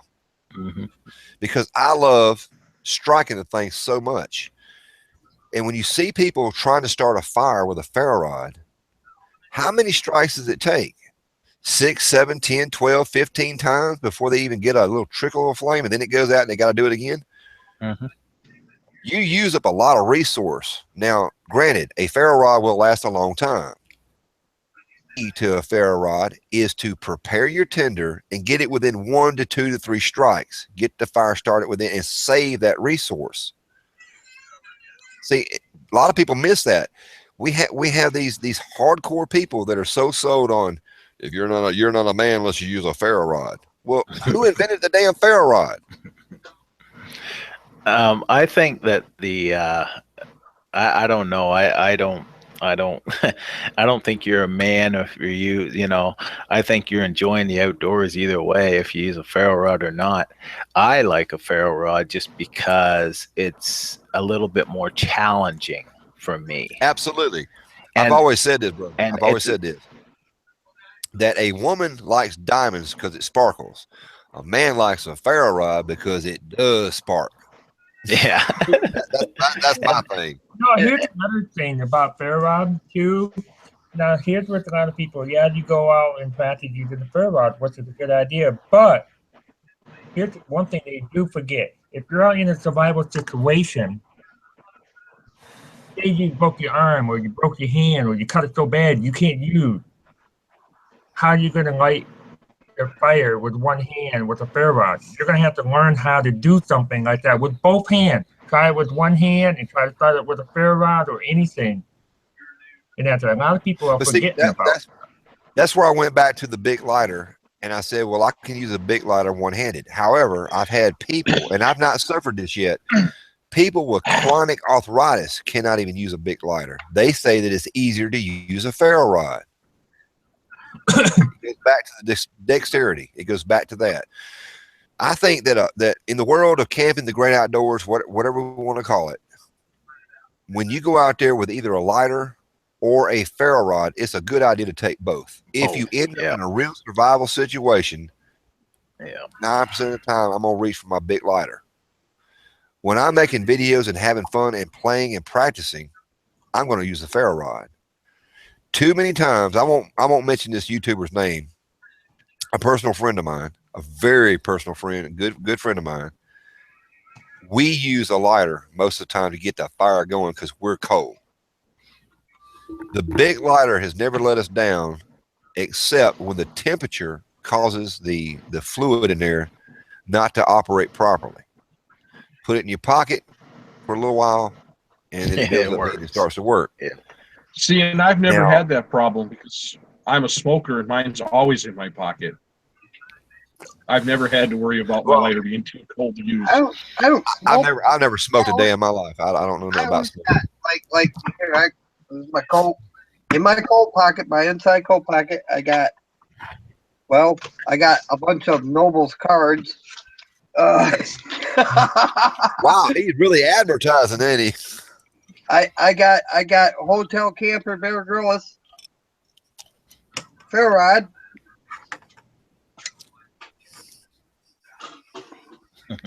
You know, because I mean, I know people don't really get along with this Bear Grylls guy, but hell, his ferro rod still works. And I also got a pack of matches because, well, Bear Grylls might let me down. I don't have a lighter on me, but I probably should have. The only thing is that if you fell into a lake, then your matches and your lighter would be pretty well, matches would probably be toast, but your lighter, you can dry it out, but you can grab that ferro rod and use it instantly. Yeah. So they all have their pros and cons, right? And like he said, it's good to have both, basically, if you know how to use a ferro rod. But that, all right, now, brother, that right there is something I wanted to revisit when I did the Cold Hands Fire Challenge. I got the Boss Fire Kit from Wheels Gone Wild. Never opened it up. Shot that video with the intention, and of course, I did use the Boss Fire Kit. In there, they had a ferro rod, so I knew that once my hands were cold, I was going to instantly grab that ferro rod because that's where I've got most of my experience with. I discovered something during that video. I knew that it had a black coating on there. But the black coating had to come off. They gave you this little rinky-dink scraper. And the little rinky-dink scraper is actually made to strike with the left hand. At least I thought that was the case. My hands were wet. I put the ferro rod back in the water, got it out, and realized that the ferro rod does not strike when it's wet. You have to get the water droplets off. You had to get it off. Strike a few more times, get past the black coating, left hand, and then got the ferro rod to work. But even with my experience, right then and there, I'm shooting the video. I'm pretending I'm in a real. I've got to get this fire going right then and there. had some difficulty getting this thing going. Got back to the house and then realized that striker that they gave you is not meant either for the left or right. It's to strike off the very tip. That's where the sharpness was. And I do not know the name brand of this ferro rod. It is nowhere on there. It just says I don't ferro like rod. them. When you have to use the tip of it, you know what I'm saying? That's why you saw me grab that little pocket knife that they had in there, because I knew that had a 90-degree spine, or at least the sharp part of the blade would work. Yep. And with my experience, you know, hey, that didn't cost me like maybe a minute and a half worth of delay. But in a real cold environment, that could have cost me my life. And that's kind of a dangerous situation to put somebody in. But now we're talking about possibilities of somebody getting struck by lightning, falling into a frozen lake. It happens to a lot of people, but in my case, that would be very, very rare here where I live. But it's the fact that they sent stuff in a kit. But it goes back to what you just said. They buy this kit, they throw it into a bug out bag, and they've got no experience with it. Expected, hey, I've got this kit here that says I can make a fire, and they can't make a fire. Inside that kit, brother, guess what? This is the safe international version. They send you a permanent match. It's the container, you know, that has the little ferro rod on the side and the striker in the wick. There's no fuel in it. That's not going to do me a damn bit of good when I open the thing up. There's no fuel in it. I've got to put lighter fluid in there. Who carries around lighter fluid unless they own a Zippo? I did a video on that about now your permanent misconceptions. Ferro rod. I did a video on misconceptions of a survival kit. Basically, you know, about that people think they buy a survival kit and now they're, you know, I throw this in my pocket, I'm good if I get lost. Well, half time they don't even know how to use it. But, you know, like you say, I wouldn't carry that ferro rod. You know, because it, you know, and especially when your hands are cold, trying to hang on to that small little thing and trying to scrape that, you know, your fingers are in pain. It's just not even worth it, right? Like, and if I remember correctly, I cut the lanyard on there where I can actually have freedom of movement. Yep. Because my dexterity at that point was not finite at all. That's why I had an extra long rope on my ferro rod that I got here that I brought off and put it on the fat wood and have extra long. So if I find something that I want, instead of using my knife, I'm gonna try to find something later on down the road and put it on here so I have that extra strike. When you get those one that's only about 50 long, how in the hell are you gonna get a fire with it when you need something longer to do it? Myself, I whenever I strike mine, I plan it and I just and then I get my fire. I mean, I don't, you know, hold it and pull back or anything else. I am concentrating a whole bunch of sparks in one spot, and it will actually dry your tinder out in that spot, and you'll get a flame a lot easier. You can't do that every time, though, because if you have a big pile of grass, you can't really, you know, or certain things that you can't really plan it down in because, you know, you just can't. So you have to be up above it and shoot sparks into it. But most tinders I use, I can plan it and just spray right down into my tinder. And then, you know, I did a video on, you know, how quick I can light a fire prepared beforehand, which I would have to with a lighter too. I can light a fire just as quick with a ferro rod as I can a lighter in most cases with the tinders I use. You know, and I took mine, I threw it into the mud puddle, covered in mud. I took it out, wiped it off, and started my fire. That's the thing right there. So they, like I said, it's all up to the person and their skills and so on. But I would carry, you know, I actually don't, 90% of the time I don't carry a lighter. But I threw one in my backpack for backup for me. Other people use a ferro rod for backup. A lighter's backup for me. But that's just me. Yeah, and there's nothing wrong with that. Y'all said something there that reminded me that I shot one video on. Most people don't realize that a ferro rod is like a built-in magnesium stick. If you scrape that ferro rod and collect you some dust without igniting it, you got a built-in magnesium fire starter. And I've not seen a lot of videos on that yet.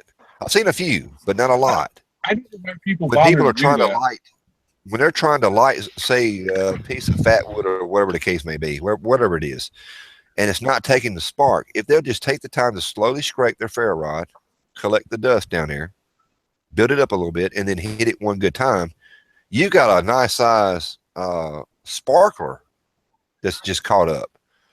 And if your tinder don't catch up with that, you're using the wrong tinder. What do you See, prefer? Manland, Go ahead. Manland, you just hit the nail on the head. I would never ever scrape my Ferrocerium rod to get the collections, because I myself have stripped off sparklers in my kit. I have it in a little vial and I dump it out if I think I'm going to need that extra and slam it with my ferro rod. Yep. Sparklers are cheap. They are. But And I'll tell you right now, if you don't start a fire with a sparkler, you might as well go home. Yeah, if you can't get one going with a sparkler, give up. You're in the wrong business. So when When you I had an extra hearing aid battery with me, and so I found a piece of rock, and I know it's probably the stupidest thing I did, but I couldn't get a fire going, and so I ended up taking and smashing my hearing aid battery, and then I ended up starting a fire with that there too. Because it was just like those little small tiny batteries, just like these battery here with my hearing aid, and I smashed one of them, and then I was able to get a fire out of those. I tell you what, you bring up a good point. When I was a kid, we used to do that with 9-volt batteries and an ink pen spring. We'd take the ink pen spring out of the ink pen and we'd stretch it out a little bit and we'd bend it over and stick it into the terminals of the 9-volt battery. That would get hot and we'd start our fires with that. Yeah, we use steel wool and the 9-volt battery. You know, I can never get one to start with a steel wool with a 9-volt battery. I tried it and that there. I'm gonna have to do it again. I've never started a fire, but it used to burn up your steel wool or whatever. It would start smoldering and Well, yeah, Noble, and you can't What use that page? steel wool What to page actual steel flame. wool were you using, Noble? Transferring steel wool to an actual flame is very difficult to do. You gotta have that tinder really processed. Yeah. To be able to capture and see. That's what I tend to lean toward. Another myth that hasn't really been explained. They show the steel wool going, and they blow the steel wool, and yes, it's glowing red. But transfer that cotton picker to it, make it into a flame. It's difficult to do. I've never tried. I never actually tried it. I mean, I have, used the steel wool with the battery, but like you say, all red and so on. And here's a cool thing that most people don't know: a cotton secret ball, is to use a fluffed up cotton ball will catch a spark from a ferro rod and just go boom. It will do a flash tinder deal. Mm-hmm. Take a magnifying glass and put it on that white cotton ball, and you'll sit there and burn for days and days and days and days. You can't. You need to use black with a magnifying glass. Black. It has to be take an actual Sharpie marker. It reflects the light. The white. Darken that daggum cotton ball down, and it'll start to sit there and start to burn. Well, Yeah. now, it won't be a flame. Okay, but you'll catch an ember. Here's a simple thing too: is everybody who carries a magnifying lens, whether in the don't carry flint and steel, don't carry char cloth. Why would you not carry char cloth even if you don't have flint and steel? You can start charcoal rod. You can start char cloth with a magnifying glass. Period. Just saying. Yeah, I never. And even if you did have a lighter or a ferro rod or matches or any of that sort with you, believe it or not, if you can find a riverbed or somewhere where you can find some flint, you can take a rock and some flint and make sparks. It might not be the greatest sparks, but you'll make them. Actually, you could take quartz and a piece of steel and make sparks. You don't even actually need flint with enough pressed Oh, right. sparks. But if you ain't got a steel, I'm saying you can find two rocks and smash them together and make sparks. I've done it. Yep, I've done that Oh, yeah. sometimes here in It's not going to be Mississippi. the greatest. If you'll take Hey, if you'll take a rock out there on an asphalt road at night and chunk that rock like you're trying to skip it across a lake, you'll watch the sparks at night. We used to do that as kids all the time because we couldn't afford firecrackers. I have a challenge. I have a challenge on the panel and everybody in chat. We're all going to do it. Well, those that want to do it. Here's the challenge. I'm always game. Make a video starting a fire with a Ziploc bag and water. I've already done it. You want the link? I hadn't done it yet. I've seen it done. Oh, you did? Yeah, saran wrap. How did I miss that video? I think Oh. saran wrap actually Well- gives you a better bubble. Now, I've heard a couple Plastic's people argue back plastic. and forth about char cloth versus punk wood. You know, charred punk wood. Now, what's your all thoughts on that? Which one do you actually think is a better choice of the two? Now, my personal favorite is charred punk wood. This is why. It's tougher to do, but it's a totally renewable source while you're out there in the sticks.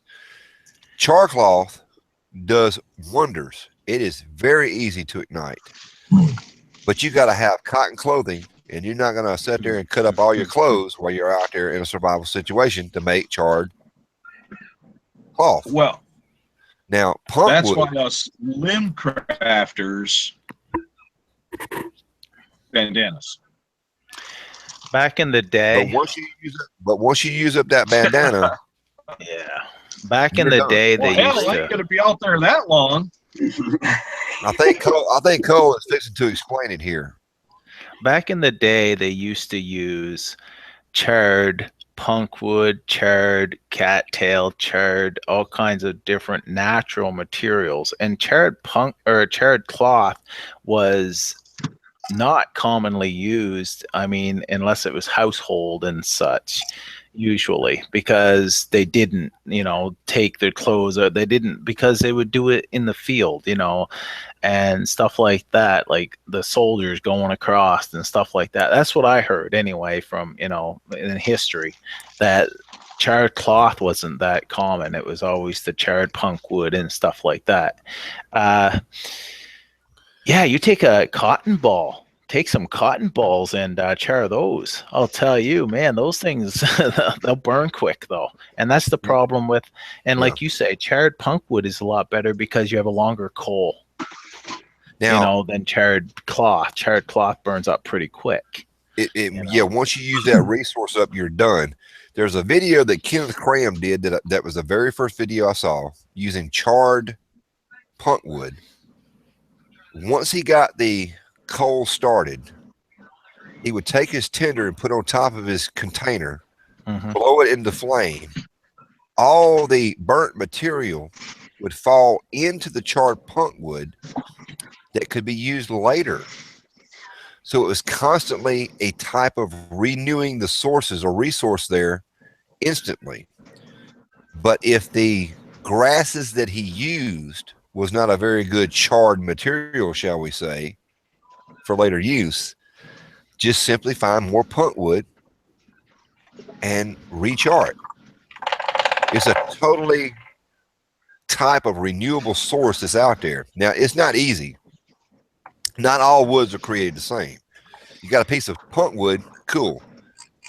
But that particular type of wood may not be the best to capture a spark. When you're looking at flint and steel now off the internet, that piece of steel has been specifically made to put out a lot of sparks, kind of like a ferro rod in a way. But if you were to sit there and use your carbon steel knife and hit it with a piece of flint or a hard piece of rock, we use whatever we got around here in Mississippi, you get sparks off of it, but those sparks are so short-lived, it won't make it from the knife to where your charred material is. Yeah, it's It is important very on your steel. short-lived. Yeah, So, and yeah. that's And I the thing have right a there. very difficult time trying to get charred punk wood to catch using carbon steel in that manner. A piece of char cloth, you better believe it, buddy. It will, if it makes it to it, 9 times out of 10, it's gonna ignite. It's gonna capture it 9 times out of 10. A lot of times, if you watch anybody's video, anytime they do flint and steel, and they put the piece of char cloth on top of their flint, and they come down with a striker and they're hitting it, and they're hitting, and they're hitting, and they're hitting, 99.9% of the sparks are underneath the rock away from the char cloth. They're just hoping that one's going to happen to jump up, curl over, and land on top of the char cloth. Watch it. You'll see it. If you'll take that piece of char cloth and put it underneath your piece of flint and let it flab or hang down, well, just enough stiffness to hold it in place, hit it one time, you'll get a spark and capture it each and every time. You don't see that on videos because I'm manly and I think it's outside the box. Just makes sense to me. Try it. You'll be impressed. The thing is with that is because actually, you know, the way that works is your metal comes down and strikes on top. It's throwing all that metal up in the air and it's oxidizing from the friction and the oxygen, and it's turned into sparks and then falling back down on top of your char cloth. That's the way it's supposed to work, like you say, but a lot of it still goes underneath. Some do still go on top, but a lot does go down underneath. That there wasn't actually a common practice. I actually watched the video and did some research about it, and that wasn't actually a common practice where they put it on top. Most of them had a tin that they would strike down into the tin, that and the sparks would shower in, and they'd pick up their coal or whatever and then use it and then just put the cover back on to put the rest of the, you know, let it burn out.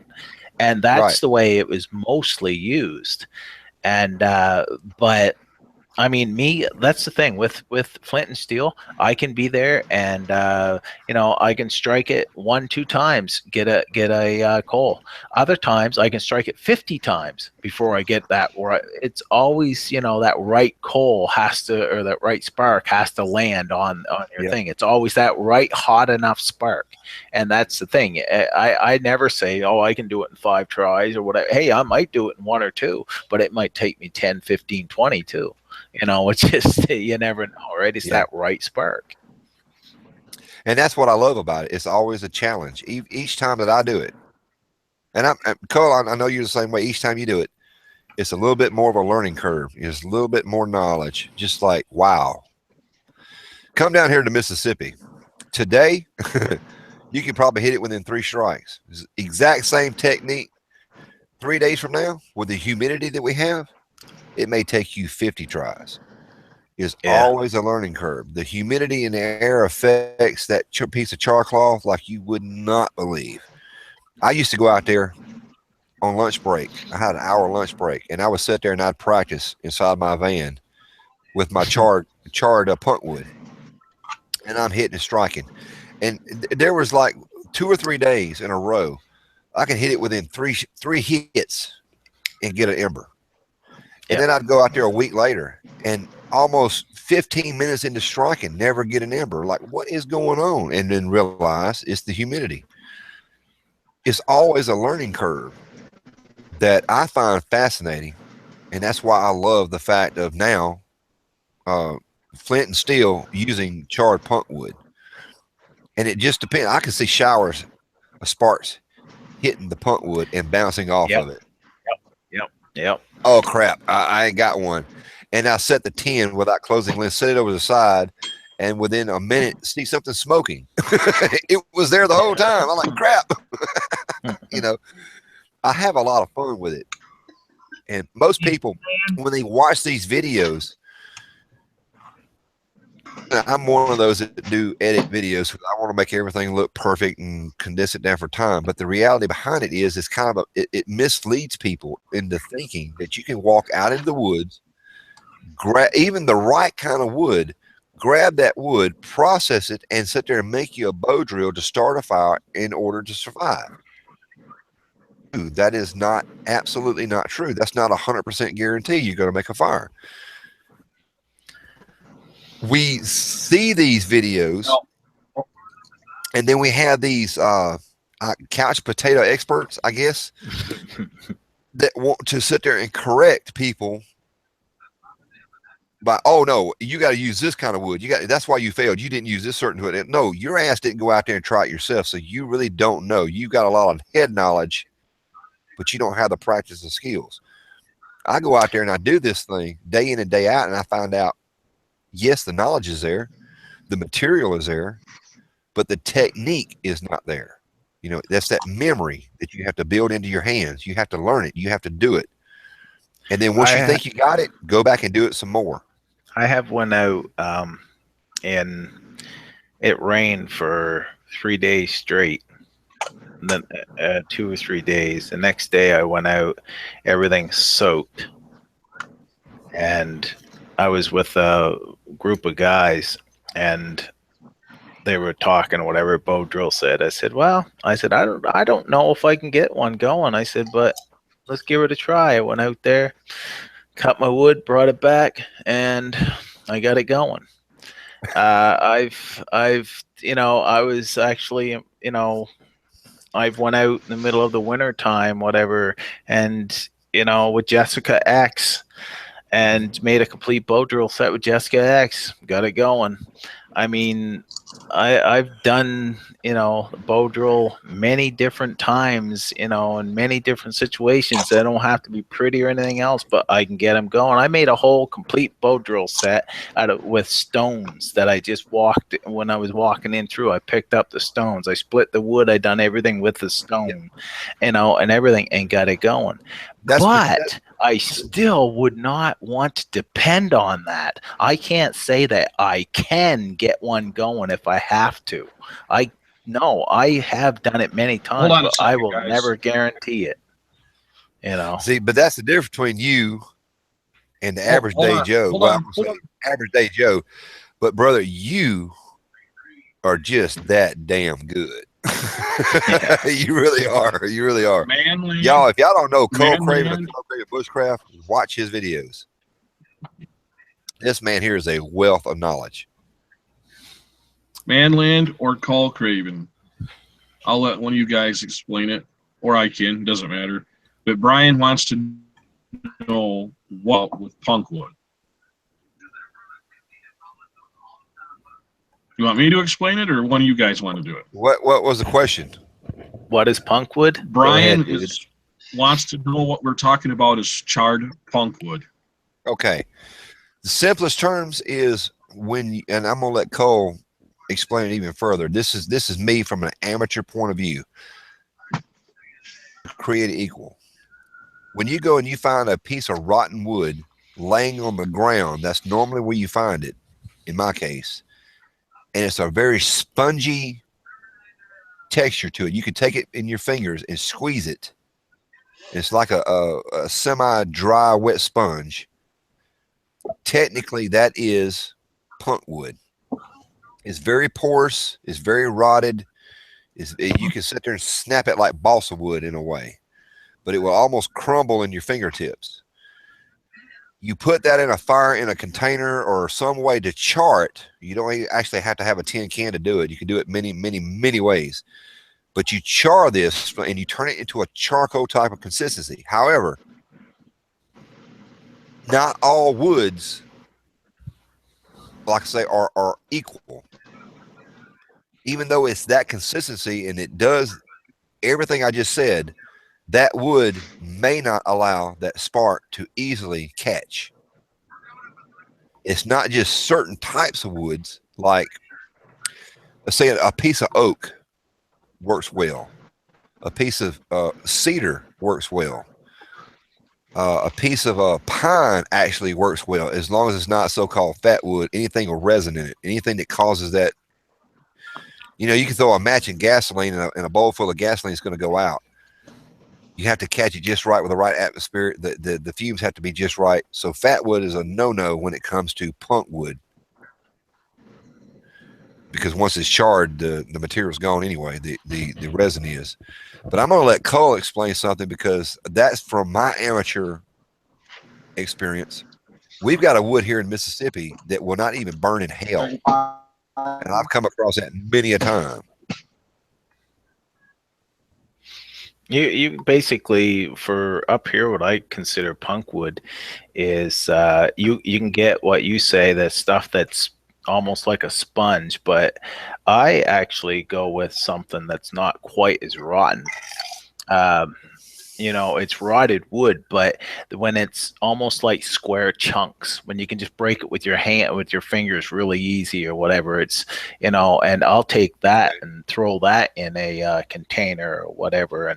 And what it does, how you make charred material is you're creating heat on your material to a point that it's taken all the gases out of the wood and not allowing oxygen for them to combust, but it just the gases all come out of the wood that would normally, the oils and gases and such that would make it combust, come out of the wood, and it's left to be just, it will only smolder. It will not go into flame. It will just smolder and hold a coal. I don't know how else you want to say it. Maybe Alan can say it better, but that's basically it. I mean, you know, I'm not technical or anything like that there. I'm just a country boy myself, but I mean, that's all it is. It's to take it, you burn off in an environment that you, when you put it in a tin can, it locks all the oxygen. The wood will start smoldering and they release the gases, and then the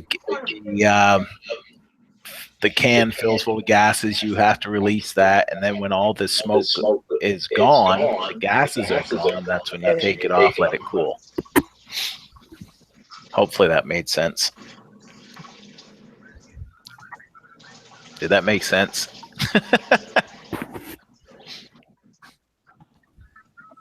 Yeah, it made total sense.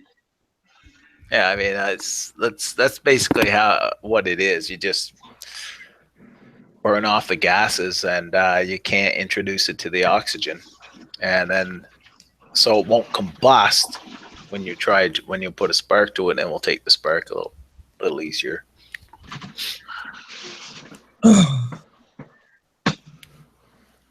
I'm wanting to do it. I gotta make me a striker though, and strikers are very simple to make. I mean, but I mean, I ain't got no great like we call blacksmithing. I'm not no blacksmith. I can beat on it with a hammer maybe and make a shape, but it probably won't turn out pretty. But for the most part, I think if I took just a regular file, threw it in the fire and annealed it, and then hardened it, and then threw it in the oven. Well, hell, I don't even think I'd have to throw it in the fire. I'll throw it into the oven and just anneal it in the oven and bring it down, you know, soften it, and I think it'd make a great striker. In my experience of, I've made a few. You don't have to do anything to your file. You take a good file, just as long as it's you know, not a dollar store file. They may work too. Just check your file. You should be able to see what makes it work is you have to have a hardness of 58 and above, basically, in the HRC scale or HCR scale, whatever it is. You have to have a certain hardness and a certain carbon content for it to make the sparks. So a file is usually up in the 60, 62, 63 range, I believe. And I'm not correct. I'm pretty sure, you know, I'm not totally positive. It's like 1230 here. But the thing is, that's what it is. I'm pretty positive. It's, you know, it's around 62, 63, you know, and a file, just take a file, man. If you have a piece of quartz or a piece of flint and strike on it. And that's what I've used for years. I've used just a file. Before I got actually a striker, I used a file. I actually have a video where I made a striker from, you know, from a file, you know, kind of thing. So that's all you need, man. Well, you know, I I have absolutely no experience with steel and flint. I might learn, of course. Now I can't remember which bushcrafter because I watched so many of them. But he kind of dresses up like he's a pioneer. All right, and I like his shows because he does some really great nature, you know, bushcrafting shows. And he said the way I find flint or chert is I just take my striker with me and I start picking up rocks and hitting them. And when I find one that sparks, I know I got something that'll start a fire. Yeah. One suggestion what I will tell you though, if you use a file, grind. Like you're gonna use the flat, not the the wide part, but the sides of your file kind of thing. Right. Grind off those teeth.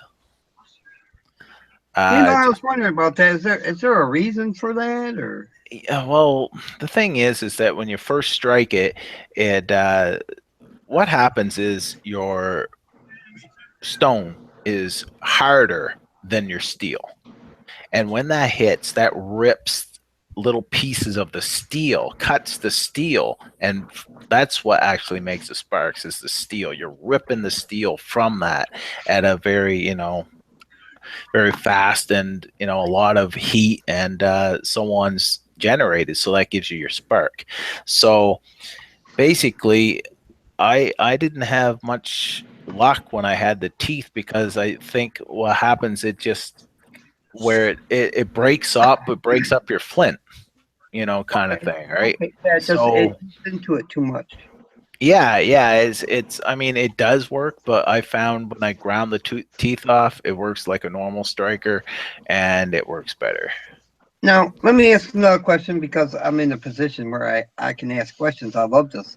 Now, with a flint and steel, now I always thought it was the flint that produced the spark, and I'm wrong about that. Actually, it's the steel that actually does the sparking, and the flint is actually harder than the steel, and that's why it sparks off like that, right? Yes, correct. But now a ferro rod is the total opposite. A ferro rod, you actually use the metal, or I use glass. I have actually picked up a piece of glass, and you can strike a ferro rod with glass. Anything sharp enough to cut the ferro rod, and you can push down at a speed, will get sparks. So I've used a piece of flint to strike ferro rod, or metal, or whatever. It's just got to be sharp enough to cut the ferro rod. So they're totally opposite of flint and steel, which it's actually the metal that sparks, and then the opposite for the ferro rod. The ferro rod is what sparks. Yeah, well, I got a great ferro rod. I got it from Nathan. Yeah. And I love it, but there's something about flint and steel, man, that just it's more primitive than I don't know. It just looks cooler, man. If you can like fire with a cloth and a rock, man, you're doing something special there, I think. It's cool because our ancestors did it. Right. And that's what I like about it, just because that, back in the day, that's all they had. That's what it was. I mean, still people use friction fire, but not people in cities and stuff like that. Most likely, towns and stuff and whatever. They, up until a few years ago, 100 years ago, they were using flint and steel. I got to learn how to do it. I really do. I'm gonna get started on that here pretty soon, and you can bet your bottom on that, because I just think it's cool.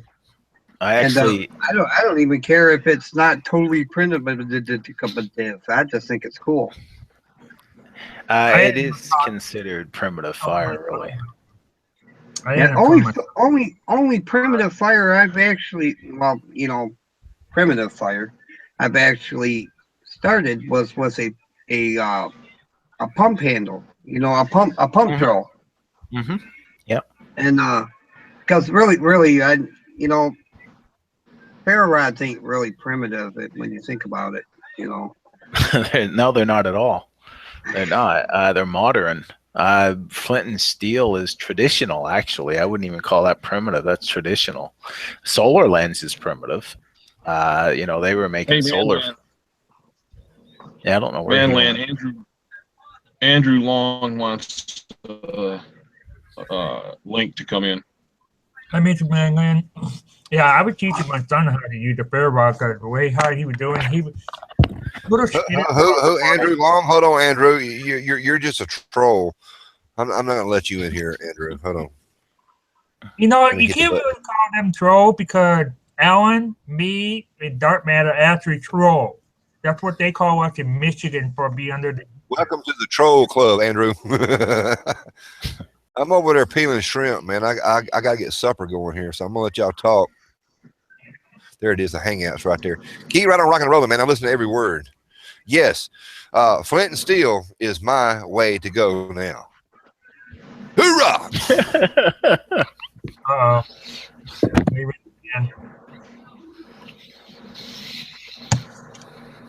Fucking really?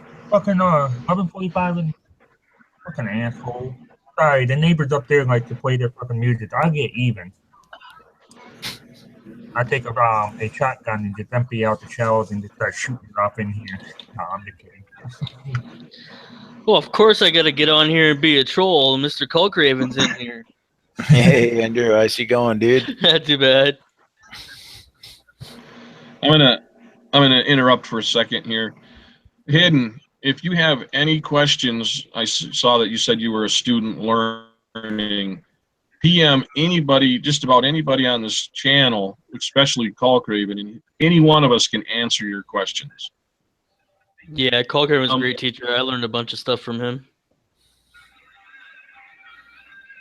Yeah, it was fun. I would come to me last. Come to me last. I'll probably have the answer, but come to me last just in case. Culcraven taught me how to make a fire with soaking wet wood. Yeah. Yeah, you got to wring it out a little bit, you know. Get some dry towels. Yeah. Right. Blow on it and try it. Yeah. Try it out. Well, I wondered why Gall took that roll of paper towels out that one day. I thought it was for butt wipe. He was drying wood. Yeah. Drying out that punk wood. Oh man, punk wood. Yeah, that was a wet night. Oh my god, so wet that night. Yeah. Well, I'm glad I came along the next day anyway. Yeah, me too. Yeah. Yeah, that was a lot of fun. You know, Yeah. I don't think I'm sub to Andrew. Yeah, I'm you gonna are. have to check. Where's he at in the? Yeah, you're on my sub. Am I? Yep. I believe so. I wonder if the bell's not rung. Maybe. Oh, that is the troll that everybody been talking about. I was gonna message you there, Andrew, as well. Yeah. And yeah, I'll message you later or whatever tomorrow on Facebook. All right, no problem. Got a question for you. Yep. Regarding a trip. Okay, cool. Yep.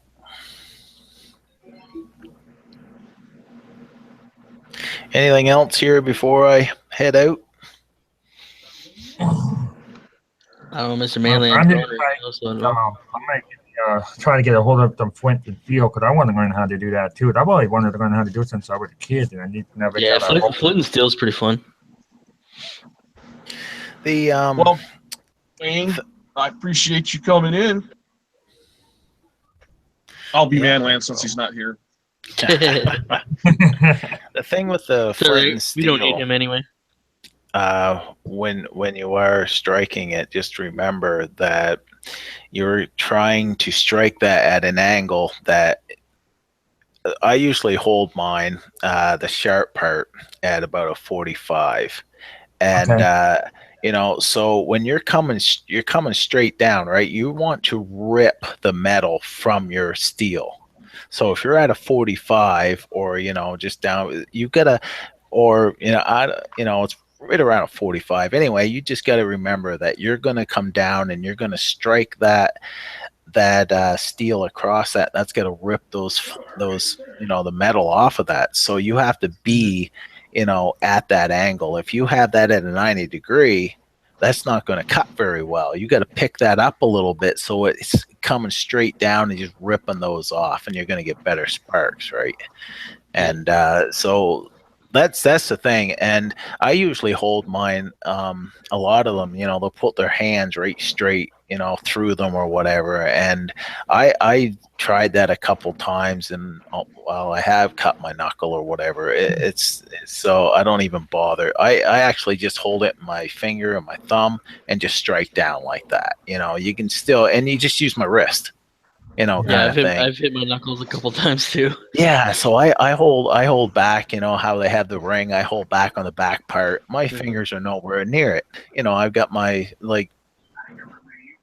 your finger and your thumb. I just hold it on that, because you don't have to, hold it real hard and just bang it kind of thing. You got to get the speed and just strike it across it, right? And it just takes a little bit of practice, but it's pretty simple. And don't get, like I said, sometimes even now, it's according on the piece of material you have and many things.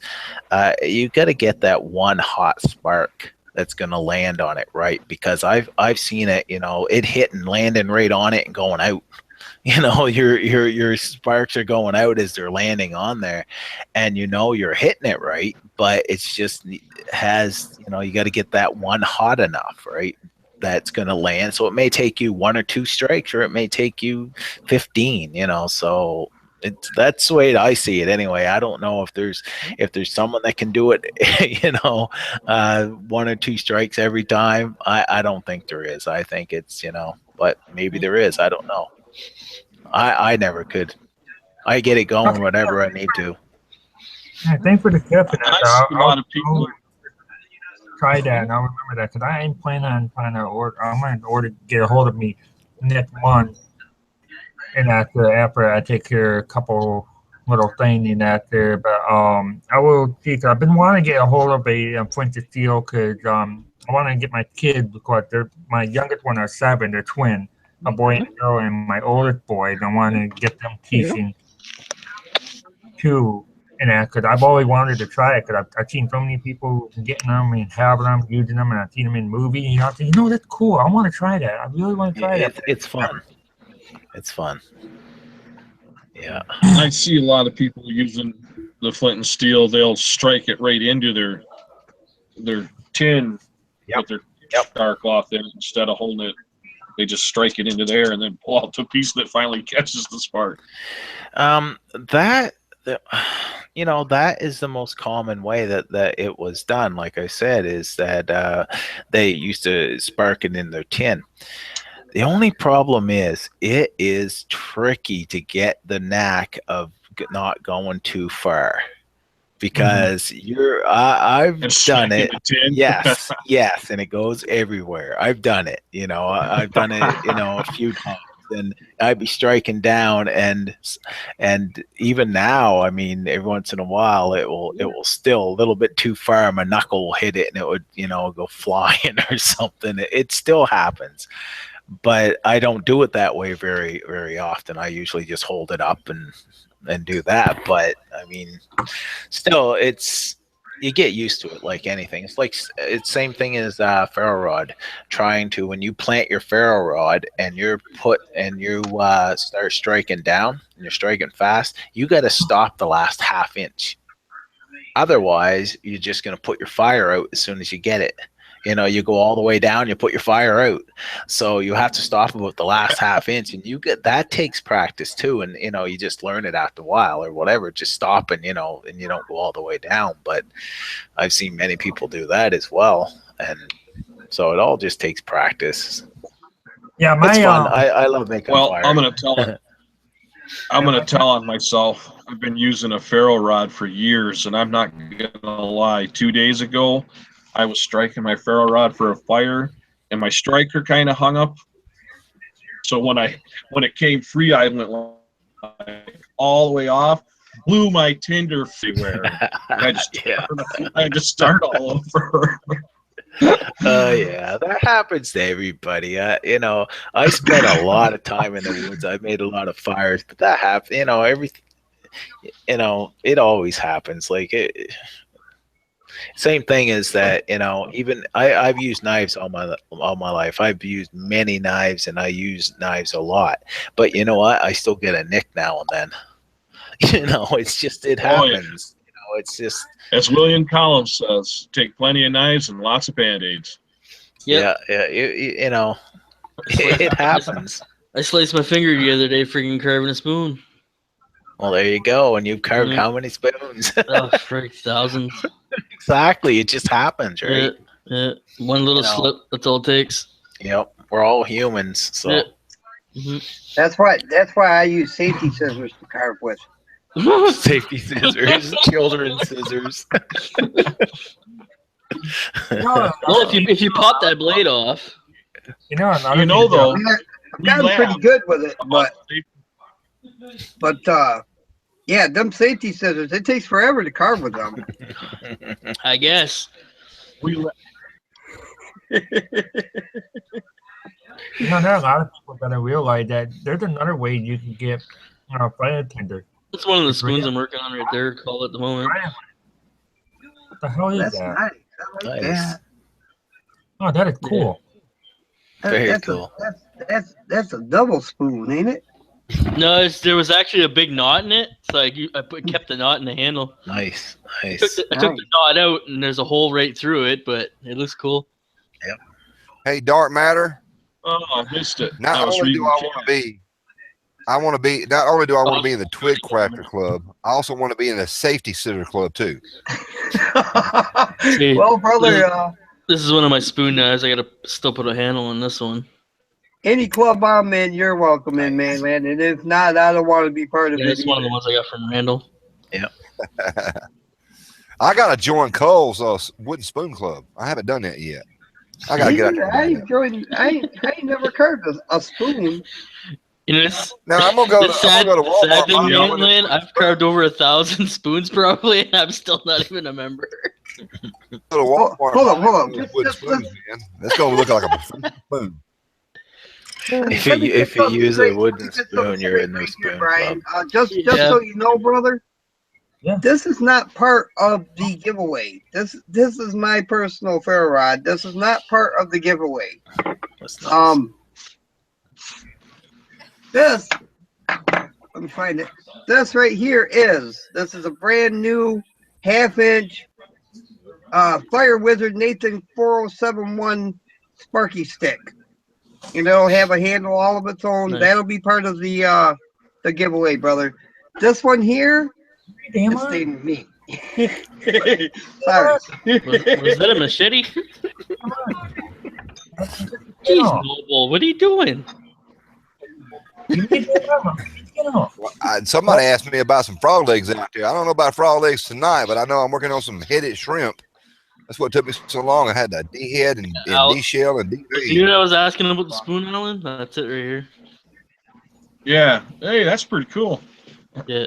Still got the bowl to pretty neat stuff on it. Yeah, I know. There's actually a hole right through it. You can see right through it. That's cool.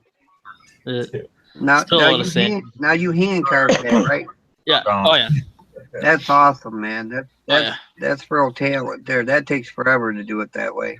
I'll use a Dremel to help with the finish sanding and stuff like that. Just because it's sanding, it's a pain in the ass, but it's all pretty much carved by hand.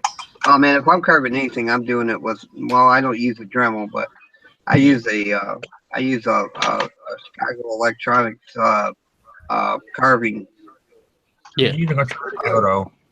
Yeah, no, it's all. I cut everything one. with a small like Bonko Laplander saw, and I split everything with my Schrade 51M, and yeah, and I carve it all by hand with the spoon knives and carving knives.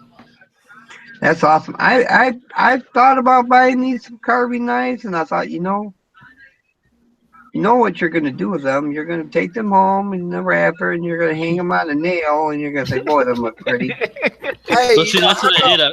how come I I don't bought- see no wooden forks out there? Nobody has a wooden fork deal going. It's all about spoons. Because they break easy. I can make one. That's prejudice, man. Don't be prejudiced against forks. Let's see some. I made a wooden spork. Yeah. I don't have one at work, but I Yeah, a got couple one of 'em. each here. I get the same Instead sport. of Wooden Manland, fork. nobody makes forks because they break. We make wooden chopsticks or tongs. Exactly. I bet you I can make a fork out there out of wood. It won't break. Nah, Hey, Yeah. Manland, I've made them a few I'm times, man. man. I could do anything. Manland. Hey, my wife's talking to me at the same time. Hold on. No, y'all go ahead. Hold on, wife. Hold on. No, y'all can make stuff out of wood. But here's the thing here. I have a little device over here. I can get 3D print something. 3D print me a fork, But brother. it's not out of I wood don't though. I don't want no spork. Sporks suck. I never know I'm stabbing my tongue or trying to eat soup. I never know. Sounds like Randall. I do the honorable thing. I take me a stainless steel fork and a stainless steel spoon out there with me. Oh yeah. Have one in each hand, man. I'm prepared. Manland, I got a question for you, dude. What's that? When you use fat wood, what's your preferred way to make shavings or Maya dust? Actually, it's a combination of both, and there's one like in between. That when you get a really, really fine shaving, my wife's been asking me something. Hang on just a second. Smack with the frying pan.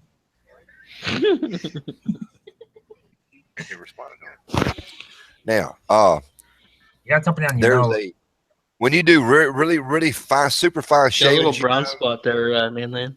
and you get that shaving almost as fine as a cotton ball fluff. Yeah. That's the perfect consistency right there, and it don't take but one spark. Yeah, It's very difficult to do. That's the thing with me. I used to when I first started using fat wood, like we don't got fat wood up here, and like unless you go to spruce trees, pretty much. Around here Yeah. where I'm at, the pine, I haven't actually. I think I've found fat wood once in pine, but I get it out of spruce, and I used to, carve it into shavings and stuff, and you can take 10, 15 strikes at that trying to get a shaving, even with fat wood. But you just scrape a nice, quarter size ball of Maya dust, 1-2 strikes, and that's what I always use for But see, the Maya dust. here's the problem with the Maya dust. It's still compact. This is what I've learned about Maya dust. You say if you got a good, say a 2-inch pile, you got a nice little bed of sawdust there.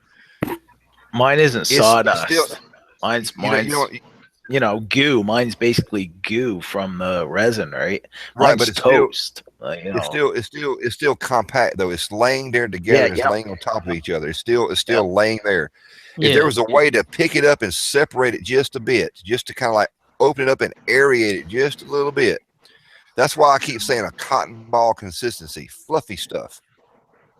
Think fluffy. You got to get those particles separated to where that spark can get in there and it can react with the air, the whole 9 yards. You'll get a spark. One spark will do it each and every time.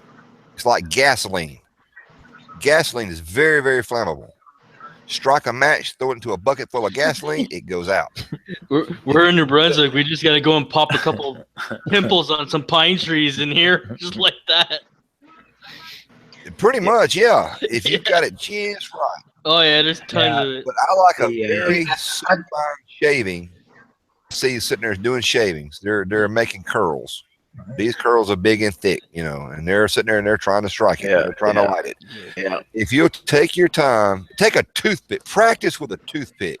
Make I shavings off just a toothpick. scrape mine, man, with the back of my knife, make a pile of Maya dust, and I can do it within 30 seconds. I'm done. Yeah, see got my what fire. what you're referring to as Maya dust is probably what I'm talking about when it comes to super fine shavings. Yeah. That's what it is. Yeah. It's not. Yeah, it's not dust. It's not like sand. No. It's No, fine that's not how you shavings, train like your you kid. say. Come Yeah, on. it's just scraped off. It's basically sawdust, but it's impregnated with resin, so it's Right. it's just illuminated basically, with the fumes and so on. You just strike that once, like you say. What's this madman it's doing in the bam. background anyway? He's trying to train his kids. He's gonna have to bring his son to the hospital again if he was doing that. Looks to me like he just watched an episode of Jason Voorhees. I don't know. Y'all, we're about to see an actual murder here on a live stream. No, I'm just trying to cut my brother-in-law's hands off. They going after some frog legs, brother. I told him he could use that for Brokeback Mountain. Oh, shut up! Let me go check my pot is burning. Hold on. Cole, let me ask you where you stand on tree boogers. On what? On tree boogers. Tree boogers. You mean You don't pine know what sap? a tree? Yeah, tree boogers. Oh, Cole loves that stuff. I love tree boogers. Pine Oh, sap? you're talking Pine pits. about fur resin Yeah. Pine Yeah, sap. from the pine resin. blisters. Yeah. Yeah, fur resin actually. Yeah. well, And We just call them tree boogers. well, yeah. Yeah, actually, I come up with a way to, collect that and actually make that usable fire starter. I mean, because Yeah. you know yourself, you Yeah, you poke can't one start it. stick, and You you did a poke video on one it, didn't you? stick. Oh yeah, I got videos on it. Yeah. But you normally you take one little stick, you poke it, and it's spitting you in the eye and all over your fingers and everything, and you're trying to scrape it onto a little piece of bark, and it takes you about 15 minutes to collect enough for make a fire. Well, I actually come up with a way that you can just do about 10 5 to 10 blisters, and it's you start your fire. It's all the tinder you need. No, I do totally different. We just usually go look for the old beat up trees and look for the blisters on the sides of them. Then we just cut them off and put them in a Ziploc baggie. That's how I collect them. I collect them, put them in a Ziploc baggie. Okay, it's totally And different. when I than get what when we're I get talking the about. actual fire started, I'll throw one of those boogers in there and let it get started, and then that'll burn and sustain it long enough to get the wood started. You know what I mean? Well, I think you're talking about a different tree than what I'm talking about, because I'm talking about a balsam fir, the little blisters on a balsam fir. No, I'm talking about regular pine trees that. Oh, okay, a pine tree. Okay, that's why. Okay, yeah, that's what. Pine That's tree what. booger. So what's a pine tree booger? A pine tree booger is basically where a pine tree, like not all pine trees give out sap. I Oh, found you that mean out. just a big cluster of sap forming? Yeah, big where chunk of the sap. tree got hurt Yep. and Yep. it clustered up Yeah, all but- that sap. Yep. And you Yeah, cut that okay. off, boy. Yeah, that's That's almost a like tree it's booger. yeah, it's almost like fatwood. Yeah. Oh Yeah, man. It's, yeah. The same thing as spruce. Actually, that's spruce gum when it comes from Yeah. the spruce resin. That's what the first gum they came out with was spruce gum, and it was same right. thing. The spruce booger, I guess. Yeah. But yeah, that'll burn. Yeah, I see what you mean now. Yeah, we were just talking about the balsam fir resin that you get out of the blisters of a balsam fir tree. That's Okay. what I was talking about. Yeah. My bad. I thought we were talking about tree boogers. Yeah, okay. The technical terms got us a little bit confused. Yeah. Yeah, I guess I'm using a twig crafter type of language. I'm sorry. It's the American Canadian translation. Yep. Well, it's 1:08 a.m. Well, I'll wait till Manland gets back and I'll say goodnight. I think I'm right behind you, Paul. Oh, it's good to meet you all and talking with you. Yeah, it's great meeting you too, brother. I'll Where are see you guys seeing the chat? I don't see the chat at all. Well, you have to pull it up. Yeah, but are you on your phone or are you on your computer? No, I'm on my computer. I use two windows. Well, it's because you're hold on. right now you're in Google Hangouts. You actually have to have the YouTube video open as well to see the chat. Oh well, Right. then Don't I tell had me that. Don't tell me that. You have to. What I do call is I open two browsers, and then I bring the actual live stream up in one window, and I bring the video part of the live stream up in another window, and then I can open up the one window or the one browser with the people talking in it, and then I bring up the live stream where we're on, and I minimize it and shrink it down to about the size of the window where they can see us at, and that way I can Quite watch. the delay on it. Yeah, I But was you getting have to feedback pause. there though. You have to pause the video or mute it. Yeah, Right. because Mute that it. was the problem. I was hearing, an echo. Yeah, So I closed it. you gotta mute it for sure. Mute the video. Oh. Or pause it, and then you can still read the chat while you're in the Hangout, and you won't get the Gotcha. feedback. Just don't block yourself. Yeah, man. But So if I missed anybody making comments, I'm sorry because I have not seen any. I didn't know how to see them. So Well, you had actually 2 proposals and 1 good time on a Friday night. You missed 3 offers. And any night's a good night. You learn about tree boogers. Yeah. Tree boogers. Well, I got to heard- tell you there, Manland, we don't really get to talk, and live or whatever. So it's pretty cool to actually, we've chatted a little bit, but not actually talked live. So it's pretty cool, dude. You know what, brother? I appreciate you being here because you are my hero. And when I see you down there to VU 3, if you make it, expect me to be a bowl full of Jello. I'm gonna be crying my eyes out. Y'all, this happens to be this fella right here happens to be a guy. For some reason, he came across my channel and he said he liked my channel. I don't know why. I started watching his channel and I said, this guy knows his shit. I mean, he really knows his stuff, man. And so I fell in love with the bushcraft aspect of what he does. Well, it was through him I met Peter, FS Bushcraft. And Peter loved a video I did for him about his grandmama and some peanut butter. No, comedian artist Ben 7 ain't related in that one. But anyway, we became very, very good friends. And as far as I know, other than Andrew Long here, and I'm going to say, I can't believe it got Craig, Force Walker 111. I almost forgot the brother's name. And Chris Collier. Yeah. Those are the only Canadians that I can think of off the top of my head that I really wish that they were down here in the South, or I wish that I was up there in the North. I think I can handle a lot colder temperature than they can in the heat. You forgot Ben.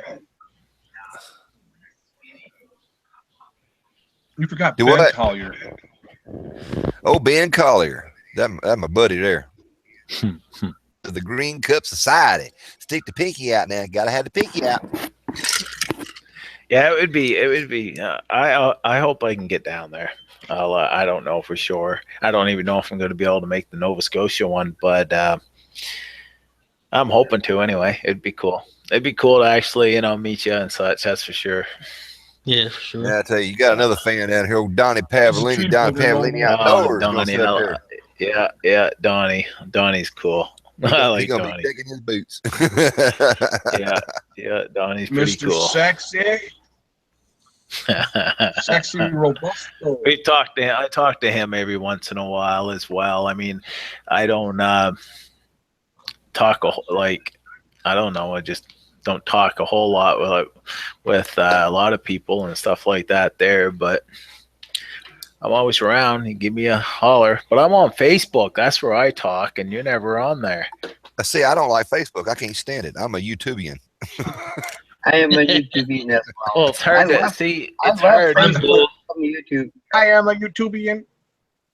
It's hard to talk on something, like this year's fine, but I mean, on YouTube, I mean, I can send you a message and, it's a lot easier to ding, ding, ding, ding, send you messages like that than it is, okay, 3 hours later you get it, and then another one, and then so on and so forth. So it's just more convenient. Myself, I don't get into the whole Facebook thing or whatever. I go on there to share my videos as many people as I can, and as well as to just chat.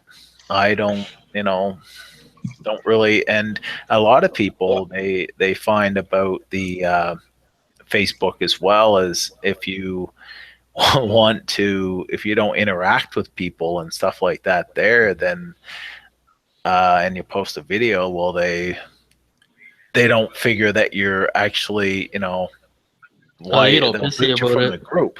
Yeah, they'll boot you from the group and stuff. And to me, well, someone will ask, how do you do this? How do you do that? I could comment, and you have 50 other people comment, and there's 50 different ideas. So if I actually want to talk to someone, I will private message them and then talk to them about it, because otherwise it's just, you get 100 different, and then you got someone coming back to you and saying, no, you don't do it. So I don't even bother getting into that stuff. So I just, interact with my friends by chatting on there and so on. But I don't get right into that stuff. And the way I help a group or whatever and stuff is I share my videos. That's what I do, videos to help people out. I share my knowledge and what I know and try to, make people laugh and so on, and maybe learn some skills or whatever. And that's why I do YouTube. Just help people out if I can. Well, that's one of the reasons why I got into bushcrafting was from Carl Craven's videos. I'll be honest, I just subbed to him tonight. I didn't even know he had videos or was even out there. Got a lot of videos. Man had been keeping them all to himself and shit. Hey, man, I don't share all my knowledge with just anybody. I thought we were. Manland learns from the rest of us, and then he tries to pass on. No. See, you're wrong there. I've got something called a Carl Craven encyclopedia. Any question I've got, I go to him in private. I learn. It's not the SAS guide; it's the Carl Craven guide. That's right, Carl Craven guide. There's this one guy. He makes me laugh all the time, and he makes a comment. He says, especially on my support video. So, do I need a support group because of my flashlight addiction? This guy says, "What? The only support group, whenever I need a support group, I always call Wayne 1-800 Wayne Carl Craven or something like this here, or whatever hotline. Any information you want or whatever." It's just, I don't even know what it said now, but it made me laugh. I just chuckled. Thanks, dude. Yeah, it makes it. You know what? Stuff like that though makes it worth it. Oh yeah. Because as a YouTuber, Manland, it can be quite the. Yeah. Almost every morning you look at your posts and you get a slap in the face from someone, kind of thing. So those are the ones that make it worth it. That you're actually making a difference for a lot of people and stuff, and they let you know. So that's what makes it worth it for sure. Yeah, I've had some pretty good comments lately there for a couple of my videos I put out. Yeah, it's you know, that's why you do it, to not for praise, not to make yourself look good or anything like that. I mean, I just do it for fun. well, exactly, and You to know the help others. Yep. The way I look at it, even though it's a negative comment or a hate comment, it still counts as a comment. Thanks. Exactly. I have now, though. I get some pretty bad ones at times, and now, I mean, just plain rude. And I just Yeah, some people are just I dicks. click on their channel, I block them, and then I delete the comment. Can I interject on this just for a second? Go right ahead. Go ahead, man. There's an easy fix for this, guys. You're going to want to go into your dashboard, okay, and go down to your filter, your upload defaults. No upload defaults. Go into your upload defaults. I think it's upload, or it's either your upload defaults or channel features. And you can go in there and you can block words. All right, so yeah, I know what you mean. This will stay there forever until you take it away, of course, and you can block all the dirty, bad little words that you don't want on your comments. Yeah. Mm-hmm. And then when these people come and they're like, blah, blah, blah, blah, blah, blah, blah, they're using the bad words. But Dark, when you get on there and you write me good comments like, man, Lan, I love you, you mother effer, it blocks it. Well, yeah, but I usually don't put them words in the same sentence. So you'll just get, I love you. I'm a good kind of guy. I'm going to come over and be like, that was a great video, man. Land my like was number 14. If you get a chance, could you please come over and check out my new video? And he does it a lot, y'all. He beg. Call Craven. I'm catching up to you on subscribers. I'm only about 15,000 behind you. That's awesome, man. Yeah, I'm up to probably almost 90 now, something like that. Y'all, guess what? I have reached an epic number of subscribers. I now have 2. Oh yeah, right. Well, you have more than 2. We have at least 5. 5. It was 5. YouTube sat there and did that YouTube thing and bumped me back down to 2. I have people telling me that all the time. You're not putting out videos. I pretty well post a video every 2 days, pretty much. You know, yeah, sometimes daily. Sometimes, you know, I don't go very long before I put out a video. Mm-hmm. So I do too much live streams. I tell you what, I got all them dirty cuss words in my. Call Craven posting videos he did like 3 years ago. That's why Noble never comments on any of my videos, because I got all them dirty, bad cuss words blocked. Noble says, The ones that always blank son of a blank, blank, blank, blank, blank, blank, blank. And he doesn't realize Dark has the word blank in the filter. Yeah, now that's what I do now. I just go to their if it's something rude, or there's no sense of trying to see. Chubby wants to say hi. Hey. I'm the type of person that, you know, I do have a big heart, and it used to really bug me, you know, when someone, you know, would say something bad or whatever. I've you know, learned to whatever, get over it kind of thing. But fuck 'em. I used to try to you know, well, sway their, you know, see it my way kind of thing. Yeah, you know, to reason with them. But you know what? I used to get so upset. Well, that was the thing. I would get, like, you know, down. I would get downhearted about it. And, you know, my girlfriend, she said, look, you know, you got to figure this out, because, you know, this is not good. You're not having fun if you know, these things bother you and stuff like that. So I basically, now it's just, I know there's no reasoning, so there's no sense. So I just look at their name, I go to their thing, I hit block, and then I delete the comment. And the thing too is, Now you gotta look at it. All the number of good comments like totally outweigh the bad comments. It's just like this one guy. Okay, there's. I'll give you a good example. This one guy, I went and I got birch bark from a tree, and you know the way birch bark. You might want to falls explain. off You might want to the explain birch bark. Some of these guys down in know, Mississippi don't have those trees. Yeah, well, you know, birch bark falls off the trees up here, you know, kind Yeah, of I thing. And so I was using my flint knife to harvest some, and I mentioned right in the video that you only cut in a couple layers because you do not want to take off all the layers because then it will, you know, damage the tree. Yeah. Well, he comes on. It just, you shouldn't be cutting live trees. So I wrote back. I wrote back and I said, well, you know, I said right in the video that I wasn't taking, you know, I wasn't hurting the tree. Yeah. And as for cutting live trees, I said, you know, actually, I do cut live trees. I'm very selective with what I cut.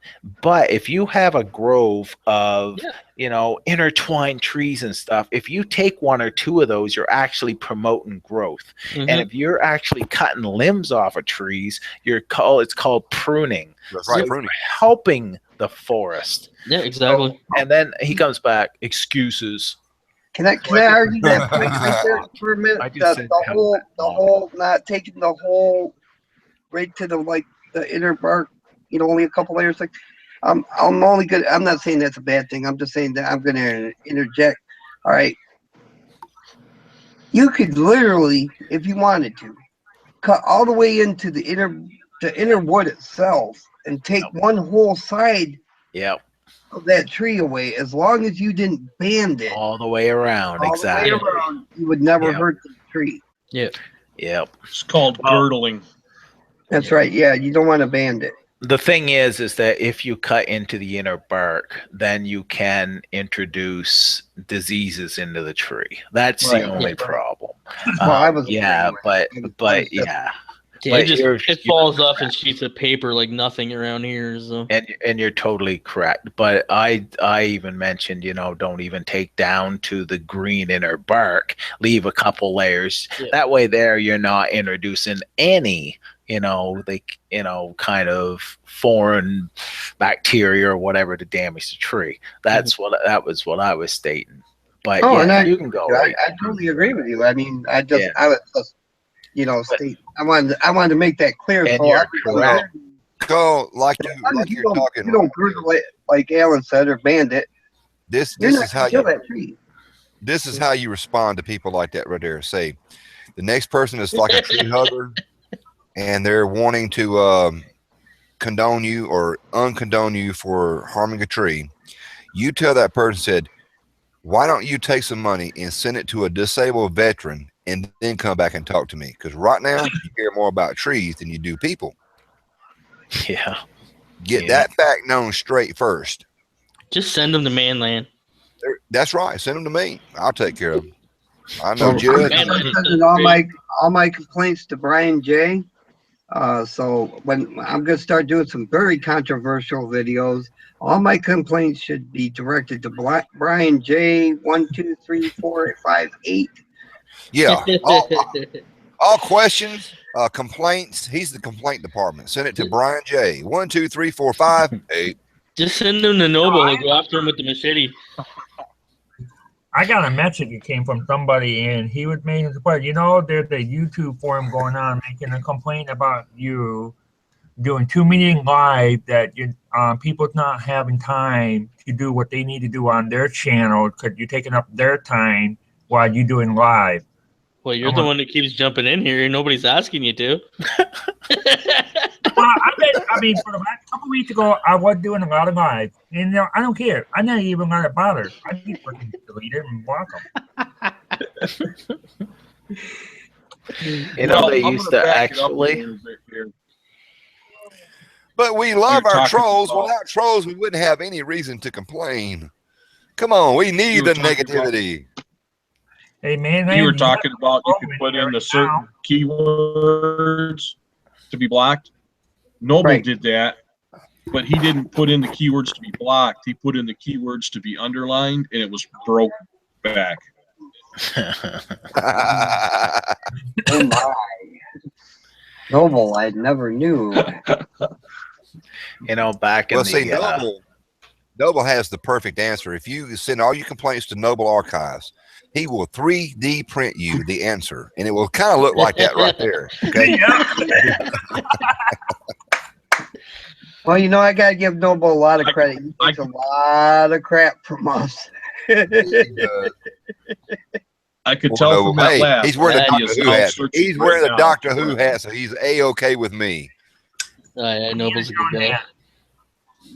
What you like? It's an Indiana Jones hat.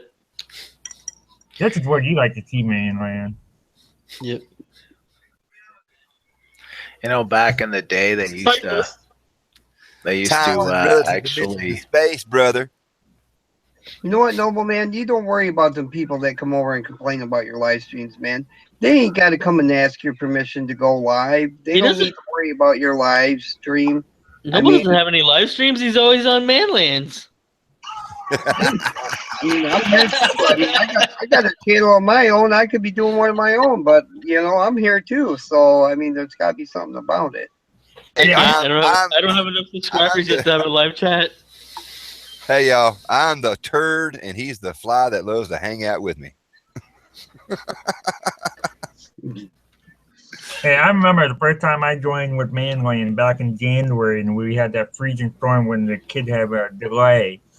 And I tell you what, I couldn't believe we were on for almost 5 hours in that there, and it was a blast the first time being on ever. Oh, those were the good old days. So Manland, what you're saying? So what you're saying is you and Noble are like chicken shit? Pretty much. You know how We're chicken like shit has that black spot on it?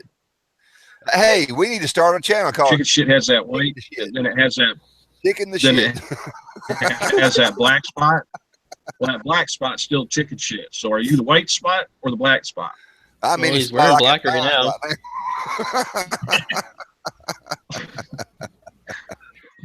It's still all chicken shit. I know when I first time I had Trogan, I know I shouldn't have kept myself down, but I literally went off on some of those troll and that. And I called them nothing but while I live in a mama basement.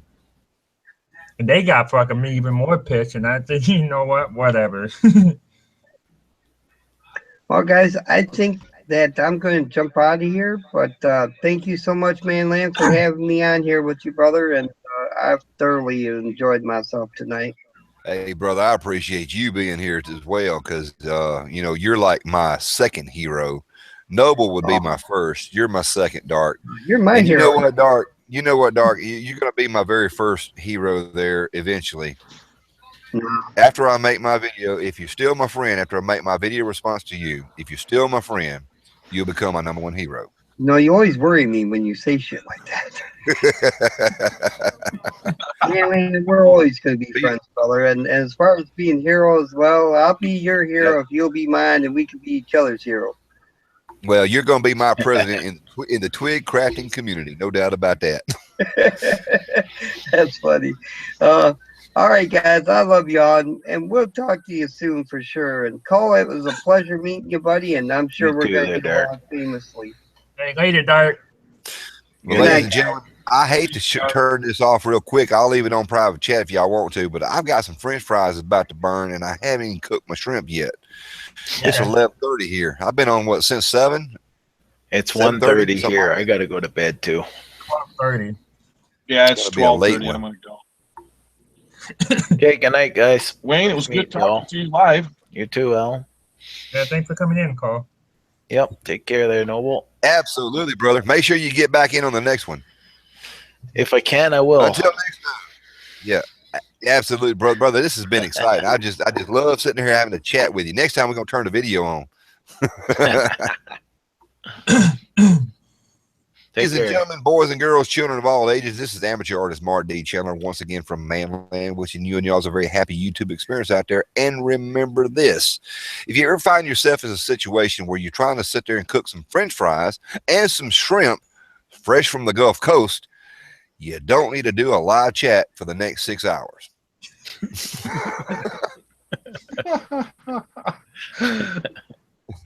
Y'all take them easy. Night, man. Love y'all guys. Night, Noble. Night. Wherever you went, night. Night night.